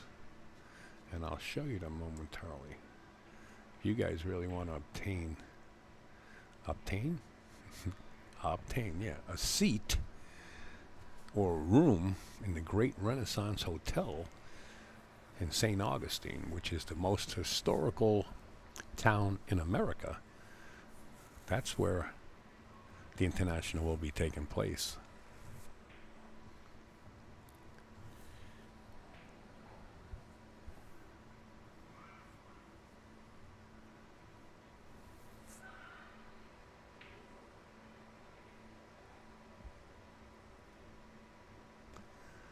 Janet got up. Maybe because her nose was running. But she got up off her shot.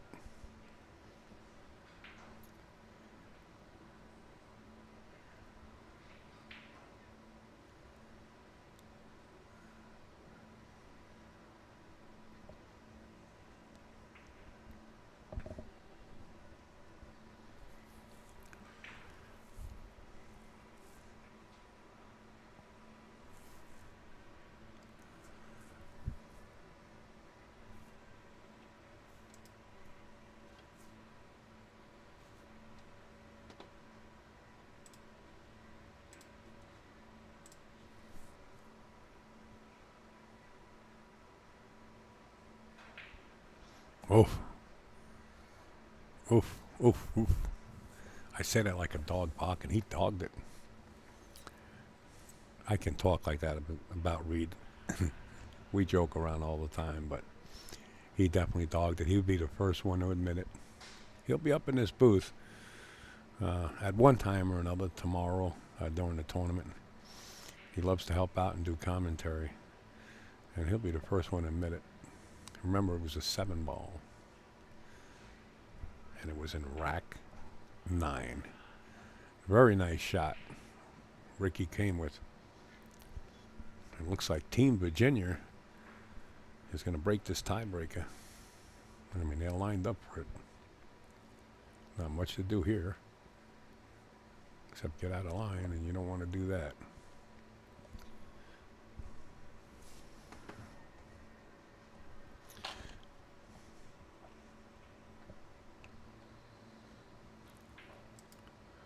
There you have it. 5-4. Virginia away, 2 games away from taking another team point. And Tennessee 3 games away. It's crucial to keep this close. The way the ingredients of this has been going on, it's been seesawing, right? And what time are they starting tomorrow? I do have the graphics for you, Sherry. Let's see. Oh, wait, I wanted to show this. 1 second, Sherry. Here it is. Pat Fleming of AccuStats, formerly of AccuStats, is bringing you the 2024 Internationals taking place in St. Augustine. That's the hotel, the Renaissance Hotel. The town itself is the most historic town in the United States, if you Google it. $75,000, $10,000, $4,000 added.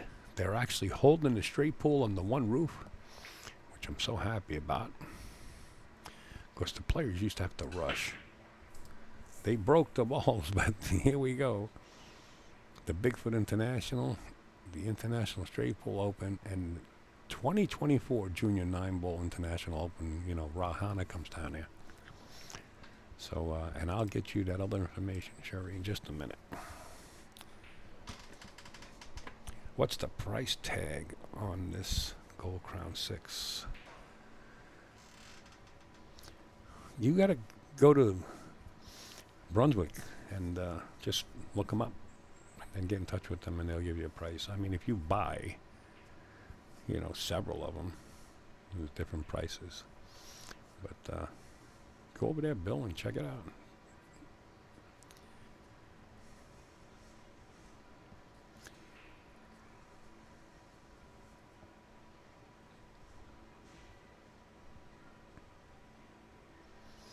They now make matching 7-footers too. Janet does have them here in her room. Very beautiful table. Me, I'm a diamond guy, but very beautiful table.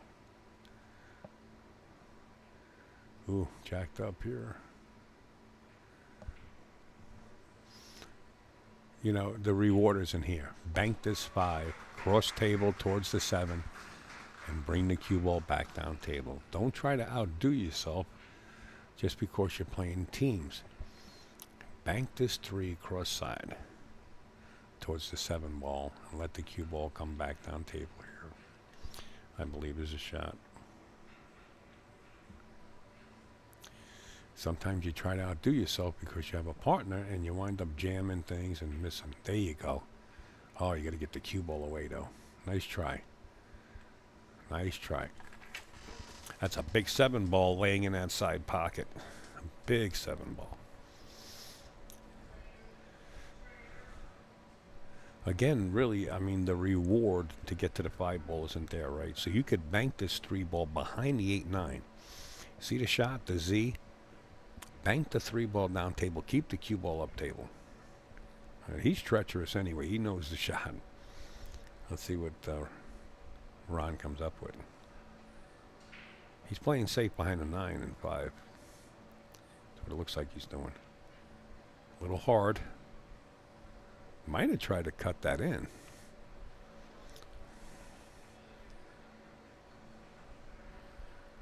And Janet's got eyes like an eagle here. I think she'll attempt to make this 3-ball. Not bad at 8.5 feet away, right?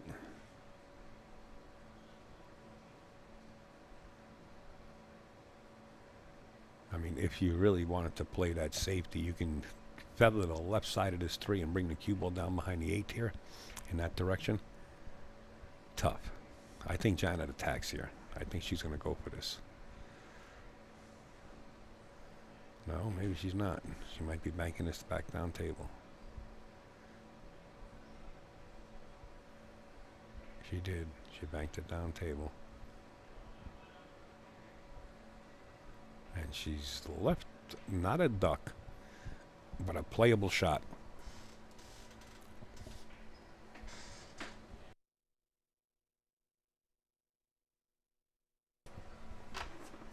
Not only that, the 5 holds the cue ball.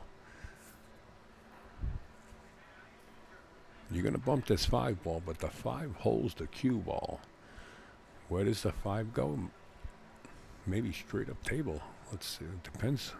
If you hit it, the 5 might even bump that 7 in the side pocket. A lot of funny things happen.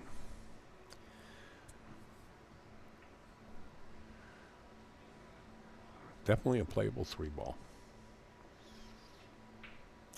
And Ricky decides not to go for it, goes around the world and sends the 3 to marry up with the cue ball. How does this game of pool? This is the stuff that happens. We must be gluttons for punishment, man, because this is the kind of stuff that happens in pool quite often.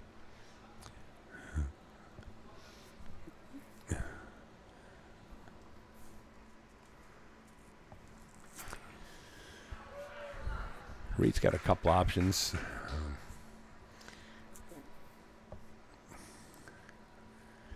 I like him shooting towards the 5 ball and parking the cue ball behind the 5. This is a little bit of forced shot to get behind the 9, but playable.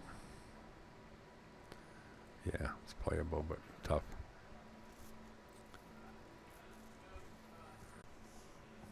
We love pain.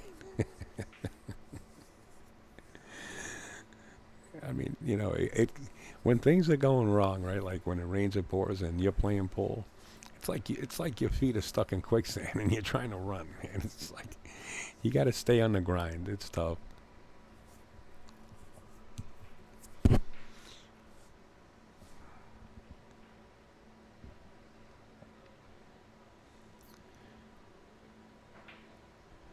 Wow, he held the cue ball nicely. And 3 ball's going to rest somewhere on the side. And the 5's in a bad area.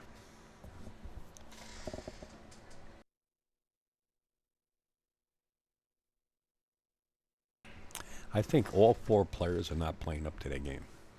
I think they're just trying.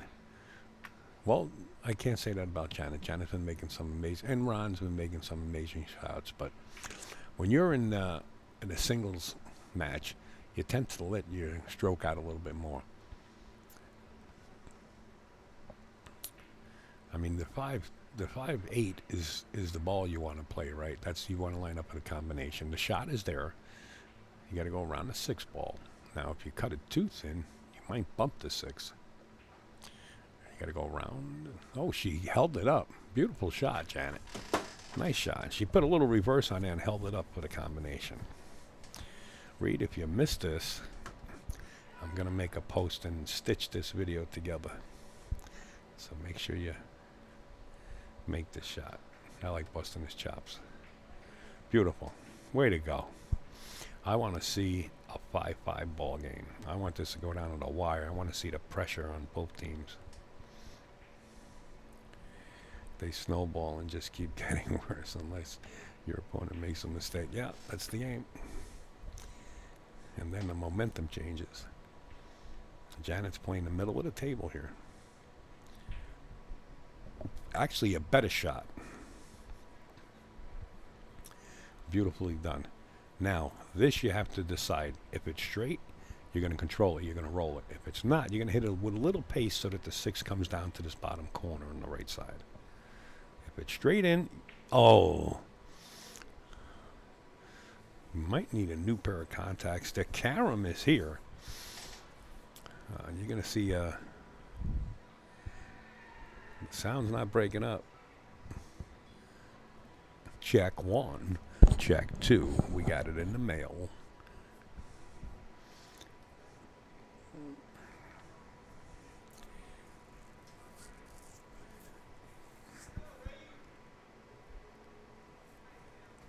Yeah, that was tough.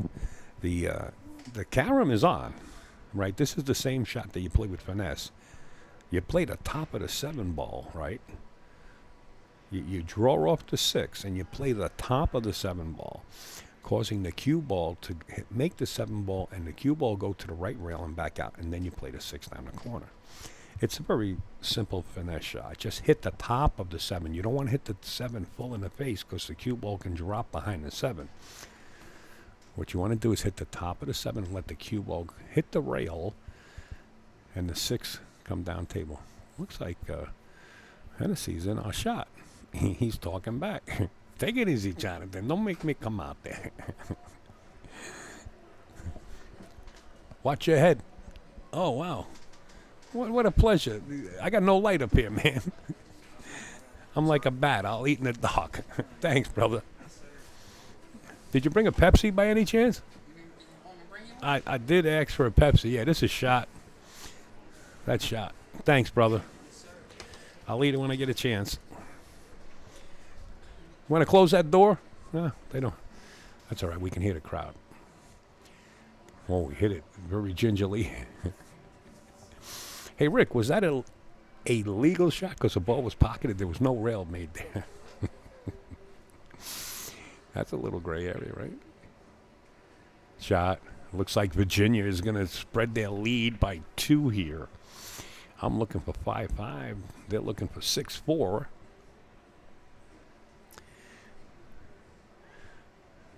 I'm looking for 5-5 because I want to see the pressure.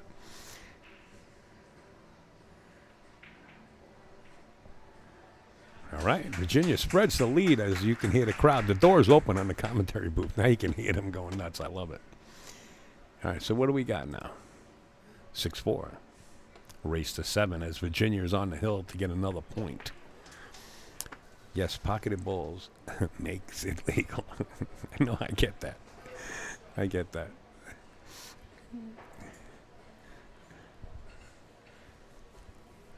Boy, what did they get here? Onion rings that are like hockey pucks, and somebody overcooked them. But that's okay. What is that? Oh, sorry, guys.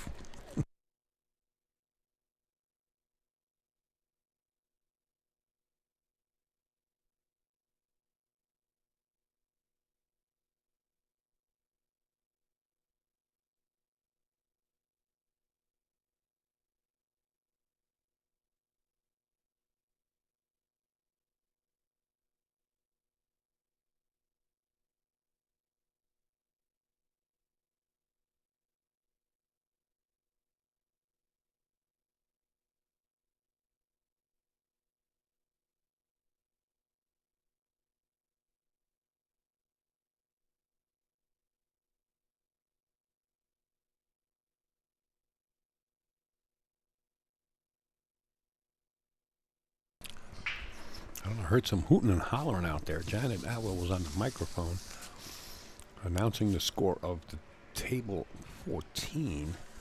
Maybe they're done over there. We'll take a quick gander. And she was mentioning the score of this match. No, they're not done. I think they're both at the same score or somewhere close. I'll get you an update on that when I can. Right now we're dealing with Team Virginia here, who's on the hill looking at a 2-7 combination after pocketing the 1. Or trying to get to the short side. Ricky Chitwood is looking to get to the short side of this 2. Let's take a look at the 7. Camera 3 here. Looks like it's pretty close to being directly in the side pocket. There's a safety. He's looking at all options. I like what Ricky's doing right now. He's looking at everything. He's weighing out the odds of what shot. And that's what you got to do, really, when you're playing pool, right? Unless you got a shot clock on you that's 30 seconds. Earl wants to make 15-second shot clock.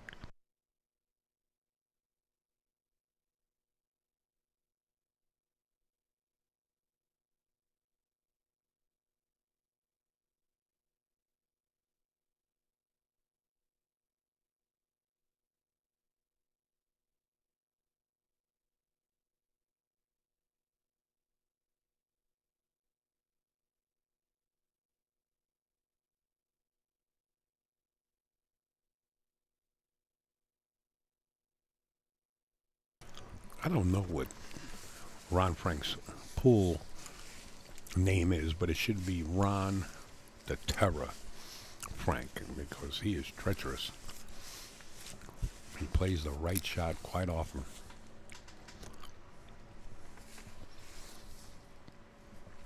I made up a lot of pool nicknames for players, and some of them stuck.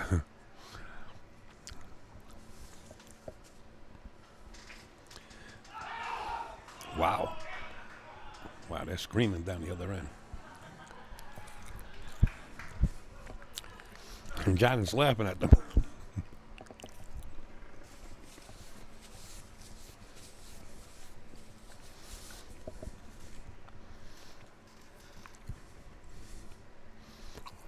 Yeah, it was a good leave. Tough kick. Sorry for chewing you in your ears, folks, but Upstate's hungry. Been up here quite a while.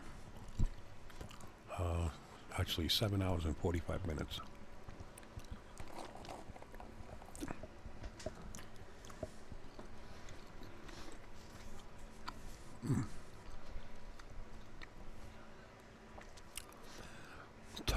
Tough shot. Mind catch it on the way back. If you don't catch it on the way in, you might catch it on the way back. There is a two-railer, but I think Janet's taking the best route here. Might miss it going in and catch it coming out. Oh, she hit it wide. She hit her hand against the skirt of the table as she followed through with her stroke. Uh-oh. Why am I getting text messages and I don't see them? What's the dealio? What's the dilly? Sorry. Well, now a special rule 2.5 in the rule book of the world's a 9 ball. Specifically, what? Specifically, rule 2.5. What are we, what were we talking about? Yes, pocket. Ball makes it. I forget what we were saying. This bacon that's on this cheeseburger is really crispy and nice. I'm getting you guys hungry. Pretty soon you guys are getting up and going to the kitchen. That happens a lot when you're watching Upstate streams. Somehow food works into the equation.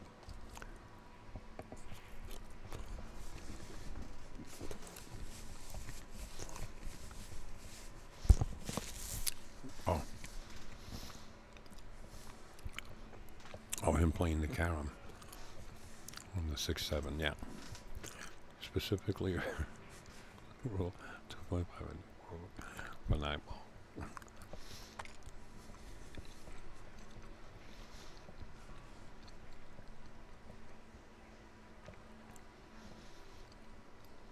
I'm always looking for the rails, so when the 7 didn't touch the rail, neither did the 6 or the cue ball. I was like, hey Rick, no rail. But of course the 7 fell, just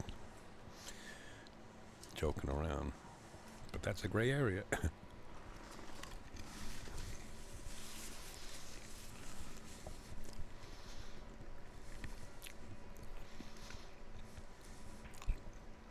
Oh, she tried to use speed and let the 5 ball rub the rail and kind of slide down. But this cloth,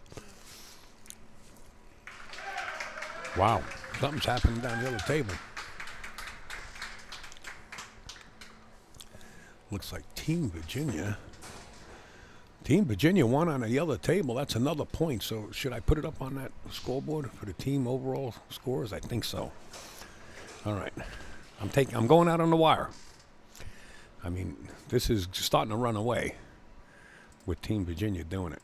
Okay, so this one looks like Team Virginia won another one. So it's 2-1 in overall points.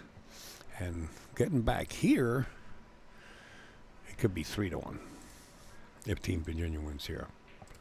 Am I correct? Yeah. Boy, I would love to eat this. Just so good. I don't believe in eating a roll with a burger. I like the burger by itself. All right, looks like both team members discussing whether this 5 is makeable. We do have a camera out there that's going to be in slow-mo. Oh, sorry, that's my nail. We're going to get a little closer.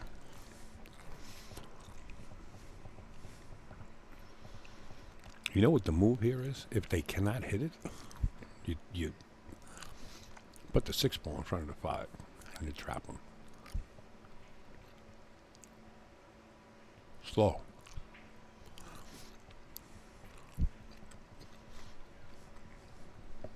I don't call it. I don't call it from here. Not my cup of tea. If I remember the wording correctly. 255, continue.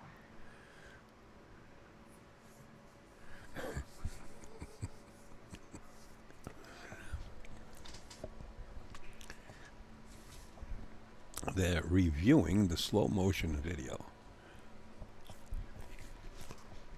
which is nice to do. No discrepancies, right?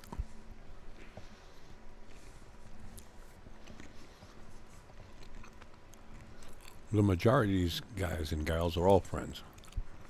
And you don't want a stupid call getting in the way of friendship at all.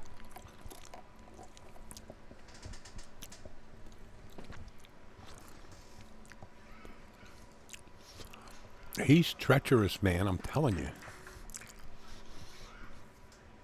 He plays such perfect safeties. A little bit closer to that 9 ball, and Marriott would have been the nuts. Reed going right back to his jump shot.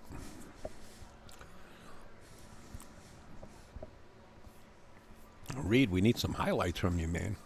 Stop making some shots. Stop talking. Janet's looking at him like, stop talking. Concentrate on what you got to do here. You got a job to do. Janet wants to win this, man.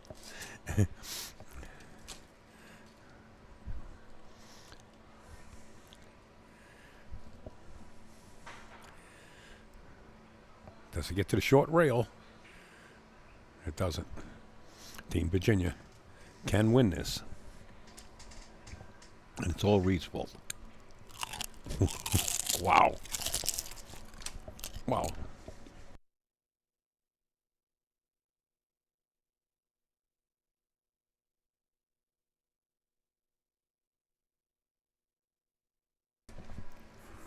Those onion rings are crispy. Oh yeah, they got this made right here. It's like one-stop shopping. Just keep the cue ball off the rail. Ooh.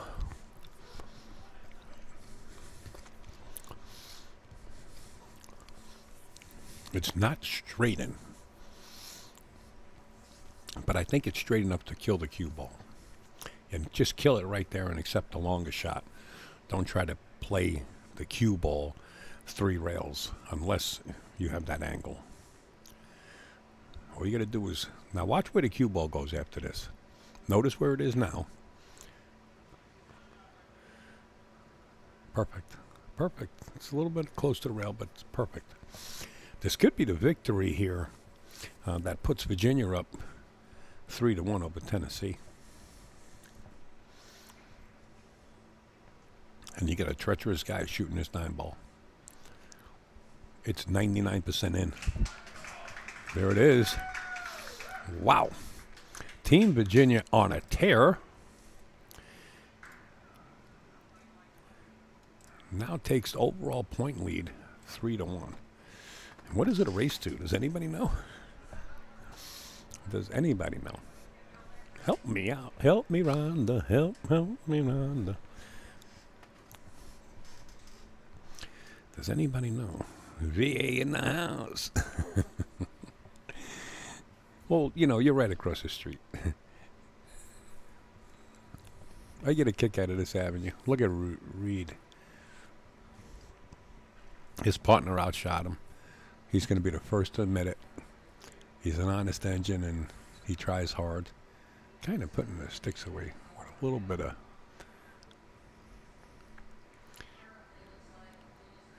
I don't know. That was kind of brutal just to throw them in there like that. Maybe he's a little annoyed at himself. It's hard playing partners, man, Scotch doubles. It's hard.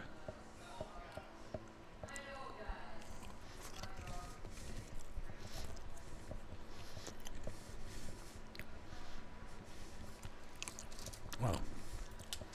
No fork. All right. All right.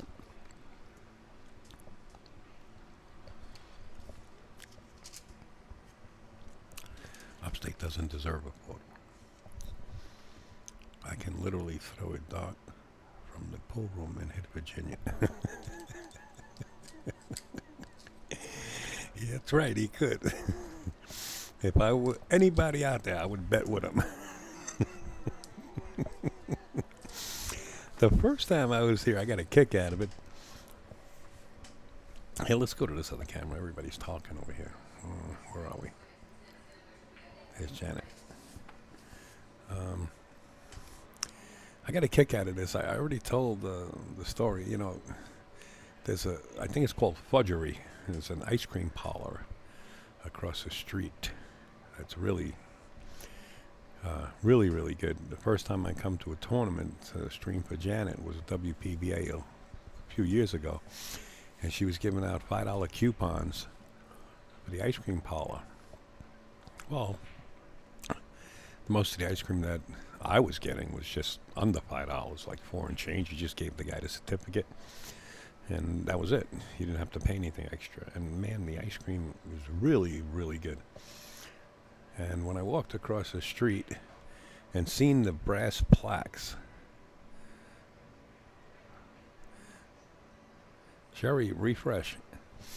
When I seen the brass plaques in the middle of the road, I don't know. It seems like I'm picking up maybe the fan. I do have a fan in the background to keep it cool up here. How about now? Does it sound any better?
Yeah, I think we're picking up a little fan noise, but that shouldn't be bothering you too much.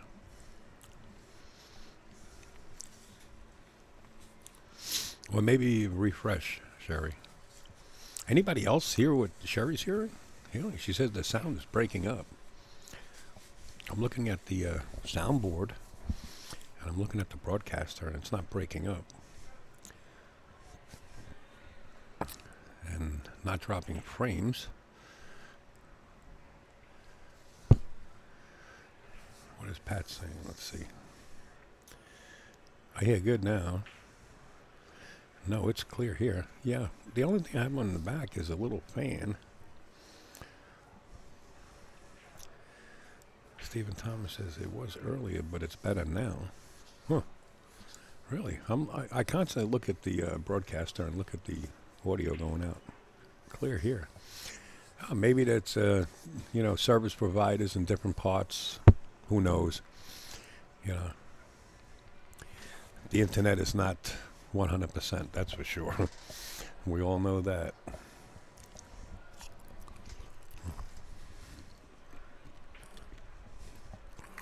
I closed my back and it's not the fan. Wait. It's better. I closed and went back in. It's not the fan.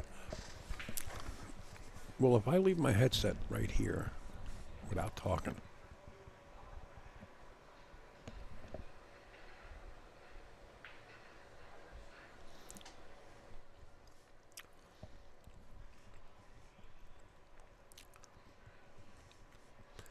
I see on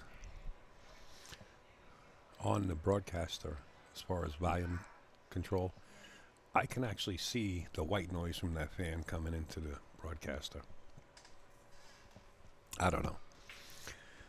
I don't know. But I've been told.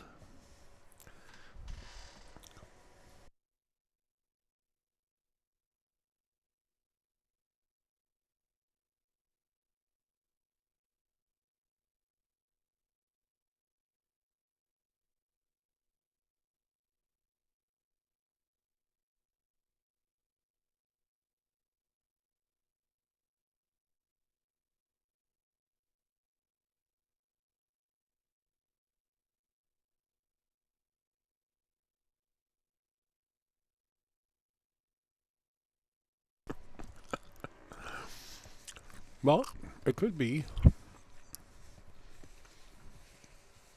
It could be an issue with on my end. Richard, you're brutal. All right, what do we got here? You guys know Landon Hollingsworth?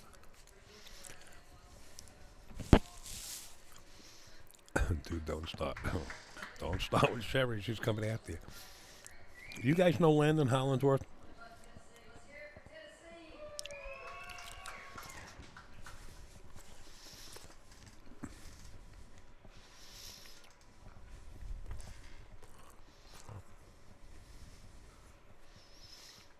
Oh. Uh-oh. Uh-oh.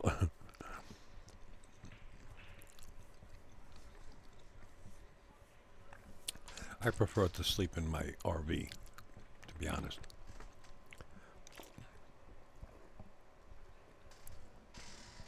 But I get it.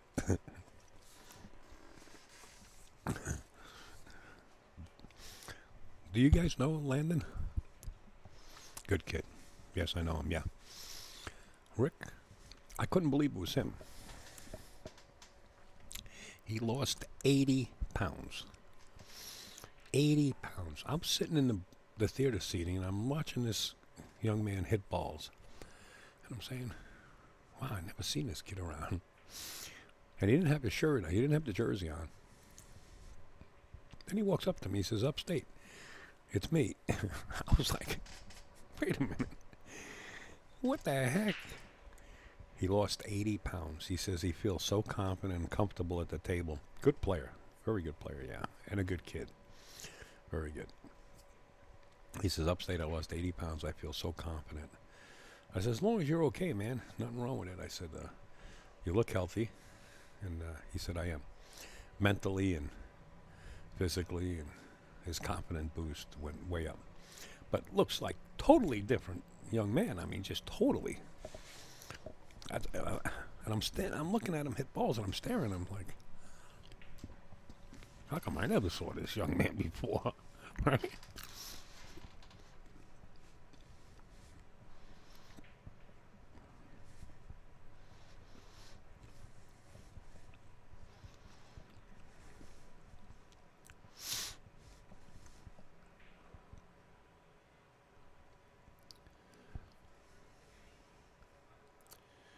Former junior player, good kid, yeah. I believe he started college last year, didn't he? If I'm not mistaken. Oh, all right, I got to get the names up there. Good reminder there, Sherry. That's ad-libbing for me, right? You're letting me know. Okay, so who is Scott and who is Greg and what team are they playing for? I guess Virginia because you know them, right, when you were rooting for them. Who is it, Scott Roberts? Scott Roberts and Greg Taylor, right? So Roberts and Taylor. All right, let me get that in the scoreboard first, and then you can update me on the other players. Or I can look. All right, so this is, let's bring this down to 0 again. Bring this down to 0. Okay, we got Taylor and Roberts playing for Virginia. So this is T-A-Y, Taylor, and the other one is Roberts.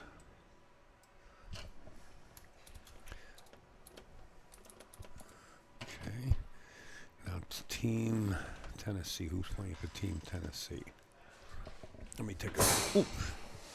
I bumped into the metal grating. Janet probably thinks I fell off the top of the loft. So it's Hollingsworth and Eric Roberts. Whoa. Hope I don't get this mixed up. Are you guys yelling at me in the chat? Because I didn't check it yet. Greg is Virginia. Okay. Okay, so the other side is Hollingsworth and Roberts. That's my other side of the scoreboard. So this is...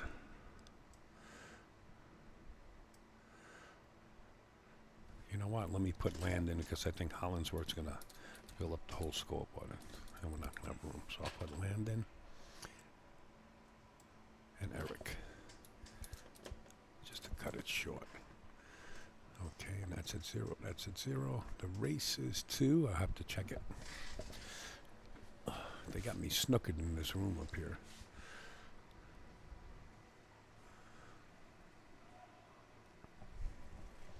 Let me see if I can see it from here. I got a phone, right? And when you take a picture, you can explode it. Maybe I can see it from here. Let's see. Oh, that's my monitor. Let's see. So I thought somebody was holding the stick. All right, looks like it's let me take the picture. It's an 8-7 race. It's an 8-7 race. 8-7 race. So I guess 8 will be towards Landon and Eric, and 7 would be towards Taylor and Roberts, right? So let's light this up. And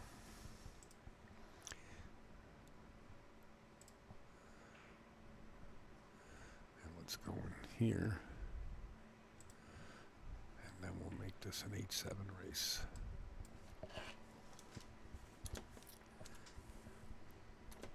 And I hope that helps you guys out.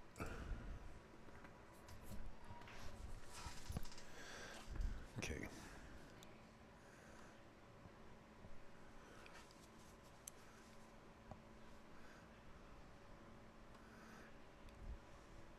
So we got Scott Roberts and Greg Taylor. This is Greg Taylor, right? At the table. These guys look pretty serious. Oh, yeah. What did Sherry say? I got the chat hidden behind something. And Virginia already with 1. Oh, okay, thanks. Appreciate it. See, I'm glad you're keeping me. Okay, Virginia has 1. Okay, there you go. Wow, that was a quick one. What a different tempo this is from the previous match, huh?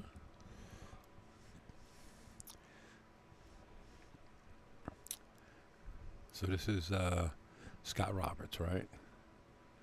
Need a love bump there. Well, you can put the 8 behind the 9 and bring the cue ball way up table. See it? You come off the left side of the 8 ball as you're looking at it and send the cue ball way up table. Or you can send the 8 up table and send the cue ball behind the 9. And it's a really touchy shot. It's playable. I kind of like letting the cue ball go way up table, cause separation. Cut this real thin and let the cue ball go up table. There you go. That's the shot. Don't go in the side pocket. Cut it with enough where you can go to the long rail. Perfect. Perfect. Put it on the rail, you even better. If you can get that cue ball on the rail, there's limited things a player can do when the cue ball's on the rail.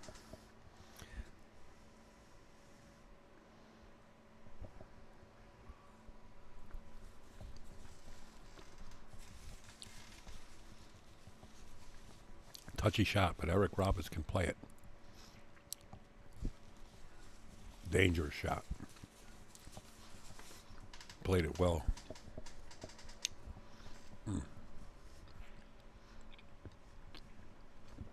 Where's his dad? His dad was in here before watching. Where's Pops? Let's see if he's in here. Participants. Let's see who's in here.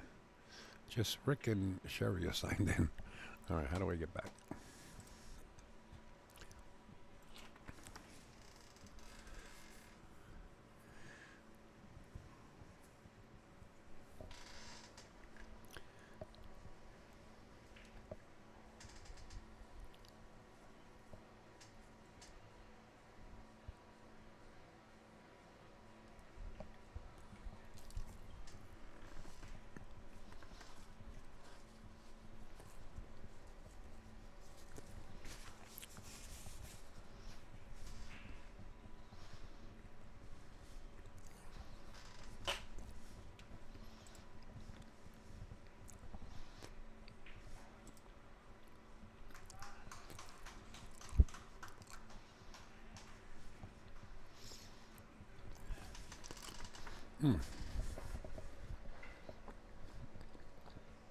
What a delicious burger. You know, this seems like the old men, and I'm not mocking them, their age at all, but they're older, right? So it seems like the old men versus the young men. I did a live stream at Derby City Classic. They were playing for like 20,000, and it was the old men versus the young men. That's what they wanted me to title the scoreboard at. I mean, the scoreboard with. And I did it. It was a great match. This will be a great match, okay?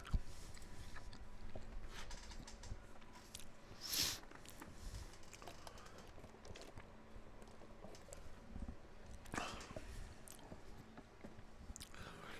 believe it was Carl Bloom and I want to say one of the Sword Brothers versus Alex from Venezuela and Jesus from Puerto Rico. It was at Derby City last year.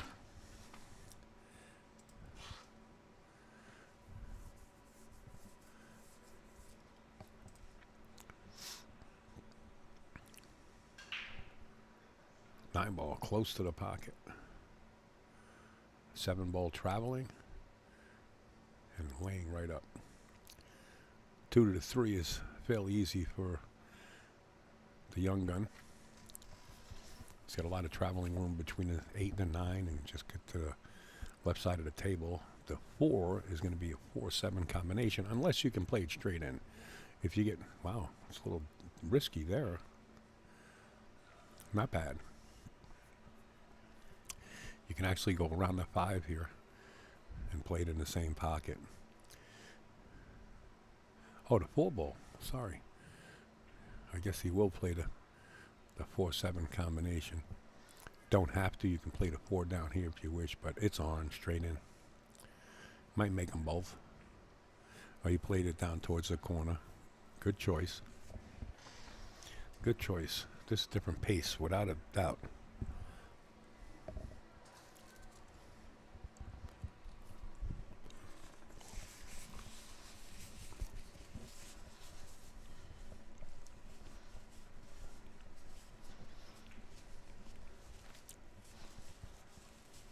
I like their attitude. They both know they can play.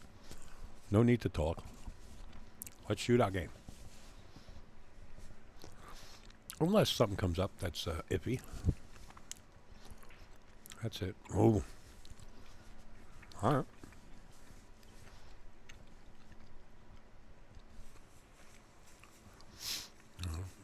Greg Taylor has to start answering back here with his partner. Or else these young guns will just run right over you. Different tempo. Using precision. And that's the game.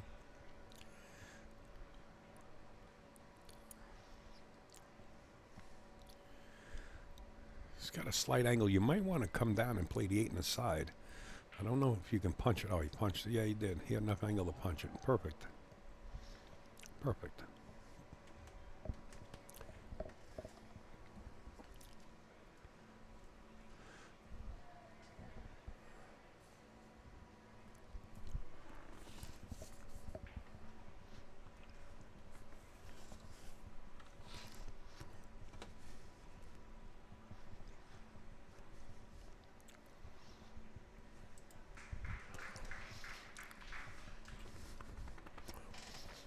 Virginia continuing to mount beats on their side of the scoreboard. How do you slow them down? You tape them to the chair. You need duct tape.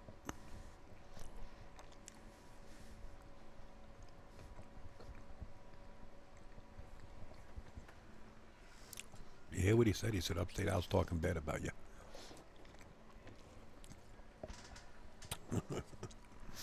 No, he didn't say that. Johnny Archer said that to Earl Strickland. I had Earl and Johnny wired up with wireless microphones. We were doing a benefit for Tom Kennedy. We were down in Mr. Q, I think was the name of it, in North Carolina. I believe that's Smokin' Q. That was the name of the room, Smokin' Q. And everybody, not everybody, but the majority of the people wanted me to wire Earl and Johnny up with a headset with microphones. And I did. And Johnny was telling Earl, he says, upstate's talking bad about you. He's telling jokes and everything. And Earl looked over to me like, and Johnny, I don't think Johnny realized that I can hear what he's saying. So I walked over, I said, hey, Johnny, I can hear exactly what you're telling Earl.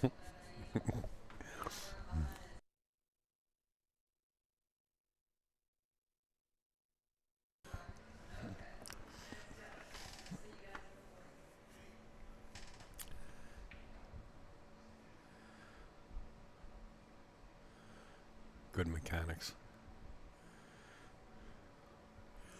Well, there's a built-in safety here. You can roll the 2 and then roll up on a 7. There's a couple of things you can do here. You can play the 2 to the rail, the bottom rail, and keep the cue ball behind the 9. I think that's what he's doing. The cue ball will get to the rail. The 2 doesn't have. Oh, he played the combination. Wow. What a shot, Eric Roberts. He said, Al, shut up. Let me handle this. Wow, 2-2. Wow. Nice shot.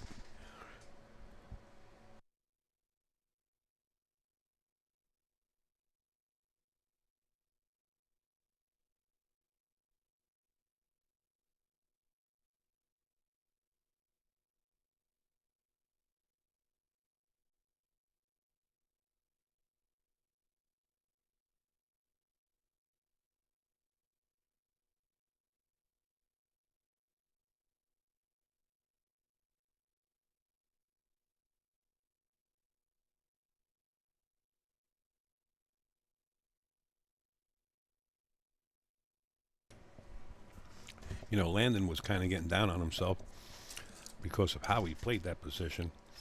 And Eric just gave him a boost, right? He's like, don't worry about it. I'll take care of it. I mute the mic every once in a while, folks, because I'm trying to manage over here.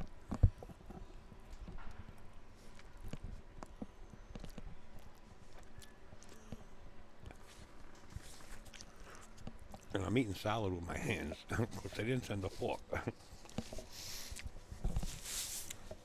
That's the way to eat in Maldives. The real people in Maldives eat by hand. All right, here we go. To the break. 6 ball.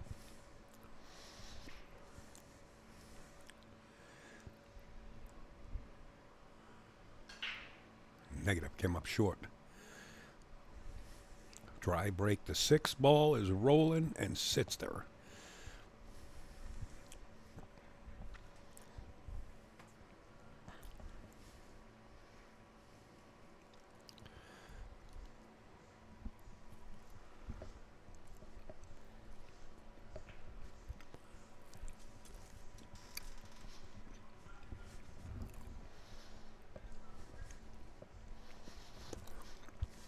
I wonder if they're playing to 5 points. Sorry for talking with my mouth full. But, you know, it just dawned on me. Usually they play to 5 points, right?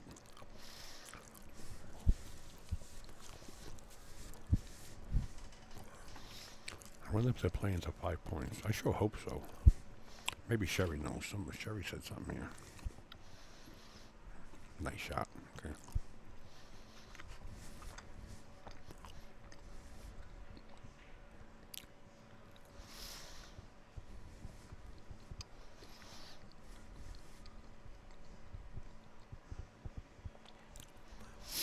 Maybe somebody could call the room and find out how many points they're playing to.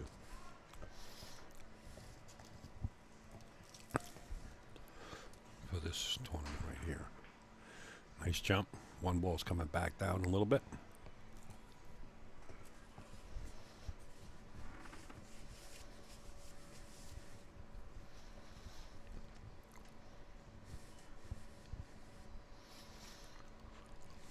If the 2 goes past the 7, which it didn't, that would be ideal. This is not easy.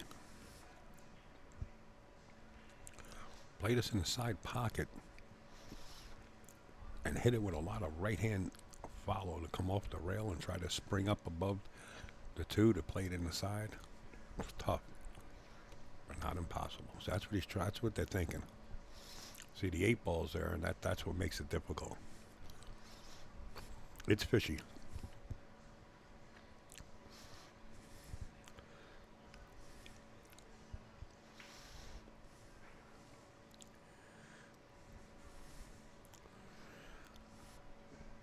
Well, it's not a bad choice. What they're talking about is bumping the 8 away, holding the cue ball there, but I don't like it to begin with. No, they're just playing safe. Uh-huh. Is that fair? That's not fair. Wow, that's close. Young man could jump. He's Eric Roberts is. Oh no, this is Landon. But Eric Roberts is the one that hit me with the double jump. This is not a double jump, but I was going to say if Eric Roberts is coming up to jump, this jump's pretty good, and so does Landon. And they both do.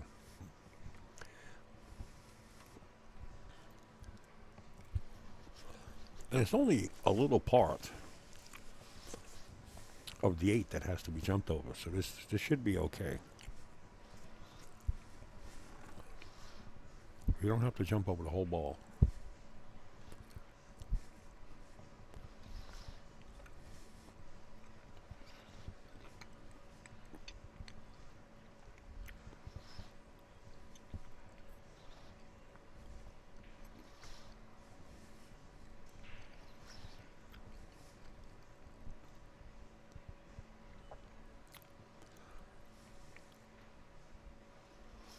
Pretty intense mechanics right there. Almost look robotic. Nice try. Oh. Where's all the help here? Don't I get any kind of help up here? Mm-hmm. Looked easy, didn't it?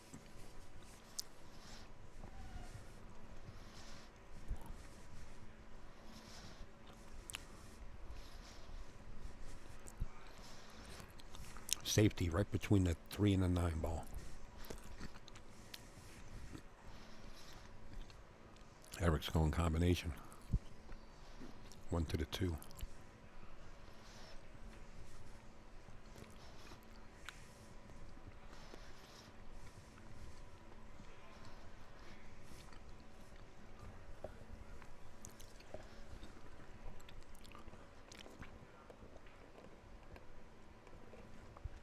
I don't know who's putting the flavor in these burgers, but it is delicious. Wow. It's cold, I let it sit here, but it really is good. Burger without a bun.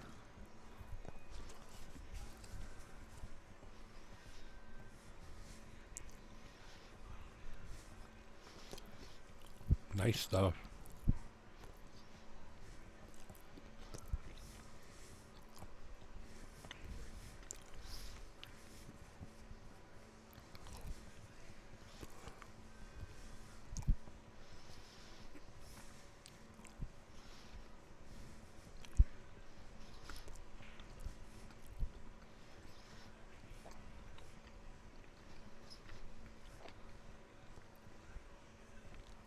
Safety planned 1 shot ago. That's what they were discussing.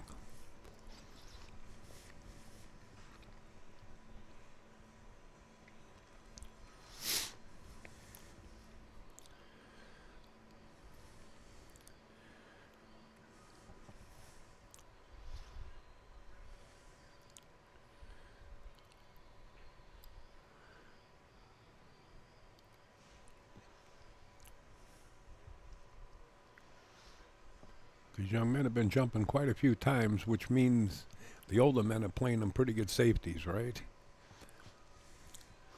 I don't think he can get to the rail clear and kick this 3-ball. I think it has to be a jump kick.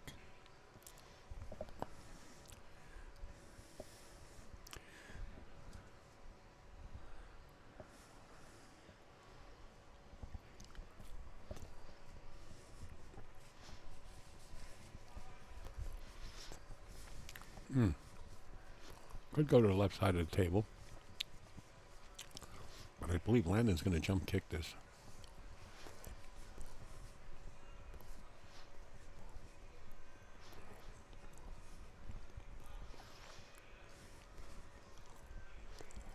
Watch his mechanics. They're almost robotic. Check it out. All of a sudden, he'll start to work like a gear. Doom, doom.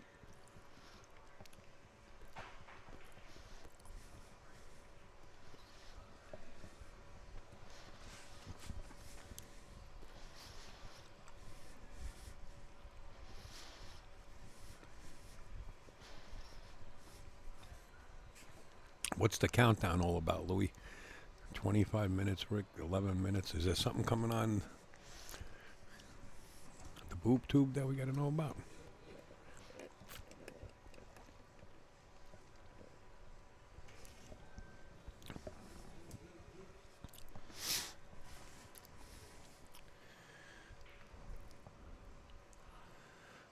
Starliner is landing from space to...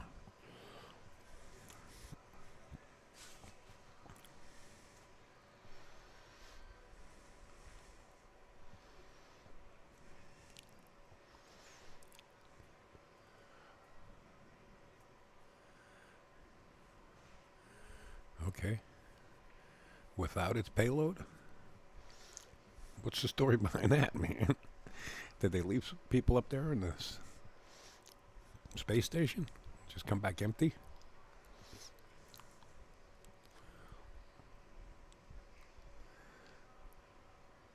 It's hard keeping up to date with a lot of the stuff going on when you're on the road.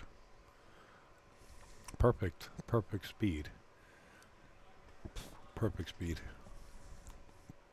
Well, hey guys, keep your chalk off the board, eh? 2 stuck astronauts? You're kidding.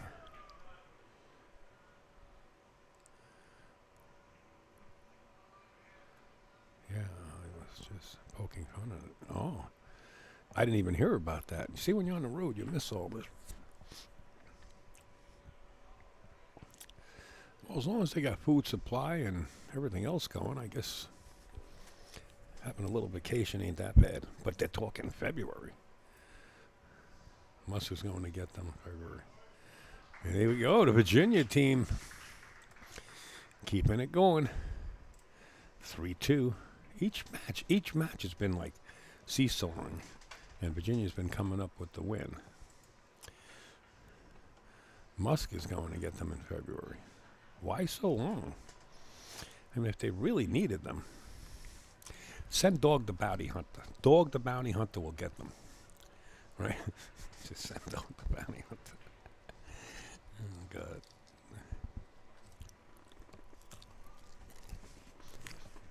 Just poking fun also, but I mean, sorry.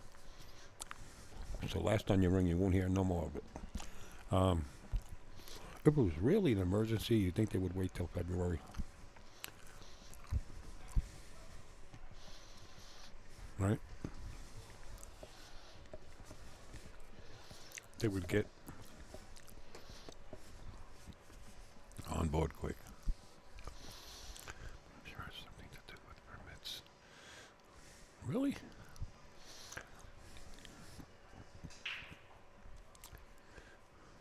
Cue ball on the side pocket. Look at the 2-9. Look how the 2-9 is lined up. Yeah.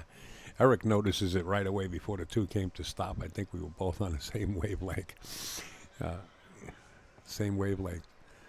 They're playing the 2-9. Bet on it. They are launching the SpaceX Crew. 9. 2 people short.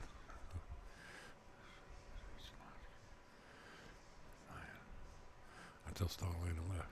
No place to dock. Whoa, whoa, whoa, whoa, whoa. Let's watch this 2-9, then I'm going to get into that. You guys got me interested here. Wow, speared it. Tennessee coming back. 3-3 quick. Whenever you could make that happen real quick like that, that's when the momentum starts to change. And it started to change towards Eric Roberts and Landon Hollingworth's way right now. Getting a break like that really picks up your adrenaline and your confidence, especially when you spear that 9-ball. Okay, let me get back into the space thing. This thing is getting intriguing here. Whoa, I got to open this all the way across just to read Ulrich's writing. Okay. All right, I'm staying out this. I guess they are launching the SpaceX Crew 9. 2 people short to get them. Dragon cannot launch with Crew 9 until Starliner left. No place to dock. Nice. So we could make rockets to get there. But we can't figure that out. Now, who's Starliner? Is that an independent company?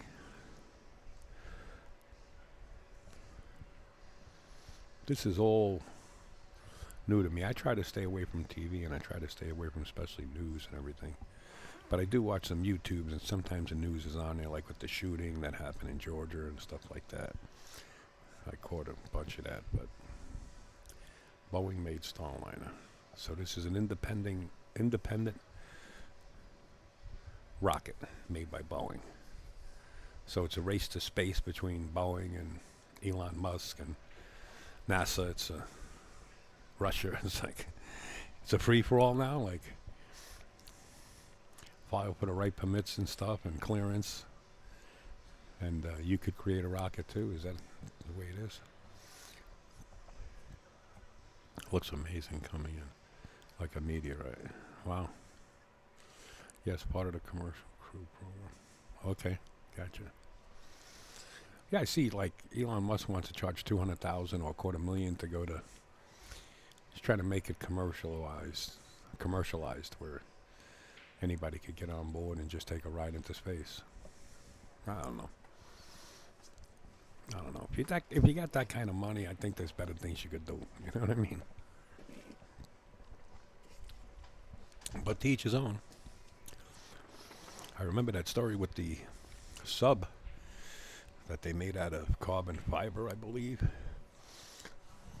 that imploded, where there was so many multi-rich billionaires or millionaires got on board because they, look at the queue. Wow. Did he get them? Now he's left the boys a little bit of paint there. They can actually cut this 1-ball in the bottom corner. You know, where they took that sub and went down and it imploded on them. I mean, that was just disastrous. After the shuttle, all commercial, except Russia. Wow.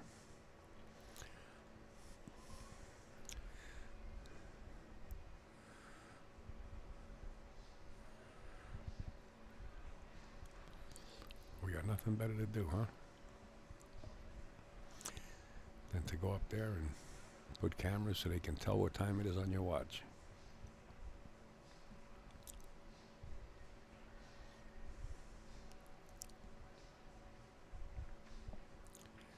Good play. Watch the rock. Wow. Escaped the jaws of death. Well, there's definitely nothing here that I can see. 2-rail kick out of the upper right-hand corner. I see it. 2-rail kick is the shot. If you hit the top of this 1-ball, the cue ball starts to use that tangent line towards the left side pocket. If he's going 2 rails, if you hit the top of the 1-ball, he's got to watch that scratch.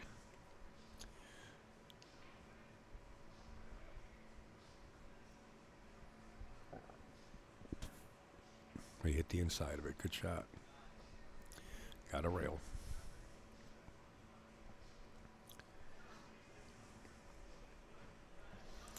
After the shuttle, all manned the commercial, except Russia and what? Russia, okay. What the hell is Soyuz? Is that one of their companies? Or is that one of the name of their ships? Well, you guys are really into this space thing. Max Eberly says nobody went to space. I beg to differ.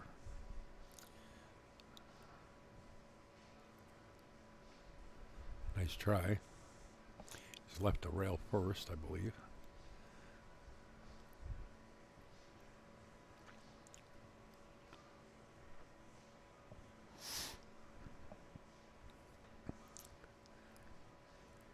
How many minutes till landing? Probably watch it right on YouTube, right? Let me see if I can pull this up. Got a pool match here I'm doing. That's alright, we can put this on. New window. Go to YouTube. And it's called a Starliner, huh? I'll see if I can pull it up. Wow, we're at the top. We're on the front page of YouTube right now. 54 people watching. As soon as you open up YouTube, we're right there. Pretty cool. Thank you, YouTube. All right.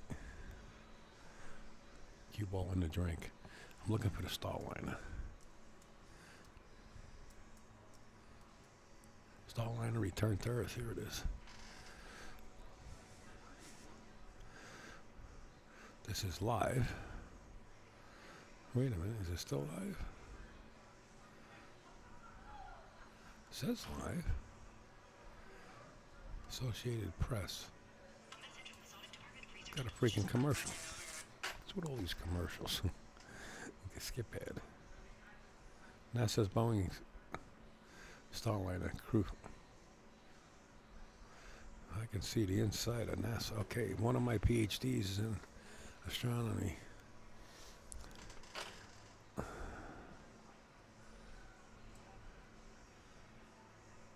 About a minute landing. Really? What the hell am I watching? I'm watching Returns to Earth. It doesn't say live though. It just says NASA. It's got that logo in the upper corner. Maybe I'm on the wrong one. Let me go back again. Maybe it's a different one. YouTube. Gee whiz. You're gonna miss it. Usually it would be right at the top of YouTube though. I mean, if it was live.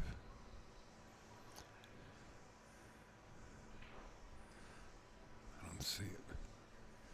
Yeah, oh, I'm on the right one? Oh, sugar. SDAR. Starliner. Starliner return to Earth here.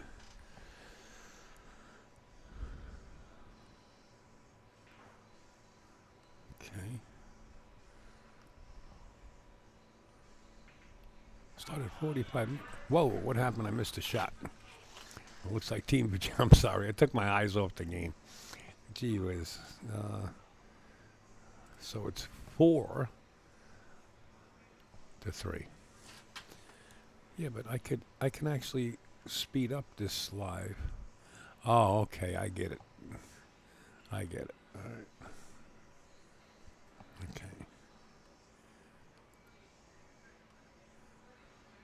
And it's going to end. Yeah, this is not it. This is not live. Nope. Let me get out of there. Got a match. What happened right there? Combination or carom, I don't know, but I got it recorded. So 4-3, and I believe it's 8-7 race. I think I have it the right way, where Taylor and Roberts have to go to 7, and Eric and Landon have to go to 8. I believe so. I mean, they are young guns. Combination. Thanks, Pat. Patty. Thanks, Patty.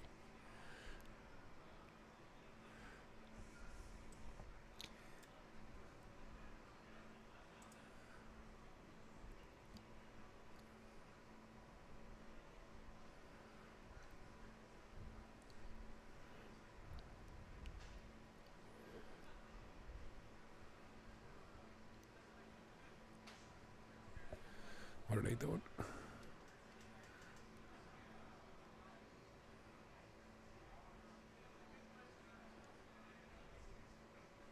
Going to the break.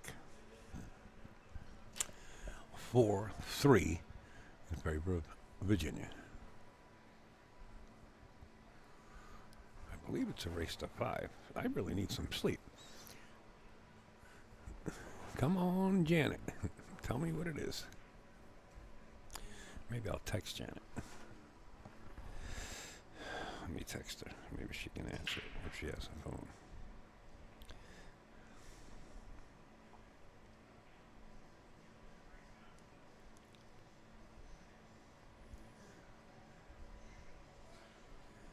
The hell is this?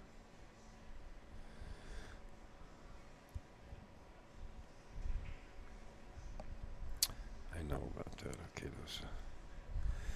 I put in the wrong address. I couldn't remember my other email. Alright, this is. I want to text Janet.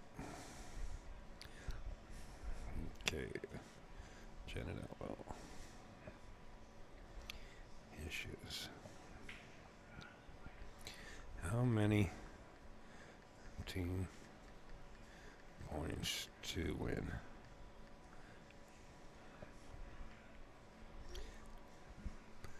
Let's see if she has a phone. I can see her from here.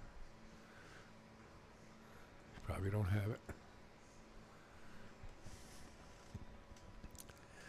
What time do you start back tomorrow?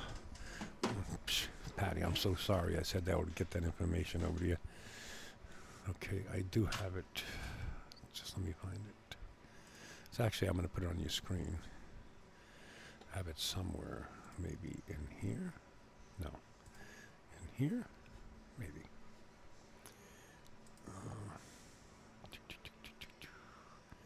Not in there. Maybe in here. Not in here. I have it somewhere. Let's see, in here. Not in there. Here it is. Okay. Turn this one off. We'll turn this one on. I'll try to make it. Whoa. Wait. This one with the wrong. This is the one I want to pull around with.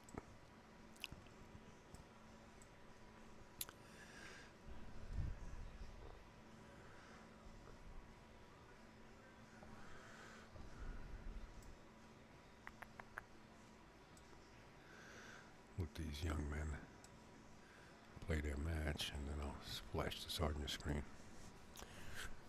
So you got a pep in their step.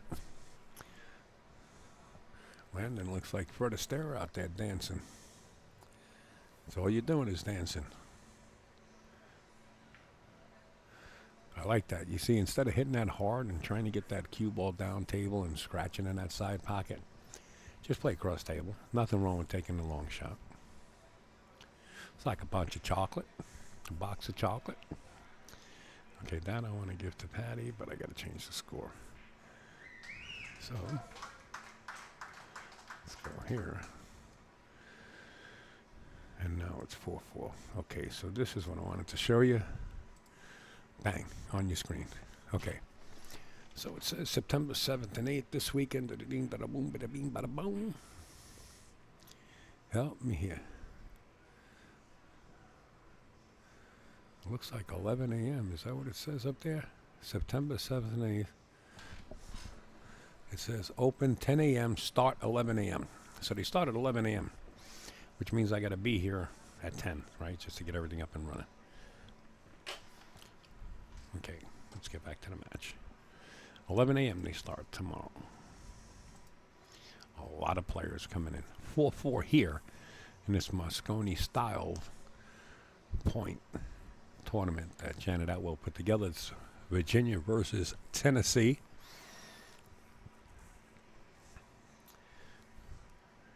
And Janet didn't get back to me. I sent her a text message. Oh, maybe she's looking at her phone now. She's looking down. Maybe she is trying to message. Oh, she did. Possible 14 with a tiebreaker if time allows. If not, 10 with tiebreaker. Well, what the heck does that mean? 14 points? We'll be here till next August. It's 12 o'clock midnight. And it's only 3-1. or maybe I got the points mixed up. Let me call Janet up here. Hey, Janet. Hey, Janet. Come up. For a sec. I just sent her a message. She's taking pictures. She's taking pictures with everybody. That's what she likes to do. Janet, I'm watching you. Come on up.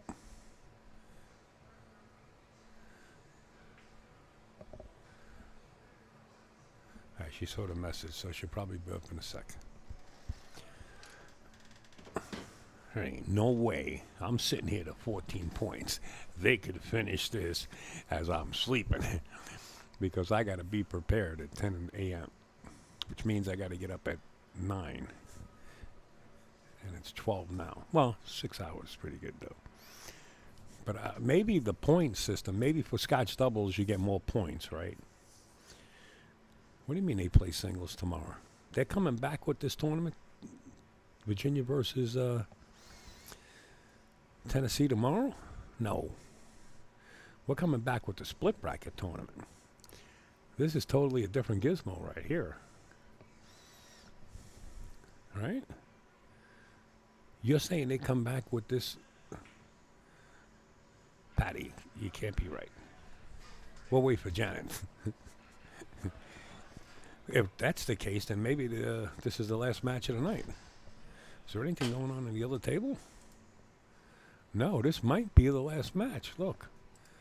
They're not playing any, or are they? The one below is our table. The one in the foreground is another table. So there's nothing going on in the other table. So maybe this is the last match. Maybe for Scotch doubles you get 5 points instead of 1 point that I've been adding up. In that case, we'll be over 15 for Virginia, so that can't be right. I don't know. It's above my pay grade. Nobody explained it to me.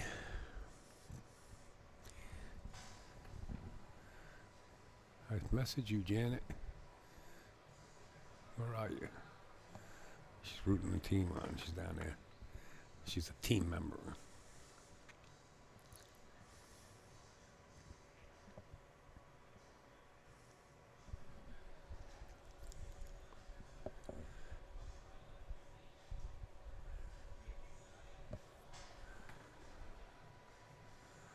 Did anybody notice that I put Landon with an L at the end? What the heck? Where did that come from? Yeah, that's better.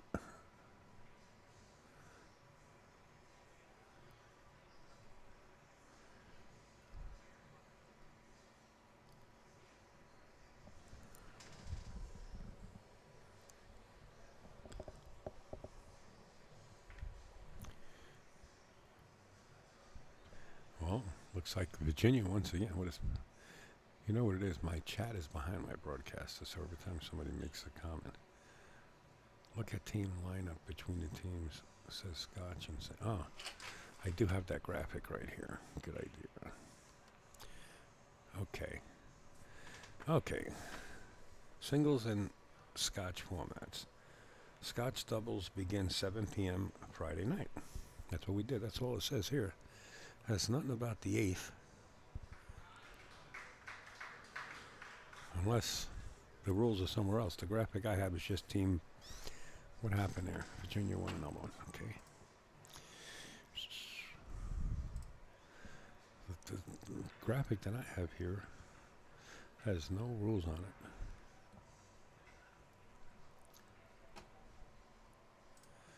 Maybe. Nice out, guys. Okay.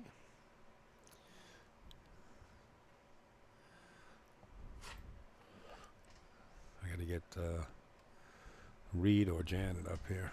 Let's see if Reed Vance is available.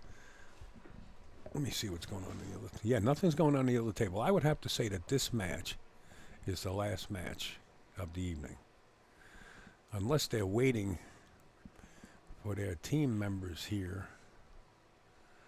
Unless this determines who the champs are too. I don't know.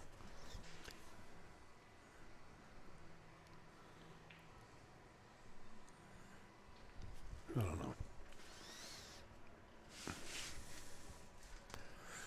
We'll soon find out.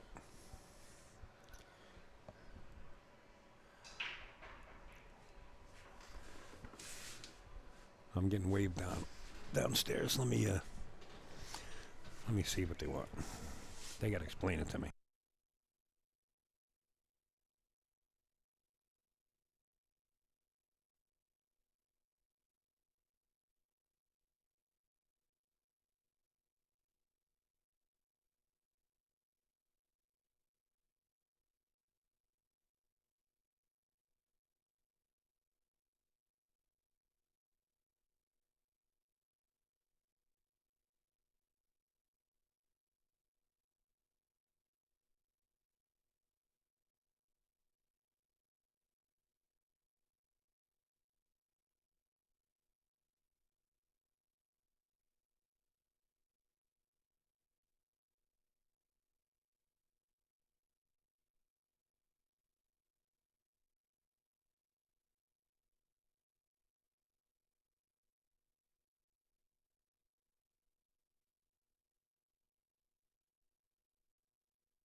Well, here's the deal. So if Virginia wins this, it'll be 4-1 in team points. Instead of coming back tomorrow and playing one round, Janet wants to finish her tonight. This way we can get right into the split bracket tournament. So, yet to be seen. She says, but things can change. If it runs too late, we're changing. So we'll see. I'm here. That's all I know. Till the last ball drops. I'm settling in. At least I got an idea.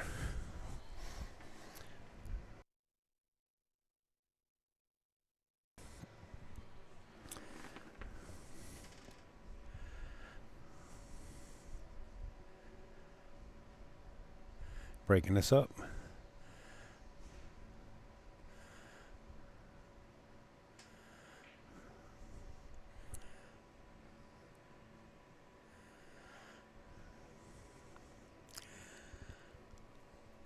So they are doing singles tonight, too. Patty. Don't make me get Janet and come up here and explain it again. She said if Virginia leads 4-1, there's no sense in coming back tomorrow for one round. I am always here till the last ball drops, right? So she said that they will play it out tonight. I said, well, we'll be here till August. Now, I don't think I explained it right, Patty, to be honest with you. I said, so we'll be here to August if we're going to play another round after this. She says, well, things could change. So I don't know. I might have Janet come up here and explain it to you guys. So Landon went to break this 5-7 apart and failed to do so. And Eric Roberts just played a little safe and didn't work out there either. He's left a shot here. And a shot for Virginia to get to the hill.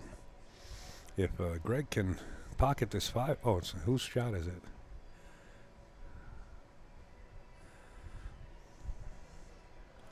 It is Greg's shot, right? Greg Taylor, that's his name. Yeah, Patty, whatever Janet explained to me just didn't make sense. I had to go to the restaurant. I was like, Janet, how long is this going to take? But I can get her up here. Well, she's down there with the team. I can try to get her back up here and get her on the air and let her explain it. But to me, it looks like the teams are so curious on what's going on here. This is making a big difference if Virginia can win this one and go up 4-1. I don't think Janet's down in the office. No. Maybe I can get Reed up here. Reed Vance. I wonder if he has his phone. Let's see. He might know a lot more. Maybe easy explaining it to me. Because you got to draw a picture. For me, you got to draw a picture. Oh, that's not Reed. Here he is. Yo. Come up here for a sec. If he's got his phone. Of course not.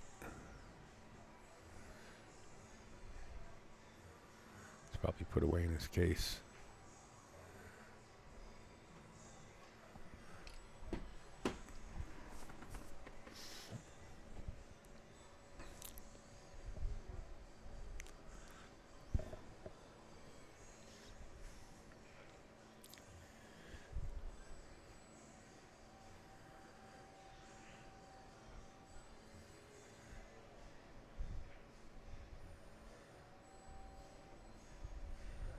Nice little shot, containing shot.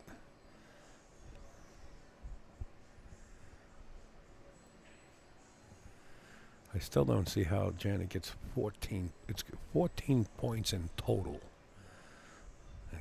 And then it could be a tiebreaker or 10 points in total. I don't get it. I don't get it. Unless we play the singles and each single win not by the set. Each single win counts as a point, and then it'll breeze through. But you know, it is 12:30 already.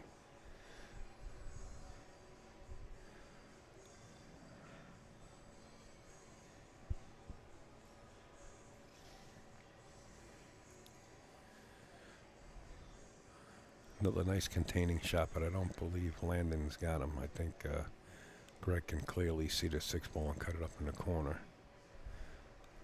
Or is it Greg's shot? Negative. Scott's shot, right? This is Scott? Oh, it is Greg's shot. I don't know. Whoever's shot, let's go. This is what happens when you volunteer to do a little extra, right? Usually math ain't mathin'. Yeah, I don't know. She said 14 points, so if we got to 7-7, you would play a tiebreaker, right? That's stated. I get it. But then all of a sudden, you know, she said, maybe we'll just play 10 points. But at this rate, if it's, let's say, 4-1 at this point, and we started at what? 8 o'clock. And what time is it now? And it's 4.5 hours later. It means we'll might as well just start cooking breakfast if we're going to play the 10 even. That kind of figures out. Unless the singles matches, like I said, are a point apiece, then it could escalate real quick. Well, we're going to the side view because that's the jump you're looking at.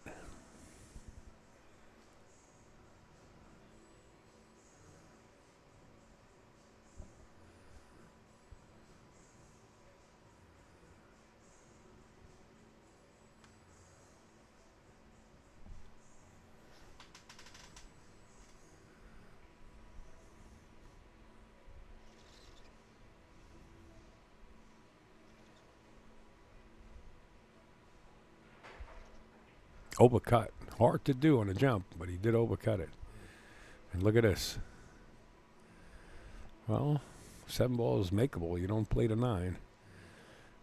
Pinch draw this and get set up on the 8 ball. Forget all about this 9 ball and just play the 7. Like 9's not even there.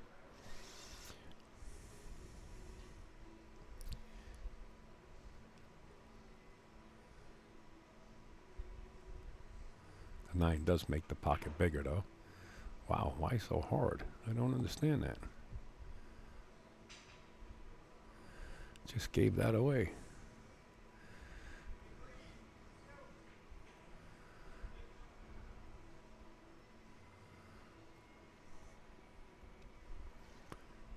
Well, whatever it was, cue ball was traveling in the right direction, but found the side pocket. And now found the 9 ball in the corner pocket for the young guns from Tennessee, who tied us up at 5-5. But I believe they have to go to 8. And Taylor and Roberts have to go to 7.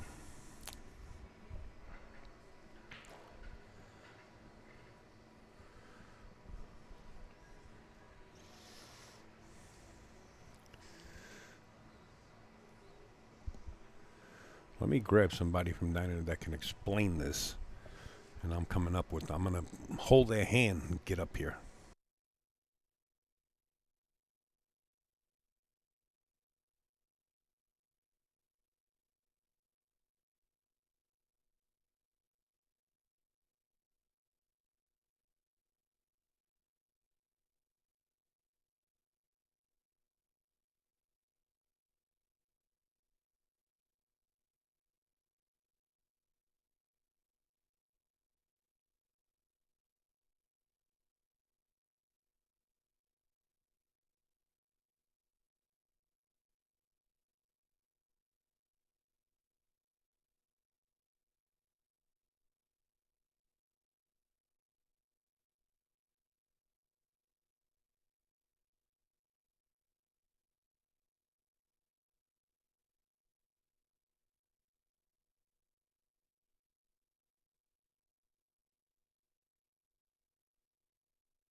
All right, this is what I gather.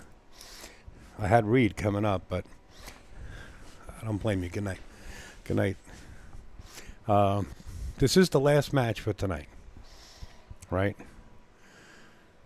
And they're going to continue the singles tomorrow. You were right from the beginning.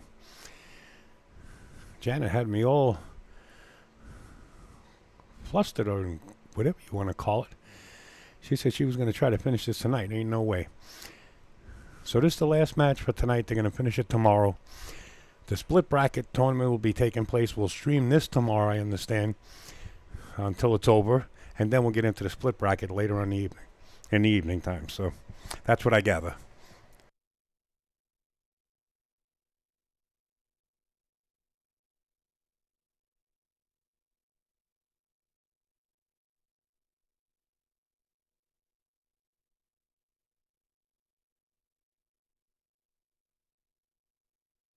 Quite welcome.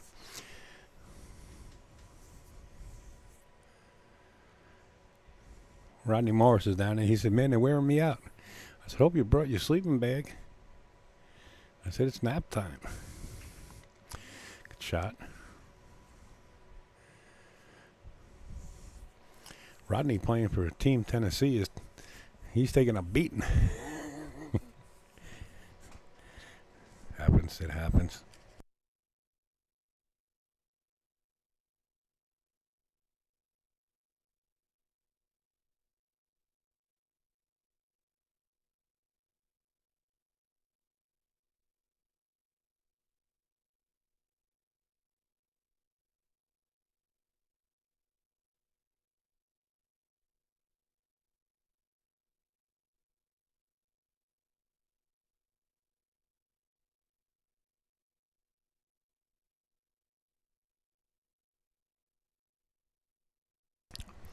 I agree. And I'm pretty sure Rodney will agree with you. Nice containing safety. If you hit it too hard, you're going to open up a window.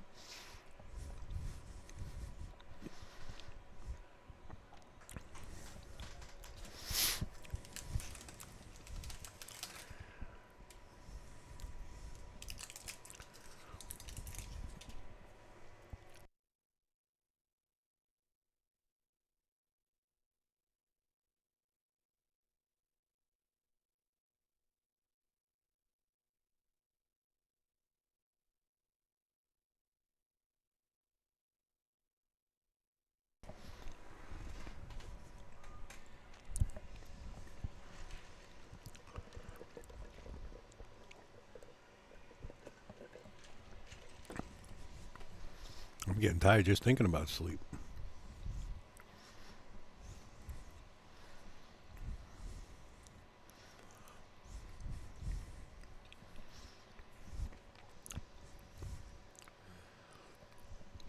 You can go back, Stephen, on YouTube and rewind it and watch the whole thing. Oop.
Decisions.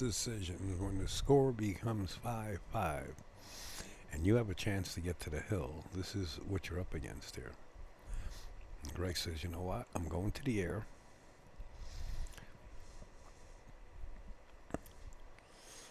I mean, if he comes off the left side of this 2-ball,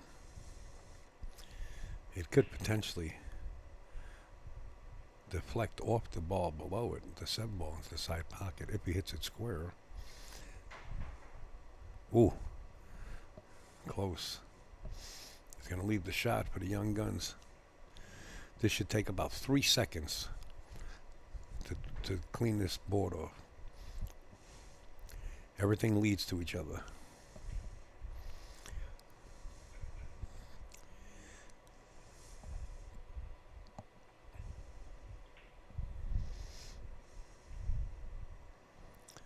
Perfect.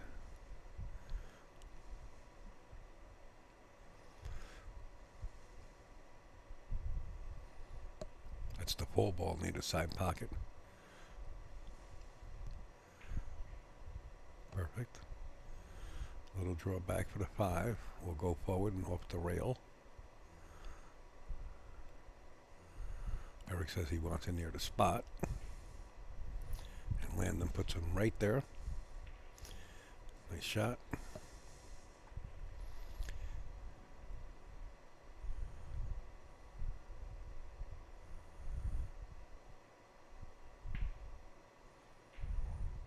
Beautifully done. With enough angle to slide on top of the 8. Or hold there and shoot it in the longer corner. Yeah, slide on top. Good shot. Kind of straight here. You might see Eric Roberts, maybe he's creating an angle and stop the cue ball right there or pinch back a little bit. Oh, he had enough. He created enough angle to get closer to the cheese.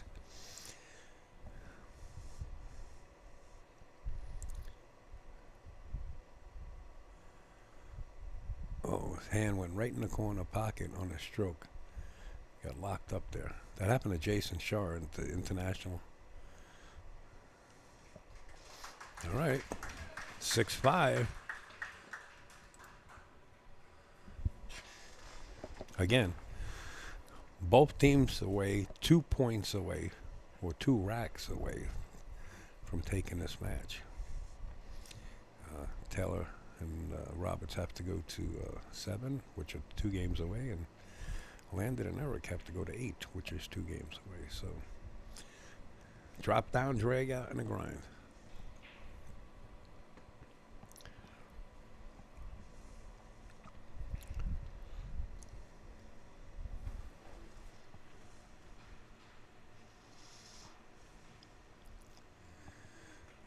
I guess Matt and Farrah might have left. Thought they were stayed here. They might have left already. Probably sleeping away.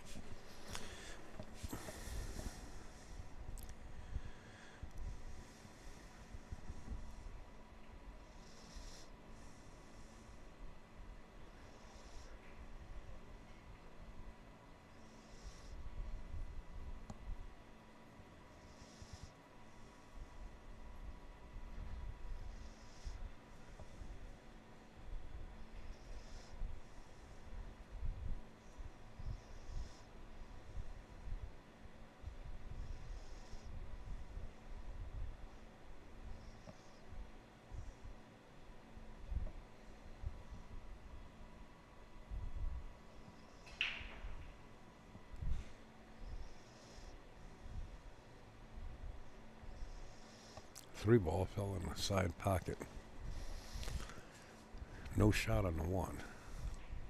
Might be able to see just a little piece of this 1 ball, if anything. If not, you could roll out.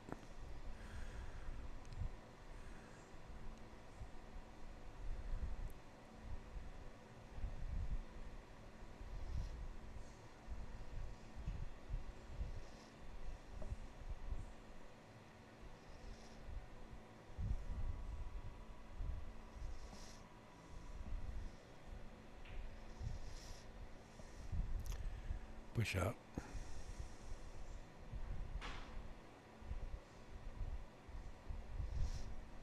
got to give this back.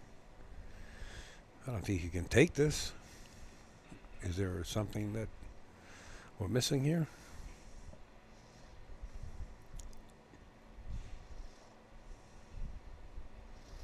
Eric Roberts says, yes, there is. Your opportunity to play safe against your opponents. So he's going to roll up on the 6. He's rolling up underneath the 2. That's a nice little shot right there.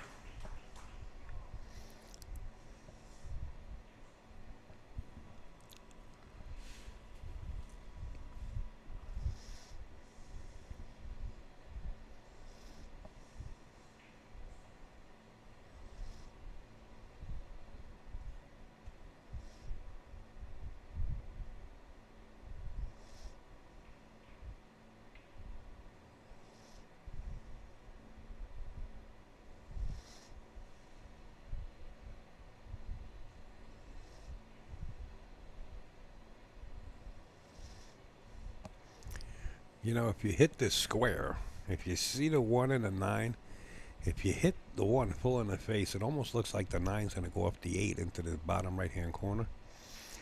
Right? Or come close.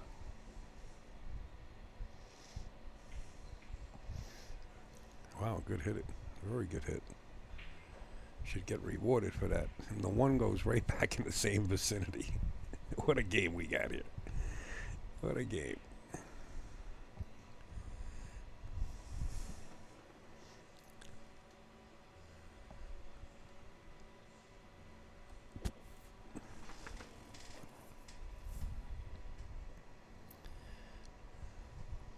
Need a rail.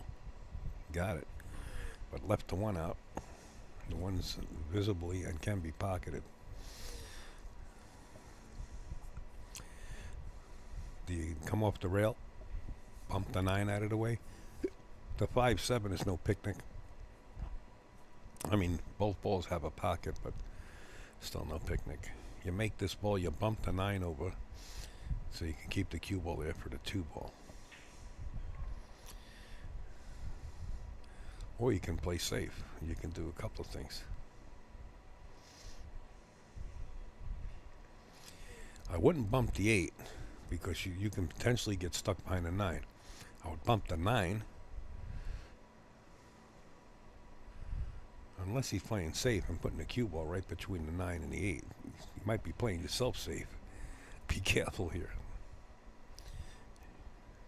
Sometimes you drop the ball and yeah, you got to hit the 9, not the 8. Get hit in the face though.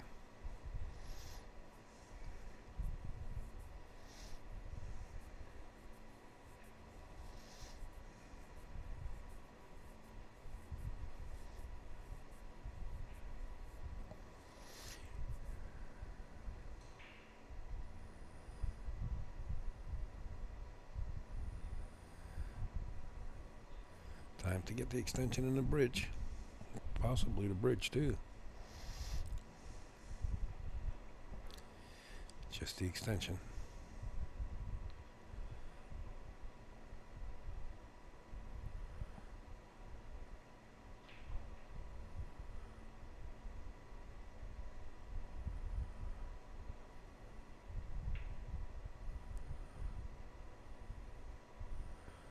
Comes the 1 to join the party.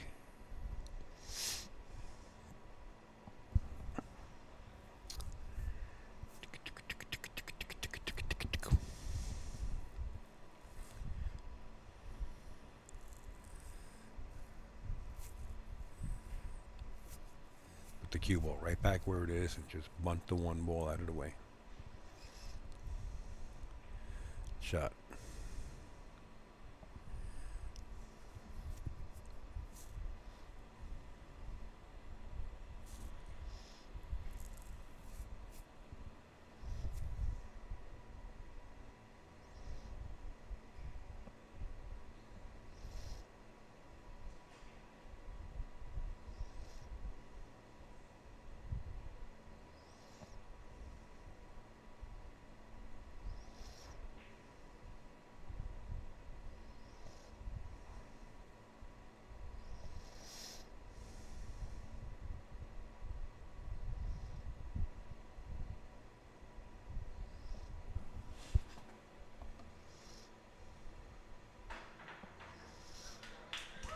shot.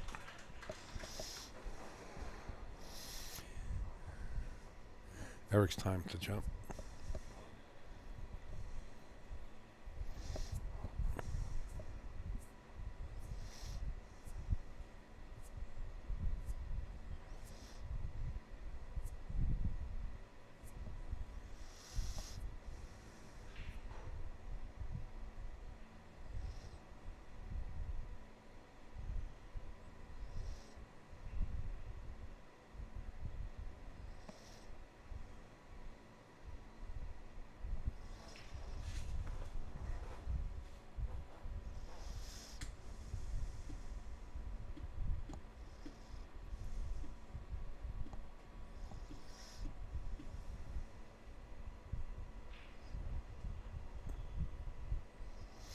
Good hit. Got to get rewarded for that, right? Absolutely. Nice hit. I see a jumper in the future.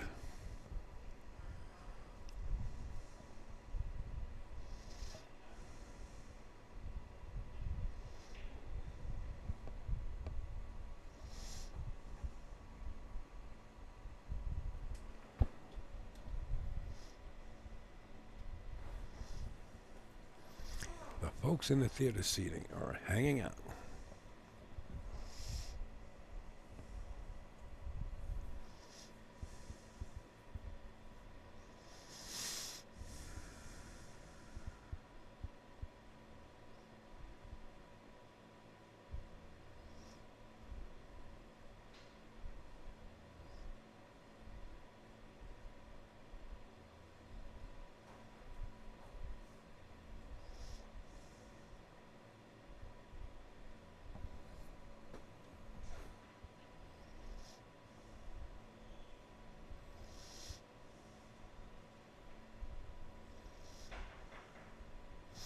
Foul.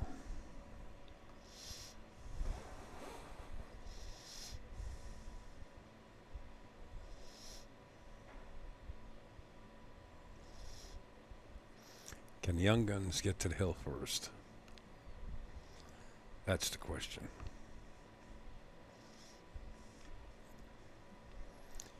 Fall ball's next. The fall ball is right to your left side above the 8. To the left side of the 9.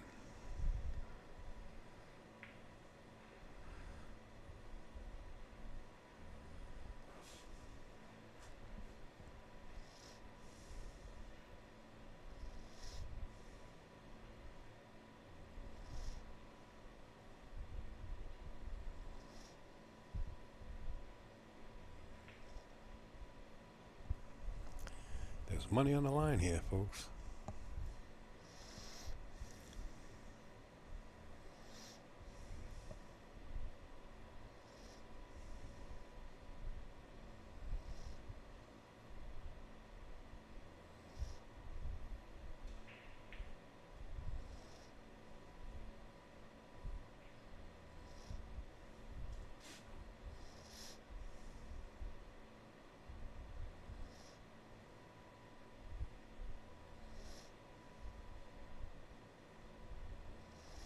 No clock, Eric. Take your time.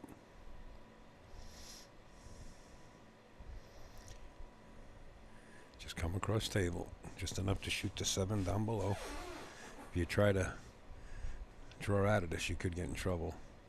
To try to play the 7 in the side, just go across table. Underdid it. But still a makeable 7 ball. This ain't that hard for Landon. This is an automatic. He's looking at the tangent line coming off the 7. He could come to the short side of this 8 and play it in the same pocket. Or slide across table and play it in the bottom left. He's got a couple options here. You really would like to play it in the same corner as the 7 if you can get there.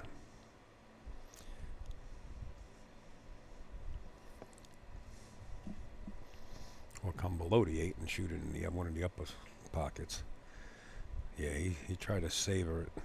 But any pocket, really. He could have played it in the bottom left-hand pocket. Missed that 7 ball. You know, Eric Roberts played it, the cue ball, a little light. This is makeable. You can make this, not in a side pocket. You can cut this right up in the corner.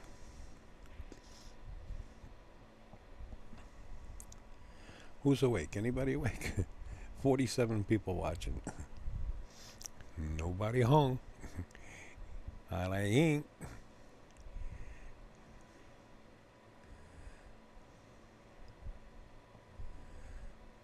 Nice shot. Nice shot. Now decisions.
Nice shot.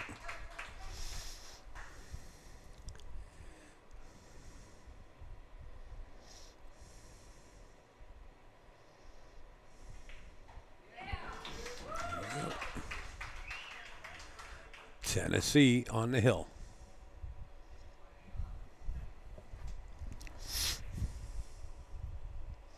Oh, you are awake. We are here just winding down. Wow, you guys are unbelievable. I'm over here talking to myself. I'm still here. I think they could have started this about another hour or hour and a half earlier.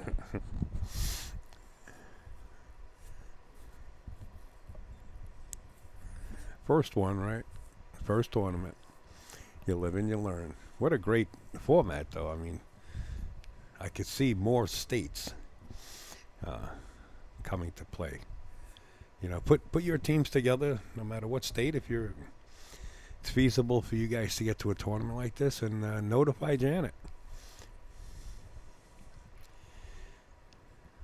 I'd like to see more teams involved. This could become huge.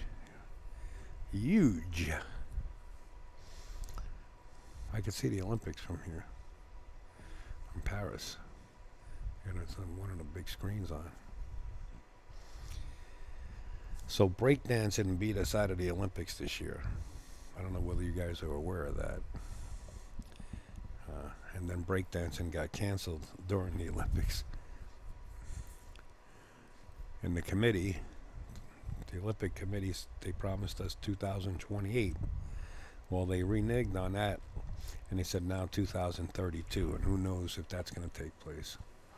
But if you can throw a puck on ice, they call it curling. I don't know. And I got into curling. I didn't like it in the beginning, but then I started to get into all the English that they put on. Wow, that's 3-balling right in the corner. The 5-ball went in. The 1-ball's going to hang. This looks good for the young guns. This looks real good. The 2-ball is on the right side of the table there near the side pocket. It's a touchy little shot here.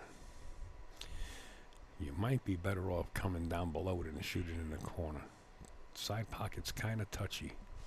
It's like a roll. You got to roll this cue ball, plus spin it. Not impossible, but still that angle is... Because you got to get back for the foot. This I like better, coming down below it. Shoot it to get below it. Oh. I think Landon was trying to hold it for the side. All right, let's get behind the 6. Really? He's thinking about cutting this in? Huh? I mean, it's there. The 7-ball blocks your scratch, I believe, in the other side pocket. Plus, you got to go up table for the 4. He didn't think about cutting it in. He just fired it in. 1 o'clock in the morning, cutting balls in like that.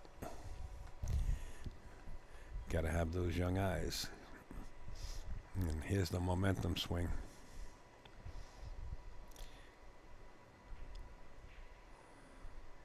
Beautiful.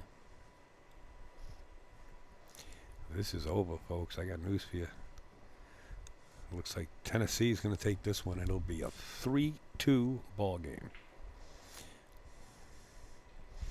This is tic-tac-toe.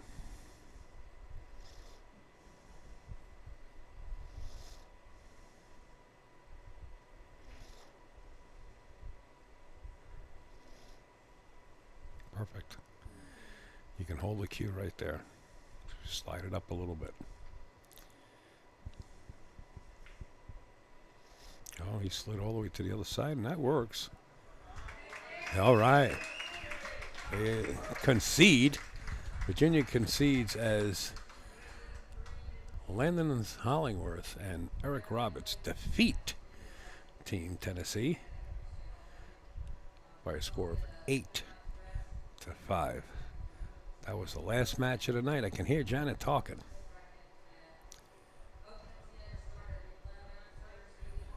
I think.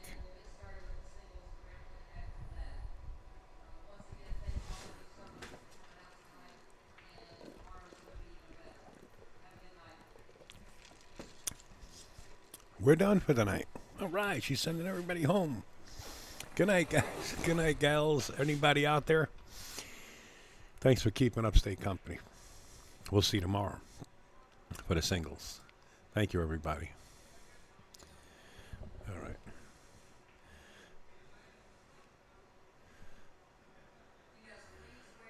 See you in the morning. Got to bring the bacon, cheese, and the hamburgers. Bacon, cheese. Good night, Louie. Take care, man. We'll chat tomorrow.